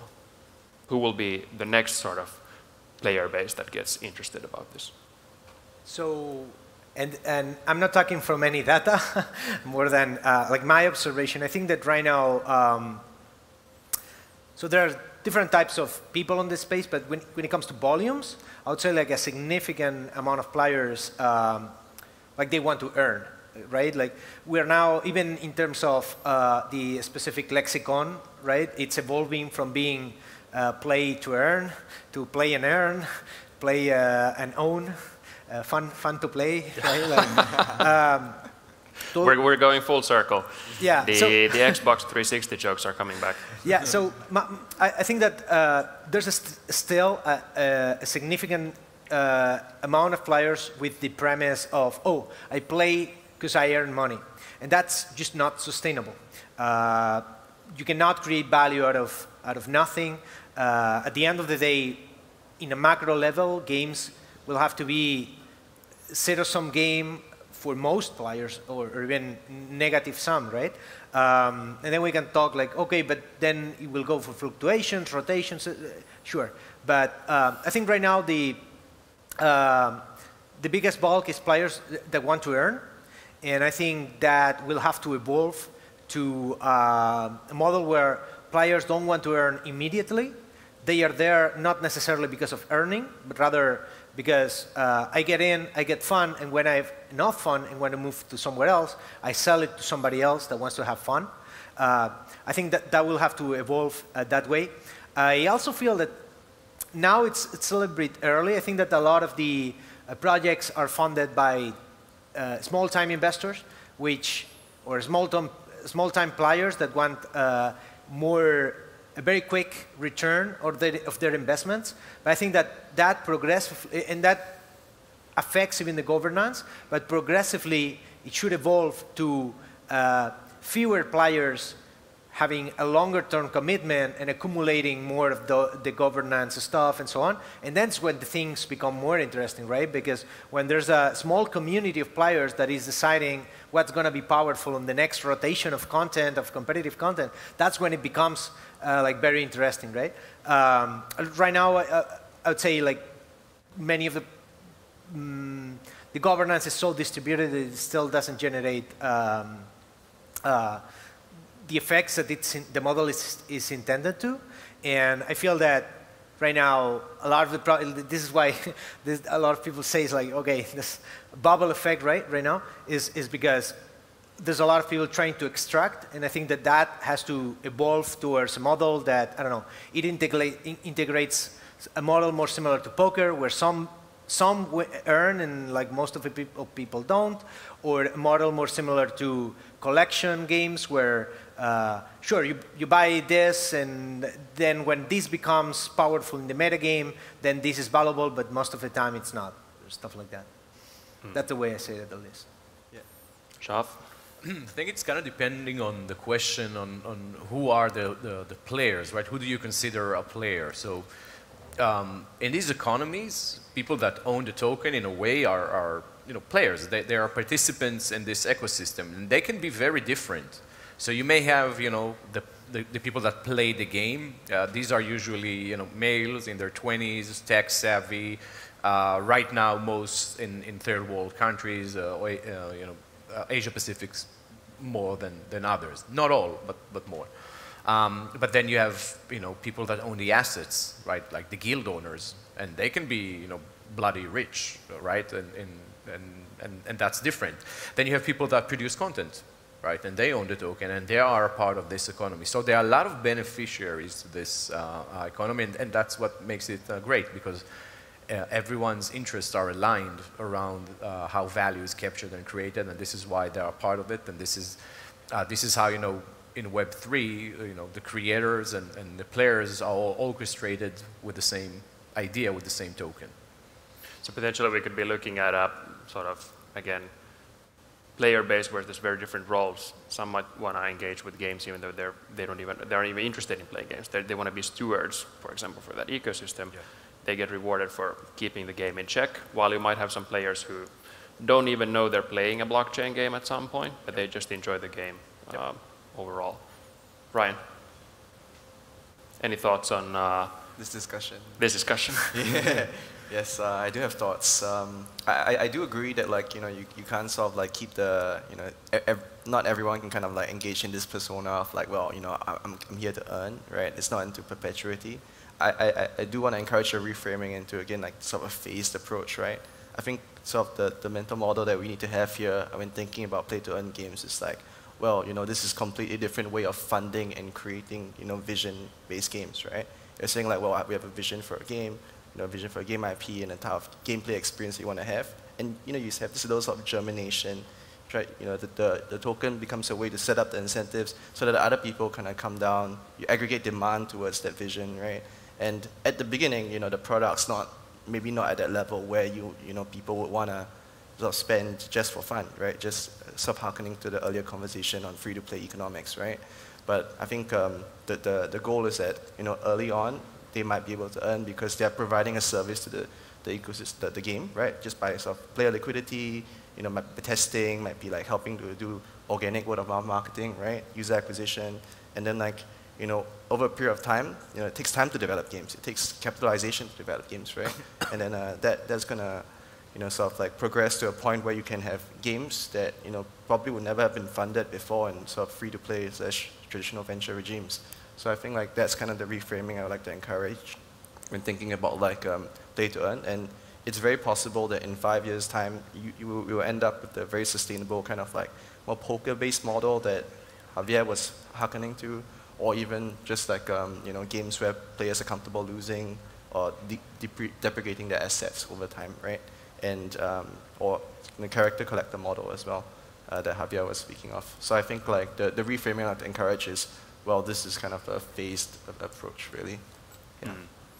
So maybe as the most important takeaway, at least in my opinion, is that there's a bunch of stuff to be learned, both from gaming and crypto when going into this space. We're super early still, and I'd say it's very much a blank slate.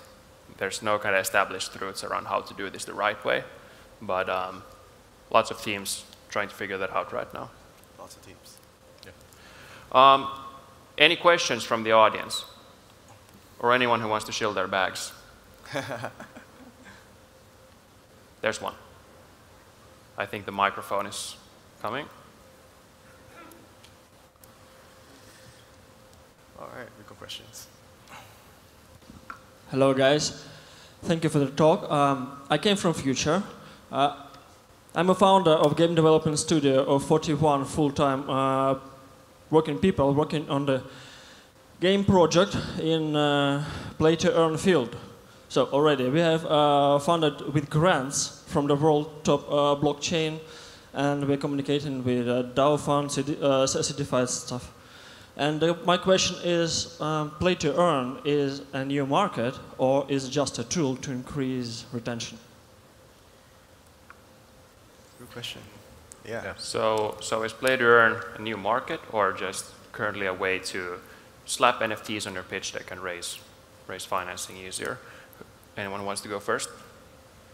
Yeah, I'll try.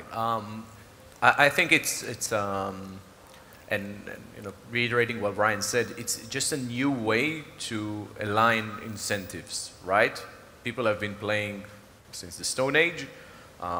This is not there to cannibalize free-to-play or subscription. It's just a new way to build and own games, right? The developer has its incentives, the player have their incentives to start early, and the entire community around the game has its incentives. Obviously, because this is new, then it's a new market. But I don't think it took even 1 cent from Playtika's earning last year. If all, it just got the crypto folks involved, and the lifetime value of a crypto player is, I think, much higher than it is in other fields. And this is why we saw a shift from what people are doing in crypto, from DeFi and other things to this. So in that sense, it is a new market. It is being pioneered by the crypto community, but it's just a new way to orchestrate things. Yeah, I'd like to add to that. I think, agreeing with Shafia that it's completely, it's additive, right? And, hearkening to kind of Javier's earlier conversation about like, well, where you're speaking about, more users coming online from the Philippines, right? I think that might have been, from the sort of intro. But, users coming online from like different countries that, might not have otherwise kind of been playing these games, and, eventually that will also kind of increase the total market cap of games overall. I think, yeah. I'd like to add that I feel it's... Final comment. Okay. I feel like it's kind of a combination. So I feel that there are going to be players that are absolutely native to this space, and they don't play the other regular games. Because there's an element of free-to-play games, they leave a lot of people outside of their model. At best, free-to-play games are minnow-oriented. Like lifetime, 90% of the players of a game do not ever pay and are not the actual target of a game. They're, if anything, content for the others. And even that, I'm sure you know a lot of people that thinks, oh, games, that's a waste of time, right? Like they feel that they're wasting their time. And I think that blockchain games go again, I mean, target specifically that type of people. They're not feeling that they're losing their time because they're getting some kind of reward that has real world value while playing, right? But I also find that, or I also think that there's a segment of current free-to-play or current games that it's going to transition, or at least a percentage of them can transition into this space, right? Like I'm thinking Forex players, strategy players, where spending money in the game is part of the game, where there are strong logics of trying to recruit good players, very engaged into my clan and stuff like that. And I feel that that can also exist in blockchain games, and it's even reinforced. I want the best scholars, the ones that put the more effort, they have the best skill to recruit them in my guild. I want to invest not only to get an advantage, but also to be able to increase my earnings in the future and stuff like that. So I think that it's both a new market, but also it's going to shift, or it's going to attract a segment of the current market into the space. Exactly. Last comment. Huge. You get 15 seconds. 15 seconds. Hugely instant bullish on Forex games, right? Second thing I want to drop is that Crypto Raiders, sort of shout out, the average revenue per user is $750. That's when we were speaking to them back in November, December, where we decided to make an investment. So I think like we're playing with very different numbers here, right? Even though granted, it's 5,000, 4,000 users back then, right? The question is how that will scale, right? Yep. So that's the exciting part that we're going to work out together, I think. Yeah. So. Definitely. And you pay nothing for media. Yep. Yeah. Unless it's Google. Zero ad spend, except for Google. Yeah. I love Google. Yeah. Just pay them, regardless. Pay them. And with that, I'd love to continue the discussion, and we'll likely have to spin up a separate tokenomics episode to cover all of this in more detail. But before that, I want to extend a huge thank you to the panelists here and to the audience.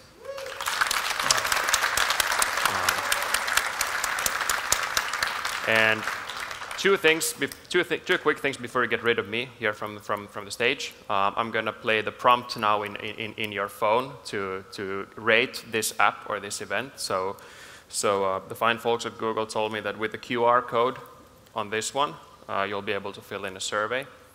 So please go and do that.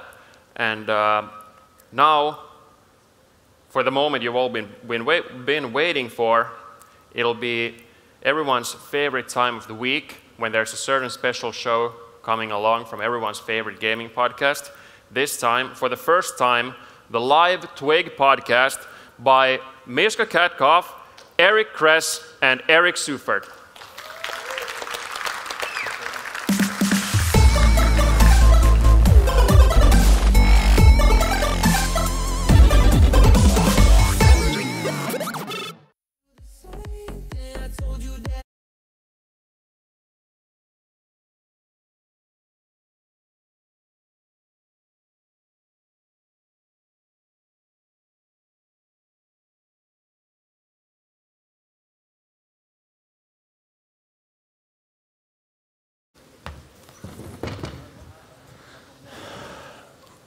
Hey everyone, we're waiting for Miska to get mic'd up, and we actually have a special guest in this episode of the first ever live Twig. It's Chris Petrovic will be joining us. So he's enriched many of your colleagues, and now he's here to talk to us. Yeah, Adam Telford could not be here this week because he just has a newborn that he is suffering through at this point. See, I'm not going to fall this time around. Chris should be here. Sure. So, raise a show of hands, who listens to the podcast? All right, pretty good. Good numbers, okay.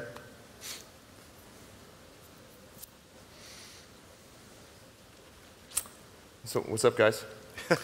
Yeah, this is how this normally goes. Yeah, this is it. This is like the pre-recording banter. Yeah, I took a nice nap. You did? Yeah, I went back to the hotel. To take a nap? Yeah, I was dying. Really? I got like 3 hours sleep. Why?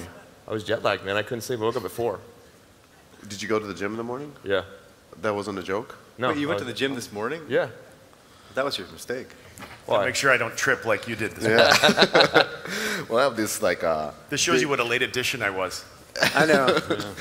Yeah, this is how professional this normally is. It's like we build it up. Maybe let's get the energy going again. Can we get the music going? One more time, the intro music. Let's go. Live Twig. First time ever. Big shout out to the people that stayed. Yeah. The party's downstairs. I guess not. No I guess music? not. Actually, Should we take it downstairs where the coffee is? Maybe do it down there. Yeah, well, I was asking where the beer is, but apparently there's no none. alcohol? No, I was joking. I didn't ask that. There we go. Yes. All right.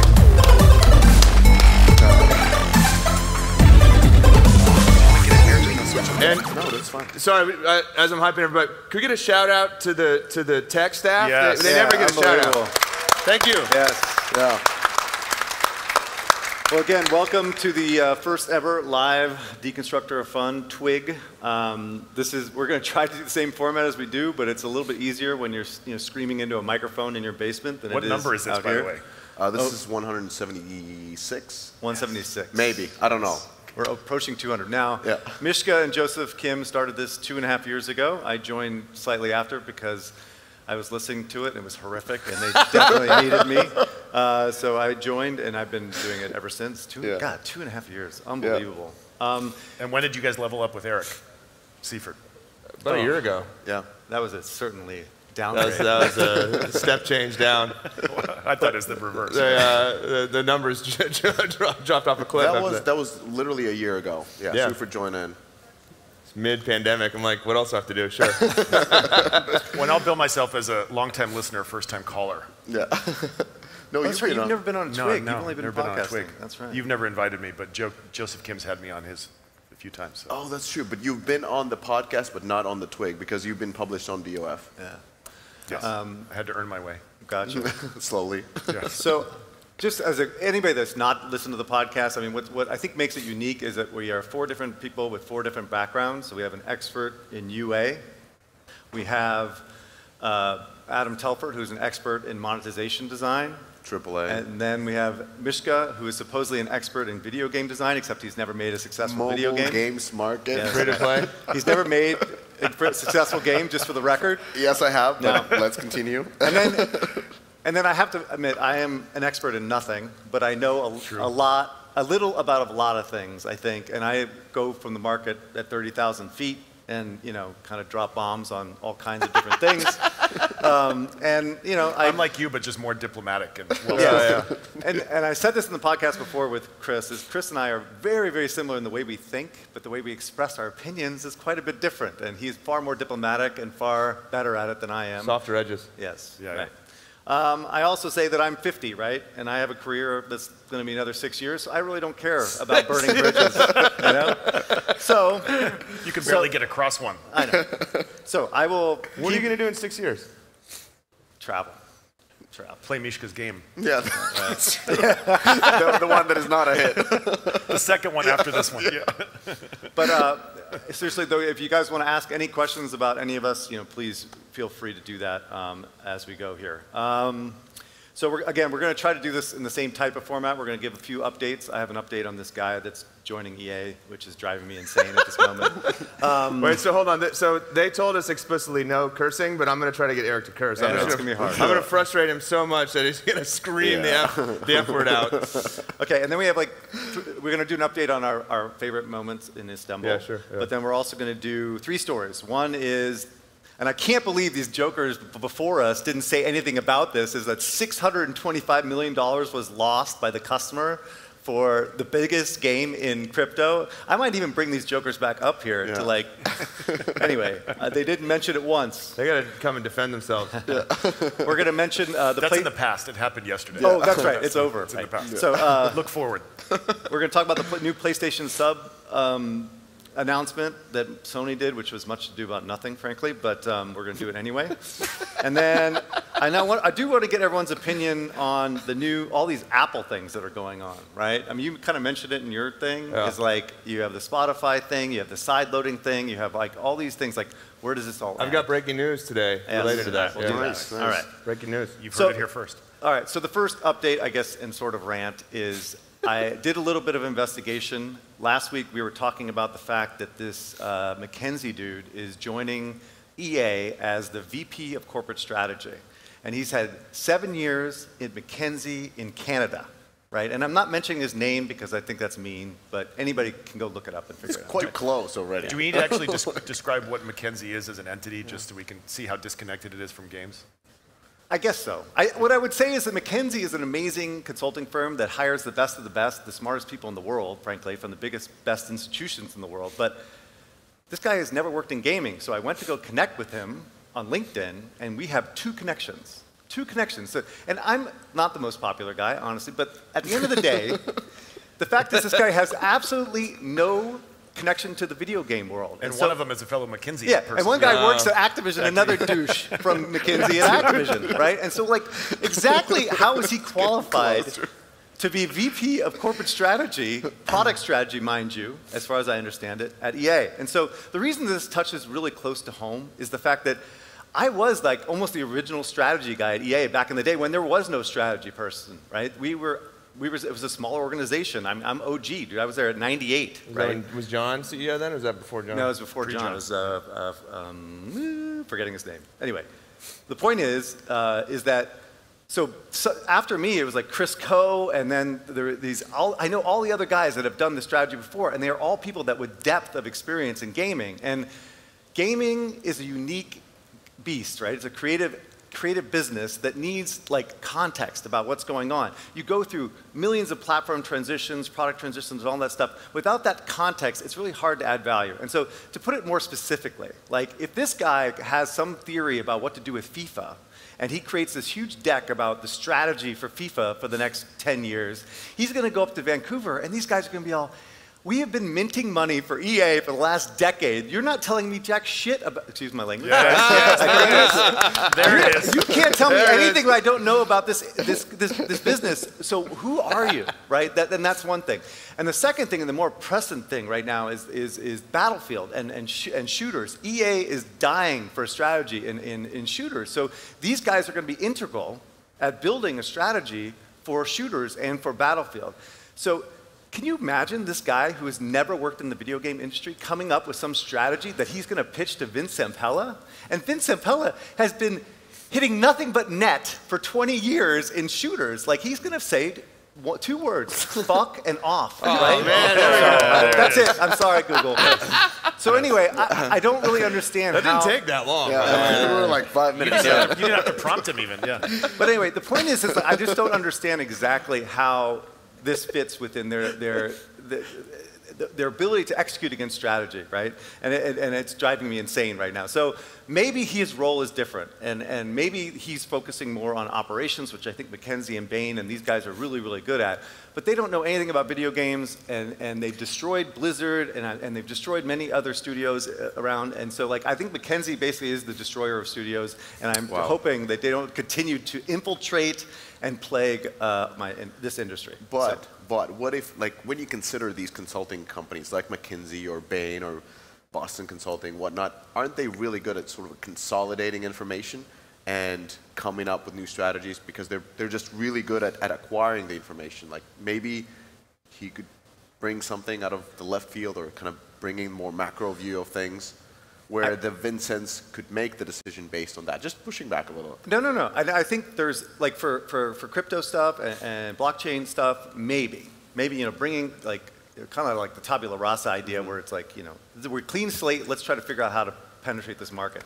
Still, it's a creative industry, right? And you need creative people to think about ways of, like, making creative decisions on these games. And I don't think McKinsey and Bain are really, that's not their forte, right? I mean, I think their forte is kind of like Well, like you and I discussed earlier downstairs, this makes it a lot more palatable to me and to you if this is true corporate strategy in terms of operations, right, structuring, cost centers, operations, outsourcing, the nuts and bolts of running the business, but staying out of the creative side, I think would probably be the best advice to him. Yeah, and exactly. And I think that's what the downfall of Blizzard was, is that these guys were drop shipped in trying to make creative decisions on World of Warcraft and Diablo and stuff, and they just blew it all up, And so let's hope that doesn't happen. Like the big three, they're really good at cost reduction, right? And that's, like McKinsey and BCG, they hire for a very specific type of person, like kind of a conformist. Who's got like a very impressive CV, but that doesn't really deviate from like a kind of very specific, kind of well-bounded sphere of operating, right? And you oftentimes bring in those people because they look good, they're very articulate, and they have impressive backgrounds, and they're kind of there to package up an existing idea and make it present it as if it's like new research or new thought, but in actuality it's been like seeded into them by the sponsor of the consulting engagement, right? And so a lot of times it's cost reduction, it's consolidating teams, it's laying off teams, and it's like, well, okay, McKinsey said we should do it, and they're so smart. Look, this guy came from Harvard, and this guy came from Oxford, or this woman came from Oxford, or whatever, and we should really trust them. And that's what they're great at. But yeah, any sort of creative input, I wouldn't trust at all. But by the way, what you just described sounds more conducive to EA contracting with McKinsey to come in on a project basis or time basis, as opposed to having a full-time employee. Exactly, and that's how they infiltrate, right? They do these projects, they get themselves, some of these VPs or senior people get really enamored with these people, and then they bring them in to destroy. And then they have basically the flight zone, because usually somebody in the VP or C-suite position is from McKinsey, so they trust McKinsey or whatever gaming company or whatever consulting company they're from, and through that they get much more weight than they would normally do. Right. And that's a really important part, is that they have the support from the top management. From a sponsor, exactly. And then once they get in, they spread like a fungus. It's just bad. All right. So the next update, which we probably should have done first, is favorite moment of Istanbul so far, since we've been doing that. So I have to say, we did the Turkish baths. I had zero expectations, and it was amazing. And the best thing about it for me was the fact that I wasn't the palest guy in the room. Joachim definitely kicked my butt in that department, and I felt much better about myself. I mean, when he was laid down on the marble, they thought it was lit dead. Where'd he go? Wow. So anyway, that was definitely my favorite moment, but it's been amazing. And thanks, Google, for all the hospitality while we were here. How about you? Interesting. So, we had, yesterday we kind of had one day where we kind of tried to package everything in. So it started out with the hammams in the morning, then we went to Salt Bay for lunch, then to the gym with Eric, and the cruise in the evening. So it was a packed day. So huge thanks for Google for arranging everything. I would say, hammam was definitely interesting experience, because my perception from it was that we would be sitting in a bath and there would be almost like a steam room, and it would smell like eucalyptus. I don't know why I thought about eucalyptus, but I thought it would smell like eucalyptus, which makes no sense. Well, most steam rooms in the West do. But that's like an Australian thing. It's a US thing. But it's not like that. And then and I thought that it would be like a massage type of thing, but actually they wash you like a baby. Like a Turkish man washed me really good, and I mean like washed. It's like big hairy men scraping your skin off. It was everything. It was quite an experience. I was thoroughly washed by a big Turkish man. So it was like, you guys clearly got the introduction package. Yeah. So when you're thinking about Turkey, like now, this is the mental image you have. And he slapped you hard. He was no Will Smith slap. That was a real slap. He was like, exactly. Like any chance to beat up an American, I think. That was what I was thinking. I tipped him to do that. No. So that's what happened. But it was interesting. It's really hard to pick. We had a really beautiful cruise on the Bosphorus last night that I enjoyed very much. Probably Salt Bay so far. Tonight we're going to Taksim, though. So that's going to be, I would say, an S show. No, I don't know if we'll do that. The Salt Bay was really fun. And the food was delicious. No. I mean, and then there's the whole show, the theatrical component to it. I will say that guy's an egomaniac. Yeah, Jesus. I've never been to a restaurant where the chef's image is just plastered all over the wall like wallpaper. And like multiple ones. Oh, Like everywhere. and his images are not like him working. It's him posing. Yeah. Maybe like it's fine if we do like shots from the kitchen. Yeah. It's like here's me in my new Vegas restaurant. It's like no, I'm posing.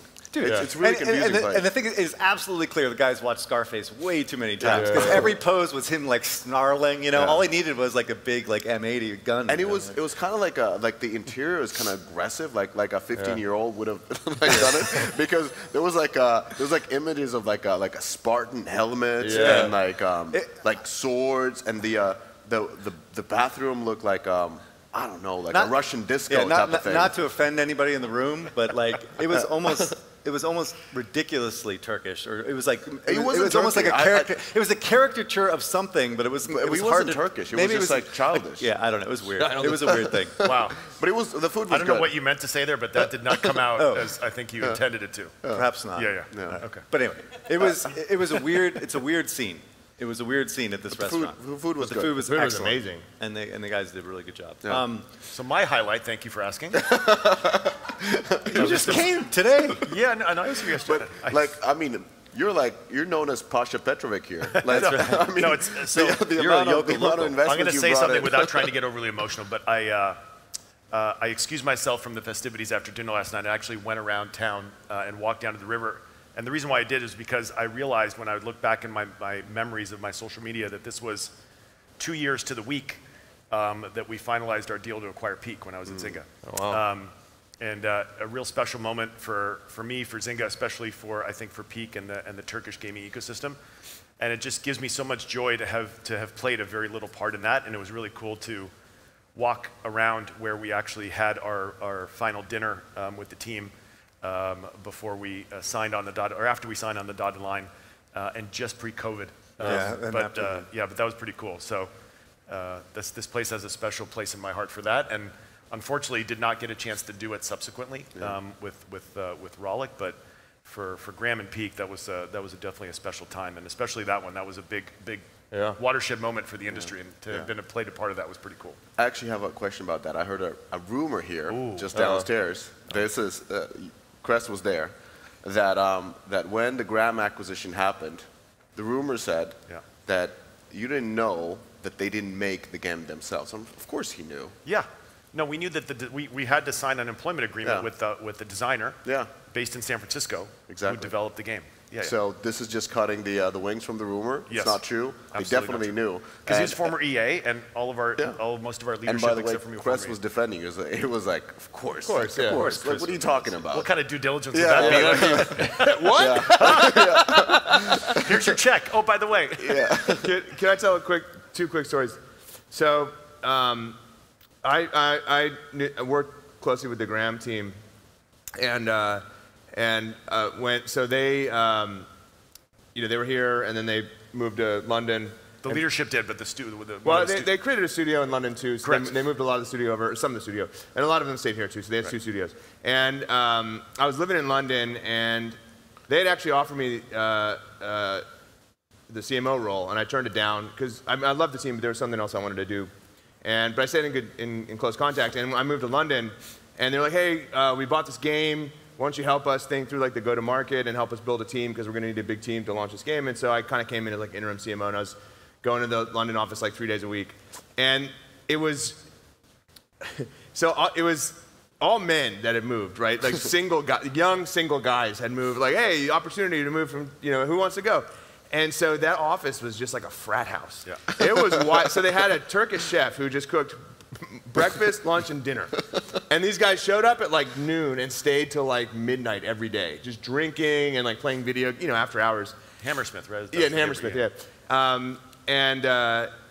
Because I think Khan's dad owned the complex or whatever. Anyway, it was just like the most fun atmosphere. And I was like, this is because Graham had this really cool operating model where they just worked Monday to Thursday. And then Friday was just like a game jam every Friday. And so they just like experimented, they just built stuff. And it was like, I thought that was just like the most perfect environment I'd ever seen for making games. because everyone was like, I mean, and this is not achievable, right? And if you scale, this doesn't scale that well. And but everyone was like friends because they all moved over together, right? And they hired local people after that. But like everyone was friends. They were all there by themselves. They didn't know anybody, and so they just hung out all the time, played video games, and talked about cool video games that they could make. And like a bunch of I think their best games came out of that environment. And we just and they always threw like awesome parties. My wife was really close with them too. So we're always at the office, just like these big blowout parties. The place got trashed, and then like didn't even get that cleaned up. Like the next day we'd show up and it's like what? Anyway, and then second story. So I was in Istanbul like many years ago, and Sirdar, the CEO of Peak, was like, "Hey, you're coming to Istanbul. Like let's meet up. Like let's go to lunch, and I want to show you the Peak office and stuff." I don't remember what I was coming for. I was coming just to visit some friends. And so we go to the Peak office. It was amazing. It was overlooking the river. And then we go to this restaurant, and we're eating. And Sirdar was like, he's just like, you're blown away by his energy. He's just such an energetic, like frenetic guy. Just like this ball of just kinetic energy. And so we're eating, and he's like, hey, let's walk back to the office. It was downhill. Let's walk back to the office. It's a nice day out. It's like beautiful weather. Let's walk back to the office. We just had a big meal. I was like, yeah, sure. So we walk like 10 feet in this taxi because all right, taxi time. Taxi. We went back to the office. It's like too slow, boring. All right, any other? I have other great stories to share, but I don't know if this is the time. Maybe not context appropriate. No. All right, on to the news stories. Okay. All right, here we go. PlayStation subs. So I know this is not relevant to free-to-play, but it's something we have to cover generally because this is a big announcement. So basically, Sony announces the fact that we have the Plus Essential, the Plus Extra, and the Plus Premium. And the only thing remarkable about these announcements is how unremarkable it really is, because frankly, they should consolidate into two. This doesn't compete at all with Xbox, and I think the bigger thing here is that the sub has absolutely nothing to do with streaming. Streaming is another footnote in the world of these subscriptions for both Microsoft and Sony. And so if I hear Newzoo putting this in their number for streaming, I am going to just destroy them, okay? So, because 99% of the value of these subs is going to be downloadable games. It has nothing to do with streaming, so let's make sure that Newzoo does not, and is listening, does not put this in. Anyway, I think I've been saying this a while, is that Sony is not going to compete directly against Microsoft. Microsoft is in its own lane in terms of building a content subscription for new games. Sony is focused on building new games and selling them, ad hoc, right, or a la carte. And this sub is just a catalog sub that is meaningless, really, and it's not going to really change the dynamic of what Microsoft is doing. So, anybody have any comments on that? Why do you think it doesn't compete with Xbox Game Pass? Because Game Pass is a new game subscription. Because they're not putting frontline games in the sub. That's a huge value prop. When you're paying, I don't know what it is, 180, 170, 160 or something, that's really, really valuable to have all the new games coming from Microsoft, particularly given how many studios they own, particularly with Activision and Bethesda and all that stuff. What do you think is preventing them from taking that leap of going head-to-head? Because I've said a million times, this business model doesn't work, right? You cannot make the numbers work. On a subscription model. On a subscription model, right. And it's challenging for Sony compared to Microsoft, because for Microsoft, Xbox is like, what, 10% of all the revenue? Yeah. And for Sony, PlayStation is about 30% of all the revenue, so it's much bigger of a business unit. It's also probably 50% of the profit. Yeah, and then like when I'm looking at it, it's like got a couple of notes. It's like, as you said, they don't drop the new titles on the subscription, which is different than with the Microsoft, so that's already huge. They don't have the $1 priced entry point. Another pretty challenging thing, and they don't have the PC SKUs, which is really problematic, because that's how I have the pass, because it's on my PC, and then through that you have an Xbox, so you're paying. And the kind of questions there is like, how do you keep basically the players on your subscription, because that's what you're relying on to make that buck, to make more than 70, to make that 140, what they would be paying of two games, because they now would have to keep on paying for the full year. And essentially, it's like with any content business where you have to rely on new blockbuster releases, just like with Netflix or HBO. And for Sony, which is known for these amazing narrative-driven games that are, beautiful and quite expensive to make, how are they going to kind of battle that content treadmill because essentially they have to release now more of these games, and they always have to break, and you kind of have to have almost one every month because the core players will be, well, at least every second month. And they have only one this sort of a game that can keep players for a longer time, which is Bungie, because they don't have a lot of, live service games that would be extending. Because I pay for example, I pay for the Xbox Pass because of FIFA. I mean, you essentially play FIFA throughout the year. It's the kind of game you go back to. There's some other ones that you can go back to because they're these long lifetime games. I don't think Sony has other than Bungie ones. No, I mean, or the Bungie one. Right. And I don't think Sony's going to have any live service games. But what do you think? Why are companies doing that? Like, what do you think? Why do you think Sony's making this move if it's so difficult to? No, but they're not. That's what the whole point is. They're not making this move. They're not doing a paid subscription for new content. They're doing a paid subscription. They're basically extending PlayStation Plus so that it includes catalog like games. a back catalog payment. Yeah, not system. new games. But in the But future, your point still stands about filling the funnel with new games, right? Yeah, There's exactly. to be higher cadence. So how many developers that develop for Sony are still independent, or that could be acquired? None. Right. There are hardly any. Are there any even left? No. So, I was going to say more M&A, but I don't even know if that's possible. Yeah, and then that's why they've been investing. Like Haven was the latest acquisition that had already sort of a live service model. But just looking at this, let's say 7 years in the future, at least 5 years in the future, kind of when we're thinking about the next iteration of the consoles, like will there be one, or would it be cloud-based? And if it's cloud-based, then you kind of have to have a subscription model. Yeah. So I think strategically, this is the right move. The question is, like, are they taking the move? Like, do they have to take it too fast now, where they don't yet have the content to fill up? But eventually, I mean, Sony has amazing content. Like these games, like Uncharted, God of War, all these games are blockbusters. All these games are the ones that you would want to play, that justify definitely the subscription price. The question is, are there enough of those, and how they can go to a place where there's a little bit more lifetime for each of these games, because currently they don't have the end game essentially. Yeah, I think it's also I think it's a good point, like just kind of laying the groundwork for like the streaming future, but post hardware future. But the other thing is like Sony already has a subscription. Like this is not an introduction of a subscription. There's PlayStation Plus. Like basically, if you have a PlayStation, you have to purchase PlayStation Plus because it's the only way to play multiplayer games. Right? It's just a cost. It's just like an added tax on being a PlayStation owner. Yeah. This is just stratifying the catalog of options, right? And one of the upgrades, right, is the streaming. And then I don't remember what the top tier offers above. No, that is the top tier. The mid tier is just a catalog of old games, and then the super tier is streaming as well as more catalog of older games.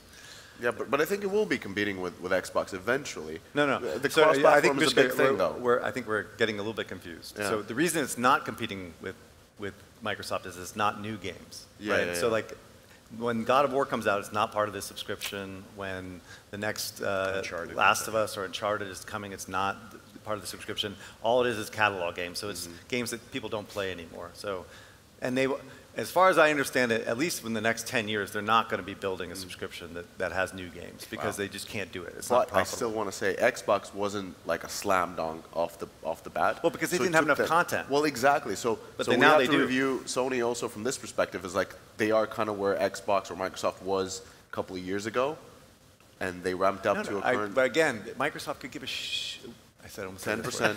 Microsoft does not care about the mice nuts that is revenue from this gaming division, right? It's all about building subscriptions, right? And so it can be a loss leader for them forever because they make so much money, right?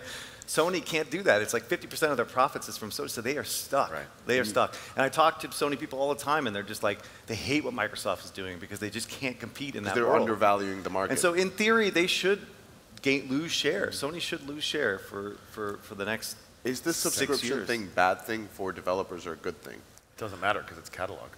Or you're saying the topic in general? Microsoft subscriptions? Oh, it's horrible for it's horrible. Yeah. The longer term implications for the industry are horrific in the sense that it devalues content for one thing. It de-incentivizes people to make games that are competing directly with Microsoft's games. So like building an epic RPG. Actually, that's not a good example. If Call of Duty is released for exclusively at Microsoft's platforms, then why would anyone ever make a shooter for Microsoft's platforms? Because you're competing directly against something that's part of the subscription, stuff like that. And so it creates real perverse incentives from a development perspective, and I worry about... Maybe that could be Sony's ace in the hole, right? They'll say we're the developer-friendly platform. Yeah, that's possible. And you can't be, you can't be really a third-party developer either on this one, because if the platform holder already has invested a lot in their own content, what are they going to promote when you open up the Xbox Pass or when you open up the PlayStation? What's going to be on the top front page? Is it going to be their own game, or is it going to be your game? Yeah, exactly. The subs are, they are tough for developers because like, it's just a race to the bottom, A. And B, like, you end up in this weird middle ground where, okay, your game goes up like heavily discounted or free, so you get a lot of DAU, but the console audience is not very receptive to DLC and to IAPs or ads. Outriders is a great example. They really got like a super high DAU and they just...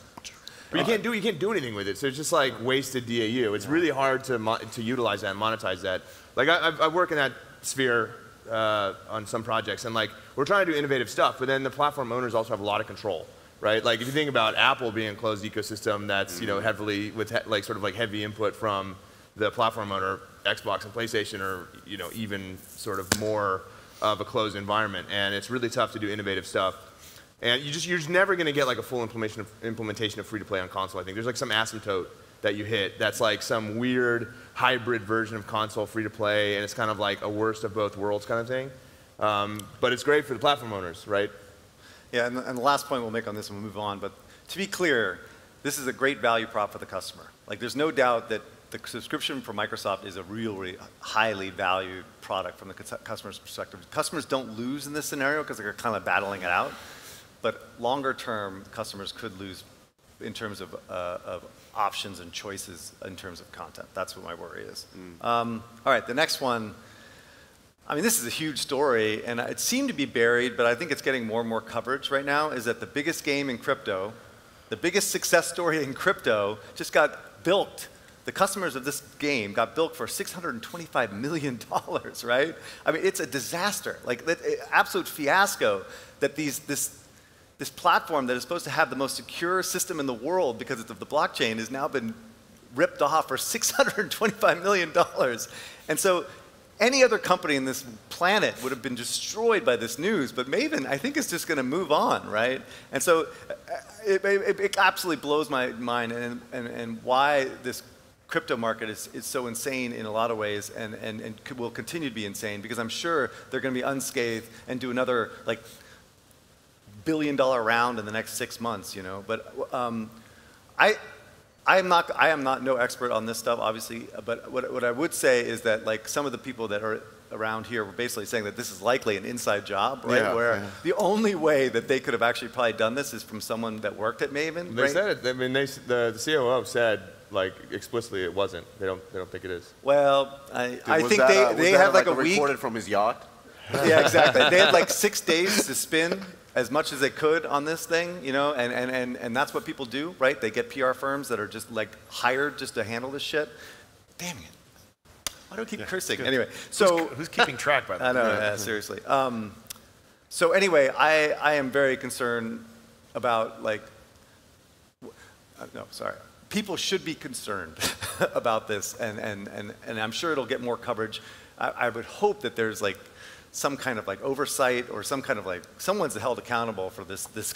So what happened? Like, what I happened? can give a high-level overview.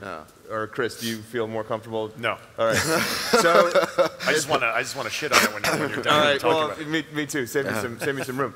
But so they have basically a bridge that got hacked, right? So they have the there's Ethereum, which people have as a cryptocurrency, right? And there's a bridge which allows them to convert Ethereum to the sort of native coin for Ronin for Axie, right? So Ronin is the blockchain, and I think the coin's name is Ronin 2, right? So you'd convert your Ethereum to Ronin via this bridge, right? And the bridge, it's basically what they did was they kind of cut corners, right? So instead of using a proof of work formulation for sort of proving the authenticity of the transactions, which is very energy intensive, right? So it's cost more to maintain. They used a proof of stake, right? And they only had a couple of these nodes, right? So I'm assuming like a node is just a server, right? And so these nodes have to sort of like all in unison authenticate the transactions.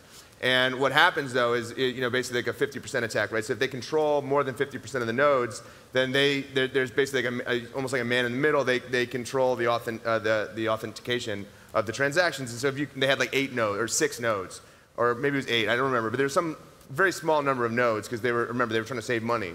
And so someone took control of 4 of them or whatever, some majority of them, and then they were basically able to sort of authenticate all the transactions themselves. And so they basically just took all the money out of, off of this proprietary blockchain, Ronin, which was held in Ethereum and then some stablecoin pegged to the US dollar, right? So like 600 million of it was in Ethereum and then 25 million was in this stablecoin.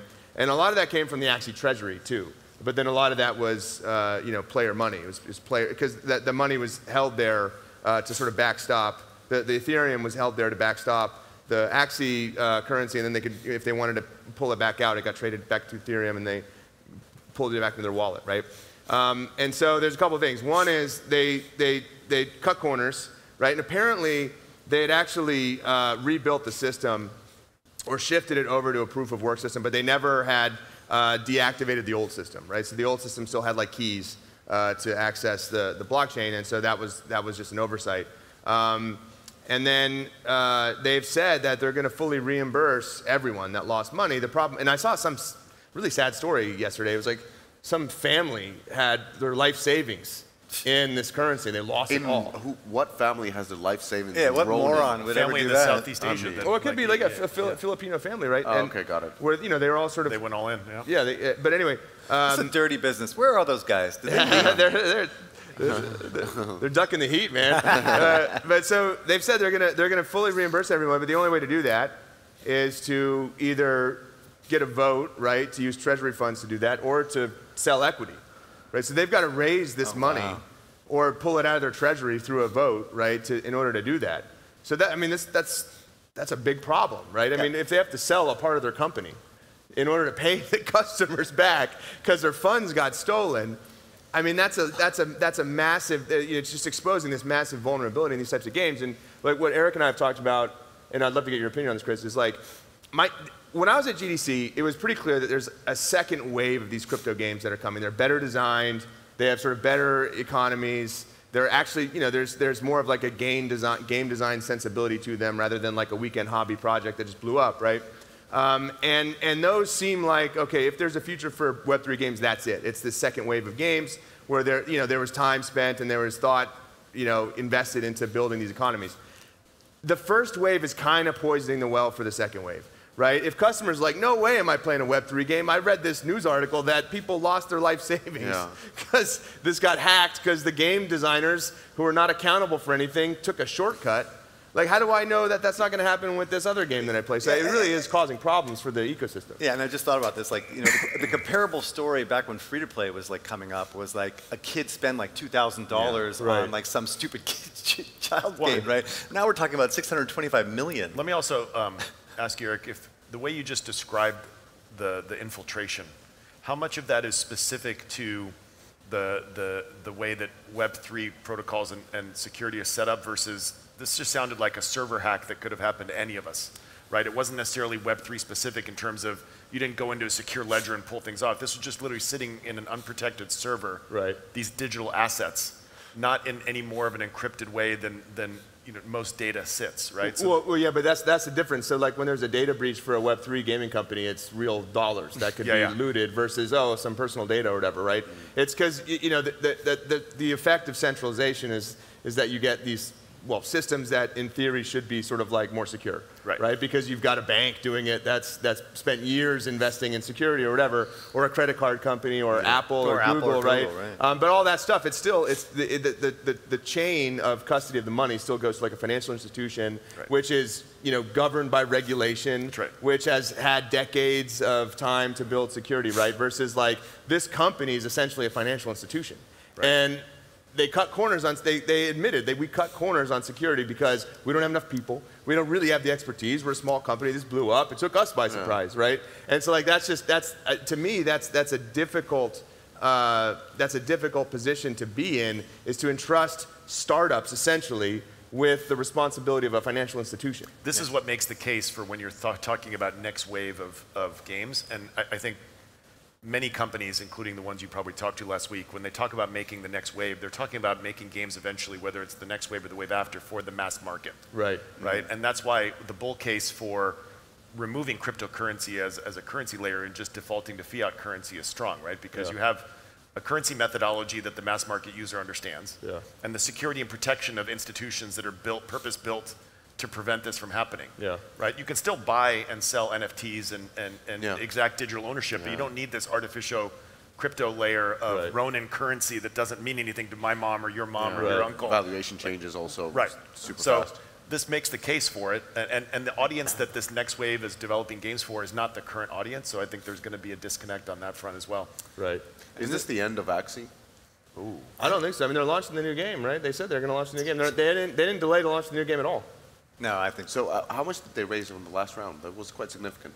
Oh, I don't remember. It was a lot, hundreds, if not. Was And it they $1 billion? didn't- But shareholder lawsuits, I mean, something like, you know, like this is isn't this is ending. really serious. Yeah, this is serious. Is it 625? And just given that was a raise along like a while back, Based on certain representations. exactly, Yeah. and Yeah, they yeah. had the resources to make the type of game that they were making is not $100 million game. Like let's be Right. honest, let's be really honest, especially out of Vietnam. Right. So you had the resources to fix these things that you clearly knew weren't done properly.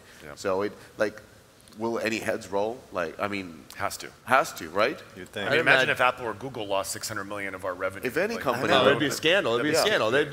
There'd be testimony in Congress. Yes. The CEO would have to Really? go. No, but the thing is, okay, two things. This follows a $300 million hack last month. Yeah, it's been $1 billion so far. Right, in the and last then day. second, they knew about this on March 23rd, or this happened on March 23rd. We found out about it yesterday. What happened in that intervening week? Did they not know about it if they didn't know about it for a week, then that really is a scandal. Yeah. If they did know about it. They had PR and legal people in a room trying to figure out what to do. It's nuts. Anyway, that lends us to the last story before we conclude is, speaking of closed ecosystems that I throw a lot of shade on, Apple. So Apple seems to be losing battles and likely losing the war, right? You have Spotify doing a deal. You have like side-loading things, like regulations are coming down. It feels like things are changing for Apple, and we know that fingerprinting blocking is coming and all this other stuff. So I guess the question for y'all is, I think I know what's going to happen, but I may be mistaken. I don't know, but what is going to happen with Apple this year or the next 2 years from this regulation perspective? Are we going to reduce the fee to 15%, which is what a lot of people are telling me that might happen? I mean, are they going to have to or be required to open up the platform to third party? I think there should be a cap on the fee. Like Like a once dollar you've paid value like a cap? dollar value, like Oh. once you pay like I don't know 10 million, It's like a just- royalty guarantee. That's it for the year, like no Right. more. Yeah. That makes sense. That's probably easier to institute, Of too. course. It would, Without getting technical, like what do you think is going to happen? Like, if Well, if let me you're- break some news. Some Yes. big breaking news. This happened late last night, U.S. time. Did anybody see my meme video that I made with the Mexican guy and you superimpose the words on the bottom? He's laughing. I did. Let's go to the tape. No. No, I was going to Wish play we my had. presentation. It's like 4 minutes long. It would have eaten up into. No one saw that? Somebody raise your hand. All right, it's got a lot of, Joaquin. it got a there lot you of go. views Yeah, on, there you go. on YouTube. You got three Anyway, so, and I talked a little bit about the presentation, but basically the Dutch Competition Authority, and the thing is like there's been these sort of like domino falling dynamic of like specific countries intervening with their competition authorities saying, hey, look, what you're doing with payments control in your platforms to both Google and Apple is not consistent with our sort of competition laws, and so you have to open it up, right? So that happened in South Korea. That was kind of aimed at Google, but it applied to Apple. It happened in Japan with the Reader apps, which Apple kind of complied with globally. And then it happened in the Netherlands. And the Dutch Competition Authority said, look, they originally scoped it for all the App Store. They said you can't only allow app developers to use iTunes payments. You got to allow alternative payments. And then for whatever reason, over the course of like 2 years of investigating this, they scoped it specifically to dating apps. right? So they said, hey, Apple, you've got to allow dating apps to offer alternative payments. Which makes 0 sense, by the way. Which makes, well, yeah, it's whatever. Seems arbitrary. I think it was a dating app that brought it to the competition. Anyway, so Apple said, okay, fine, we'll comply with that. But if you want to use an alternative payments app, you've got to, first of all, you've got to institute this 2 entitlements, right? You can only have iTunes payments or your alternative payment in your app. You can't have both side by side. And you've got to submit a separate bundle, a separate app bundle that just for the Netherlands store that utilizes these entitlements. So like no developer in their right mind is going to maintain a second bundle for the Netherlands market. Right? It's just not going to happen, right? So like basically they set so many, and you have to have this pop-up modal that is really scary. It's just like the ATT prompt. It says, hey, this developer wants to use alternative payments in their app. Those are not secured by Apple. Be careful. Like no one's going to click through that, right? So they imposed so many restrictions on this that no developer was ever going to actually do that. And the Dutch competition authority said, hey, you're breaking the law, and we're going to charge you 5 million euros a week until you comply. And so Apple let that charge up to like 50 million euros. And so as of right now, the total aggregate charge is $55 million to Apple, which to Apple is nothing. Right? And so last night they said, okay, we're going to soften our stance here because I think they're getting close to the limit of the fee. And they said, we're going to change the wording on the modal. It's a little bit softer, and we're going to get rid of the second, the standalone app bundle requirement, right? Now, okay, you say, who cares? Dating apps in the Netherlands, like everyone there is inbred anyway. Then I'm kidding. I'm joking. I love well, the Netherlands. Netherlands. Why they're so tall. Yeah, I know. That's not true. I love the Netherlands. Anyway, bad joke. But why should I care? This is very limited relevance here. But no, about dating apps. So that's probably a bellwether for how they're going to approach this globally, right? They're going to be forced to do it globally. So they're kind of softening their stance a little bit, which to me is significant because 2 days ago they announced that they are now going to allow reader apps globally to link to like account management stuff on the web, right? So they're very slowly sort of like softening their stance on this stuff, which to me, sort of is a signal that they're sort of reading the tea leaves, and they probably can't delay this too much longer. I think if it happens country by country, they can deal with that, and it's actually more of an imposition on developers. But if the EU does move forward with the Digital Markets Act, which I think they will, well, that's EU-wide, right? And so then it's kind of game over. You might as well just go worldwide with it. And then the US has the Open App Markets Act, which institutes some similar restrictions or regulations on the way app stores operate. So I think they see which way the wind is blowing, and they're getting ready for like a future where they don't have total control over payments. Now, the Google thing with Spotify is interesting because Google reduced the subscription fee from year 1. So remember, Google, it was 30% year 1, 15% year 2 and on for subs, which is Spotify, right? But they reduced that last year to 15% from the very get-go. Which is in line with Apple. Huh? Which is in line with Apple's. Well, no, Apple is still 30% year 1. Not for like HBO and Spotify. They have different deals. You mean they've like they have specific one-to-one deals? Yeah, they don't pay 30%. That's interesting. Well, that could be true. Yeah, well, that was actually rumored with Amazon allowed Prime to be subscribed to in the app, and there was a rumor that they had a deal that was just 50%. But I don't think Spotify. Then why would Spotify agree to this partnership with Google if it was 15? Right? It's got to be less. Yeah. So I mean, to my mind, Spotify's probably not doing this if it's more than 10. Right? So I think 10 feels like a number that could be reasonable. That most people would say, hey, great. There should be a cap. I even think, look, I mean, we've hypothesized about this as an industry for a long time. I know you and I, when we worked together at Kabam, talked about this, which is, A, which of the two platforms is going to jump first in full, and then B, what does a good state look like for our industry? Yeah. And I feel like, I don't want to speak for all of us in the room, but I've talked to enough people in the industry. I feel like if we all woke up tomorrow and found out that Google and Apple together said, our new fee is 15%. Yeah.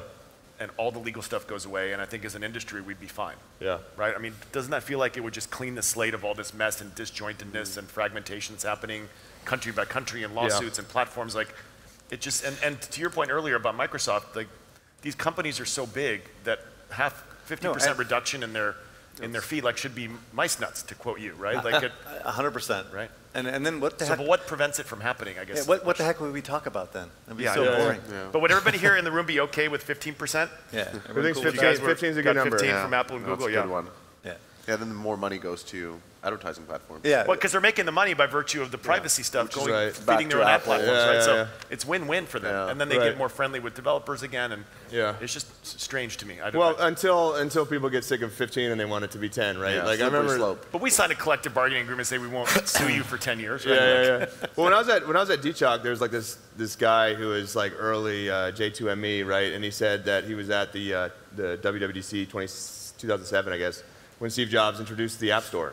And he was like, and the fee for developers is going to be 30%. And everyone was like, yeah! Because the J2ME was like 80% platforms. Yeah, the carriers had to. Or they just got like a development take, right? They got a fee, right? So like they were excited about 30%. Sorry, pre-smartphone. Right? Yeah, it was 50-50 with AT&T and all those other. Yeah, that's right. 600 SKUs. It was unbelievable. But so I guess the big question is, what prevents them from pulling off this Band-Aid and just doing it? I think there's a team of accountants at Apple that says, look, if we can drag this out for 5 more years, we make $10 billion or $20 billion. You know what I mean? Like there's just a dollar amount that they've got there. That's big enough for the parent company to care. Well, from a financial perspective, I mean, I didn't introduce myself. I just realized this up there all this time. But you need no. I guess not. But from a stock perspective, their whole story has been going from a 15 times multiple to like a 25, 30 times multiple on the idea that they're building a digital services model, right? A SaaS type model with all their different services.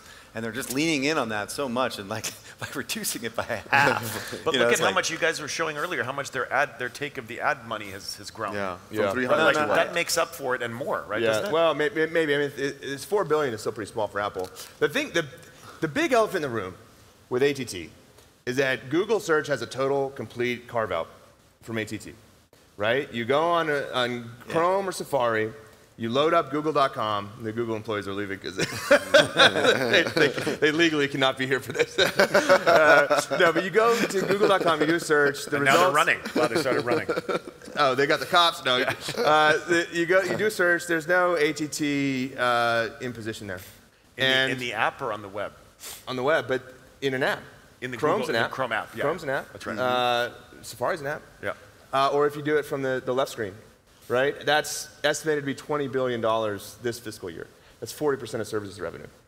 $4 billion, yeah, that's fine. We'll take it. But $20 billion, all EBIT, no work involved. There's no staff that manages that. Maybe there's like one BD guy who banks his bonus every year and retreats to Bora Bora. Hey, we still on Google? Yes. All right, see ya. Yeah. PJ's waiting. But yeah, anyway, so I think that's the elephant in the room. But like, yeah, maybe the ad stuff makes up for some of that. But I think the other thing here is like, I wrote a post about this. Like, the App Store is a game store, right? All the subscription apps, they were getting around this anyway. They were doing, it was like wink, wink. We've got an app, but we don't ask you to sign up there. You can do it on the web. Well, everyone knew to sign up on Netflix.com, Spotify.com, HBO.com, whatever. They weren't making any money from those companies anyway. It was all games. The Epic lawsuit brought all this out. 70% of the App Store revenue comes from games. The rest of it, not counting ad revenue, by the way. Yeah, right? That's transaction revenue. Right. Yeah, the IAP revenue, because they don't get a taste of the ad revenue unless it's ASA, right? So, like if if you're buying through them, they get revenue, right? Right. Exactly. Yeah, if you buy their ad revenue. But so the thing is, like, I think all they really need to do, they can give away all these concessions to Spotify and whoever, because they weren't paying anyway. It was just kind of annoying. It was annoying that we can't let you register in the app. It's okay. We'll pay you 10%. To allow it in the app versus the 0 we were paying before all through the web, because it'll probably net out to an increase for us. They just need to make sure that game developers keep paying. And I don't know that collectively game developers have enough of a voice to push back on Apple. So I think if they gave away everything else but games and kept IAPs at 30%, then they're cutting sleeves off a vest. Which is not a bad mental image. Right. Because there are no sleeves to cut off. Yeah. All right. Is that our live twig? Are we done? Yeah, broke some news. Not really. It's like 10 hours old. Q&A? Yeah. Q&A? Yeah, any questions out there from anybody about anything? Here we go. The first Q&A ever for Twig, right? Yeah, that's true. Amazing. Yeah. Who's going to be the first person to ask? Oh my gosh! Make it a good the first question in the history of Twig, right there. Yeah. That's an NFT where's the bathroom? right there. That guy's an NFT. Where's the bathroom? Yeah, this is Brock. Welcome to Istanbul again. I don't know how many times have you heard this, but welcome. So I follow your podcast and Joachim's also. Shout out to Joachim. Joachim's right there. Elite Game Developers. The palest guy in the room? Yeah, we met with him. So I listen to your podcast when I go to work in the morning. So my question is, what do you think about the Web3 games, blockchain games, in terms of them bypassing most of the things you just talked about, like in terms of Apple and other platforms cutting a lot of fees, but actually blockchain games in a way bypass those problems. So do you think, is that a value proposition in that way, or? Yeah, I have a strong opinion about that because I think that's one of the things that is not really spoken about at this stage in Web3, which is the primary platform through which these games get played, which is a platform that's not a high growth platform. Yeah. Right? PC gaming, people that play games on their PC, this isn't all of a sudden leaning into a high growth market. And it's probably going to compete with people that are already playing games on their PC. And then if it's more casual, trying to bring people back to PC from mobile. I know that there are companion apps that are out there, and I think those will get more increasingly scrutinized as they try to be more transactional. If it stays like what you say, which is just it's a companion app where you consume content but you don't actually transact, that's fine. But I think that's also going to be a growth challenge, which is going to limit the number of genres or the types of genres I think they're going to be that this next wave of game companies are making games for. Because we have to remember the current audience right now is not playing. They're not playing. They're gamifying investments or they're gamifying work. Yes. Right, through a game interface. Exactly. So, but I think issues aside, I think it's just going to be somewhat of a limitation unless you take the bull case and believe that these games will be like Roblox, right? Which is the consumption happens on mobile, maybe some monetization, but then you have a lot of the heavy lifting that's done on the PC side. But I think the fact that it's PC-centric just kind of limits the growth story in my mind. Yeah. And I'll just layer on my thoughts there. Is like when we were going from AAA to free-to-play on mobile, in 2010, 09, whatever, we were looking at a total addressable market of 7 billion people, right? Because we knew, even then, that smartphones were going to take off, right? It was pretty obvious that ultimately everyone was going to have a smartphone. Well, feature phones were already there, right? So just replacing that. It was a replacement thing. It was just how long would it take as opposed to... So I think that's the biggest challenge, I think, with blockchain in general, is that you're basically dealing with... I mean, I don't know what the number is. Maybe the number of people with wallets or whatever. 2 million wallets, active wallets. So it's like, and how is that going to grow over? What is the TAM for the next 5 years, 10 years, 15, 20 years? So you just can't do that hockey stick at the same scale. It's so difficult to get into a blockchain game. It's almost impossible. But just even assume that all that difficulty gets removed, right? We're asking people to come back to PC games, exempting the Steam players, right? Because those people are not likely going to be into these games. So then you're asking the mass market to come back to PC. I don't know what I mean, I think it's going to be those niche genres. Now, of course, the blockchain guys, these VCs over here, are probably saying you guys are half morons. It's a great question, though. How do you feel about it?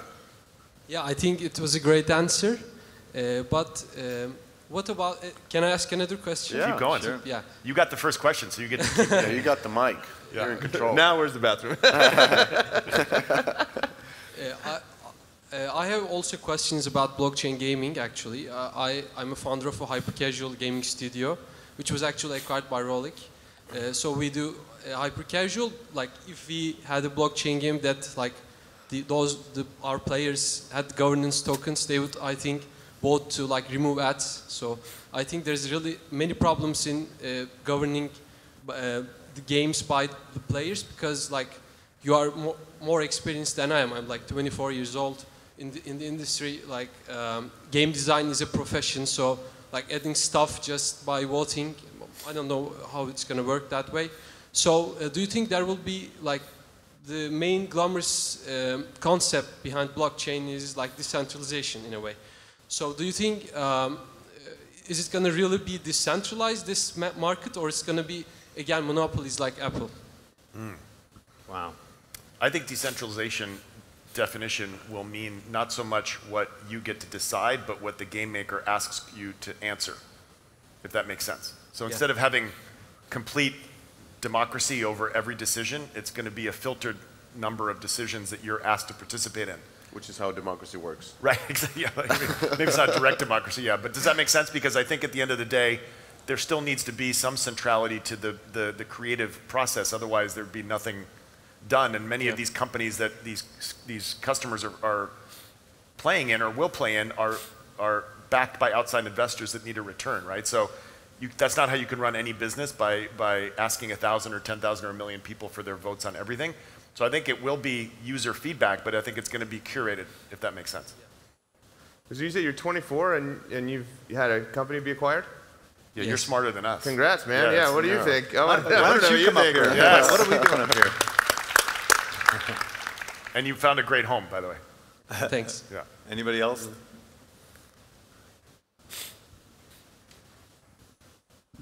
Hi, I'm Yuri, Starbreak Games. More traditional question. With the third-party app stores coming, side-loading coming to the App Store, Google, do you think the third-party app store is going to be commoditized and that will be new channels for app distribution? Are they going to be anything meaningful, sizable? You're talking about third-party app, third-party app stores. Exactly. I think that's a question that's been asked and answered for many years now. Yeah. Right? I think Microsoft tried it, Amazon tried it, Samsung's trying it, Huawei's trying it. I think that it's really all just the penetration of the devices in my mind and the habituation of consumers about what they're used to going to. Yeah. So as long as Google Play is the default store on Android phones, and as long as Apple is the closed ecosystem, I just don't see, right, Eric? I mean, Seifert? Yeah, I wrote this piece a while back. Is App Store regulation too little, too late? And it's like the default status is so powerful. Yeah. Like that needed to be nipped in the bud early, but it hasn't been. And so people are just used to, well, App Store is on the phone, and I got my credit card in there. Why would it? Because the process of adopting a new App Store means I got to download it somehow. Will Apple allow that within the App Store? Probably not. So I got to go to like a website, download something, or they'll make it very complex and convoluted. Then I got to put my credit card information in there, and then I've got to believe that this is all secure, right? And like, well, it's like, well, I use Apple Pay to buy coffee every day, right? They've got my credit card. It's pretty convenient. 2 clicks and you're done. Right. Yeah. So it's like, why would I deviate from that norm, that my personal norm, right? I wonder how many use like Samsung Store. Like I have a Samsung phone, and I've had previously. Like, what is the reason where I would open up the same looking store with the same items, except some of them have there's like Samsung Pay. It's like, why would I use that over Google Play Pay? Well, I think what I look to for guidance here is like Epic did side loading on Android, right? They took this like ideological stance, like we've got to go through the App Store on iOS, but on Google, on Android, we're going to just have a side-loaded, downloaded app, and they relented after a little while. It was a disaster. It was a disaster. First of all, it was rife with fraud. There was a lot of fraud. It was fake Fortnite apps. And then they went to Google Play anyway, because that's where you got to go. So Android has this. Android allows side loading. They allow for alternative app stores, and everyone still goes through Google Play. There are markets, obviously China being the most prominent, where there are alternative app stores, and that's just more a force of regulation. Right. There are other emerging markets where Google Play does not have a footprint. Yeah. But I think that's just a matter of time. Right. Right. That's just not an if, it's a when. Yeah. No. All right. Last question. Anybody else? Gentleman over here with a scarf. Mr. Burberry. I know. Is he wearing Burberry? Is that a Burberry scarf? Is that a Burberry? Yes, it is. Okay. All right. Maybe you should be coming up here too, right, Mr. Burberry? You're 23 and you sold your company too. Yeah, you look younger than 23. Younger. Jesus. What's going on over here? Okay, go. Luckily, in a few years, I haven't yet, but I'm the co-founder and CEO of Veloxia. So we were speaking with Dean Takashi in VentureBeat early February about how developers can break through the App Store. It's probably a little easier to speak about Google Play, and there are already tons of ways to break through the Google Play regulations because of the APK situation, the OS being more relaxed, let's say. But I feel like in the upcoming feature, both developers and also users are going to be putting so much pressure on App Store that something's going to have to change on that side as well. If not by these two, what the judge said at the end of the case with the Fortnite was clearly indicating that things can evolve over the time. I personally firmly believe that there's going to be an overnight success when the gaming native developers actually enter into the scheme, because like you guys said at some point, the current play-to-earn games are just investment schemas with different gamification approaches to them. Would you agree Apple will have to change things due to the pressure, or what are your thoughts on this? Yeah, I mean, I've been talking about this for so long on the podcast and I'm obviously very hyperbolic about it, but like, ultimately what will happen is it's all PR for Apple, right? So once they get enough bad PR worldwide, or they have regulations mounting, and they think that the risk to their business is more than the reward of owning the App Store or charging 30%, that's when they change. They are capitalists. Like, Apple is evil in that sense. Like, they are pure capitalists. All they do is, their goal is to sell phones. They could give a shit about their customers. They don't care about their publisher partners. They are evil, right? And so ultimately, when that becomes unsustainable for them, that's when they will change their ways, right?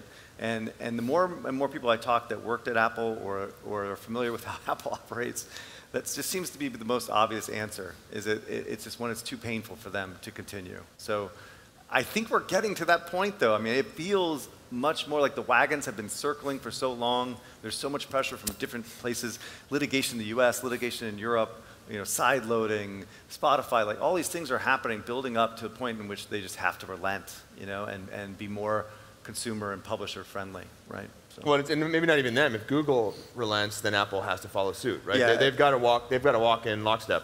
Sorry, I got to stand. My back is hurting. We're just old people. What's that? We're just old. Yeah, we stood in order of age, right? Yeah. So I really do hope that Apple starts to, treat publishers and customers better. It won't be overnight. That's for sure. Yeah. And again, as I said many times in the podcast, it's like they're optimizing against their bottom line, right? They're selling a ton of phones, and they're doing that by doing Great this marketing phones. message. If you go to in San Francisco on 280, it's like privacy, privacy, privacy, Apple, Apple, Apple, right? Like, that sells phones, right? And so as long as they're tooting that, doing the PR and making these efforts, then, Yeah, regular people really like that, like the privacy sell. I've been talking to, like, just randomly, like, yeah, I have this because it's like more secure than the Android. It's like, really? But for us being in the game industry, we probably like it more, right? Yeah. Yeah, we're well, conflicted there. I like it for my daughter, but not for my business. Yes. Right. Yeah, that's why you have two phones. That's right. All right, with that, at least I threw some shade on Apple before we left. By the way, thank you to Telford for allowing me to occupy his seat in this. And again, thanks to Google for all the everything about the thing. And thanks you guys for coming. Thank you all. Yeah, thank you for staying. We'll see you guys next week on Twig. Have a nice night. Thank you.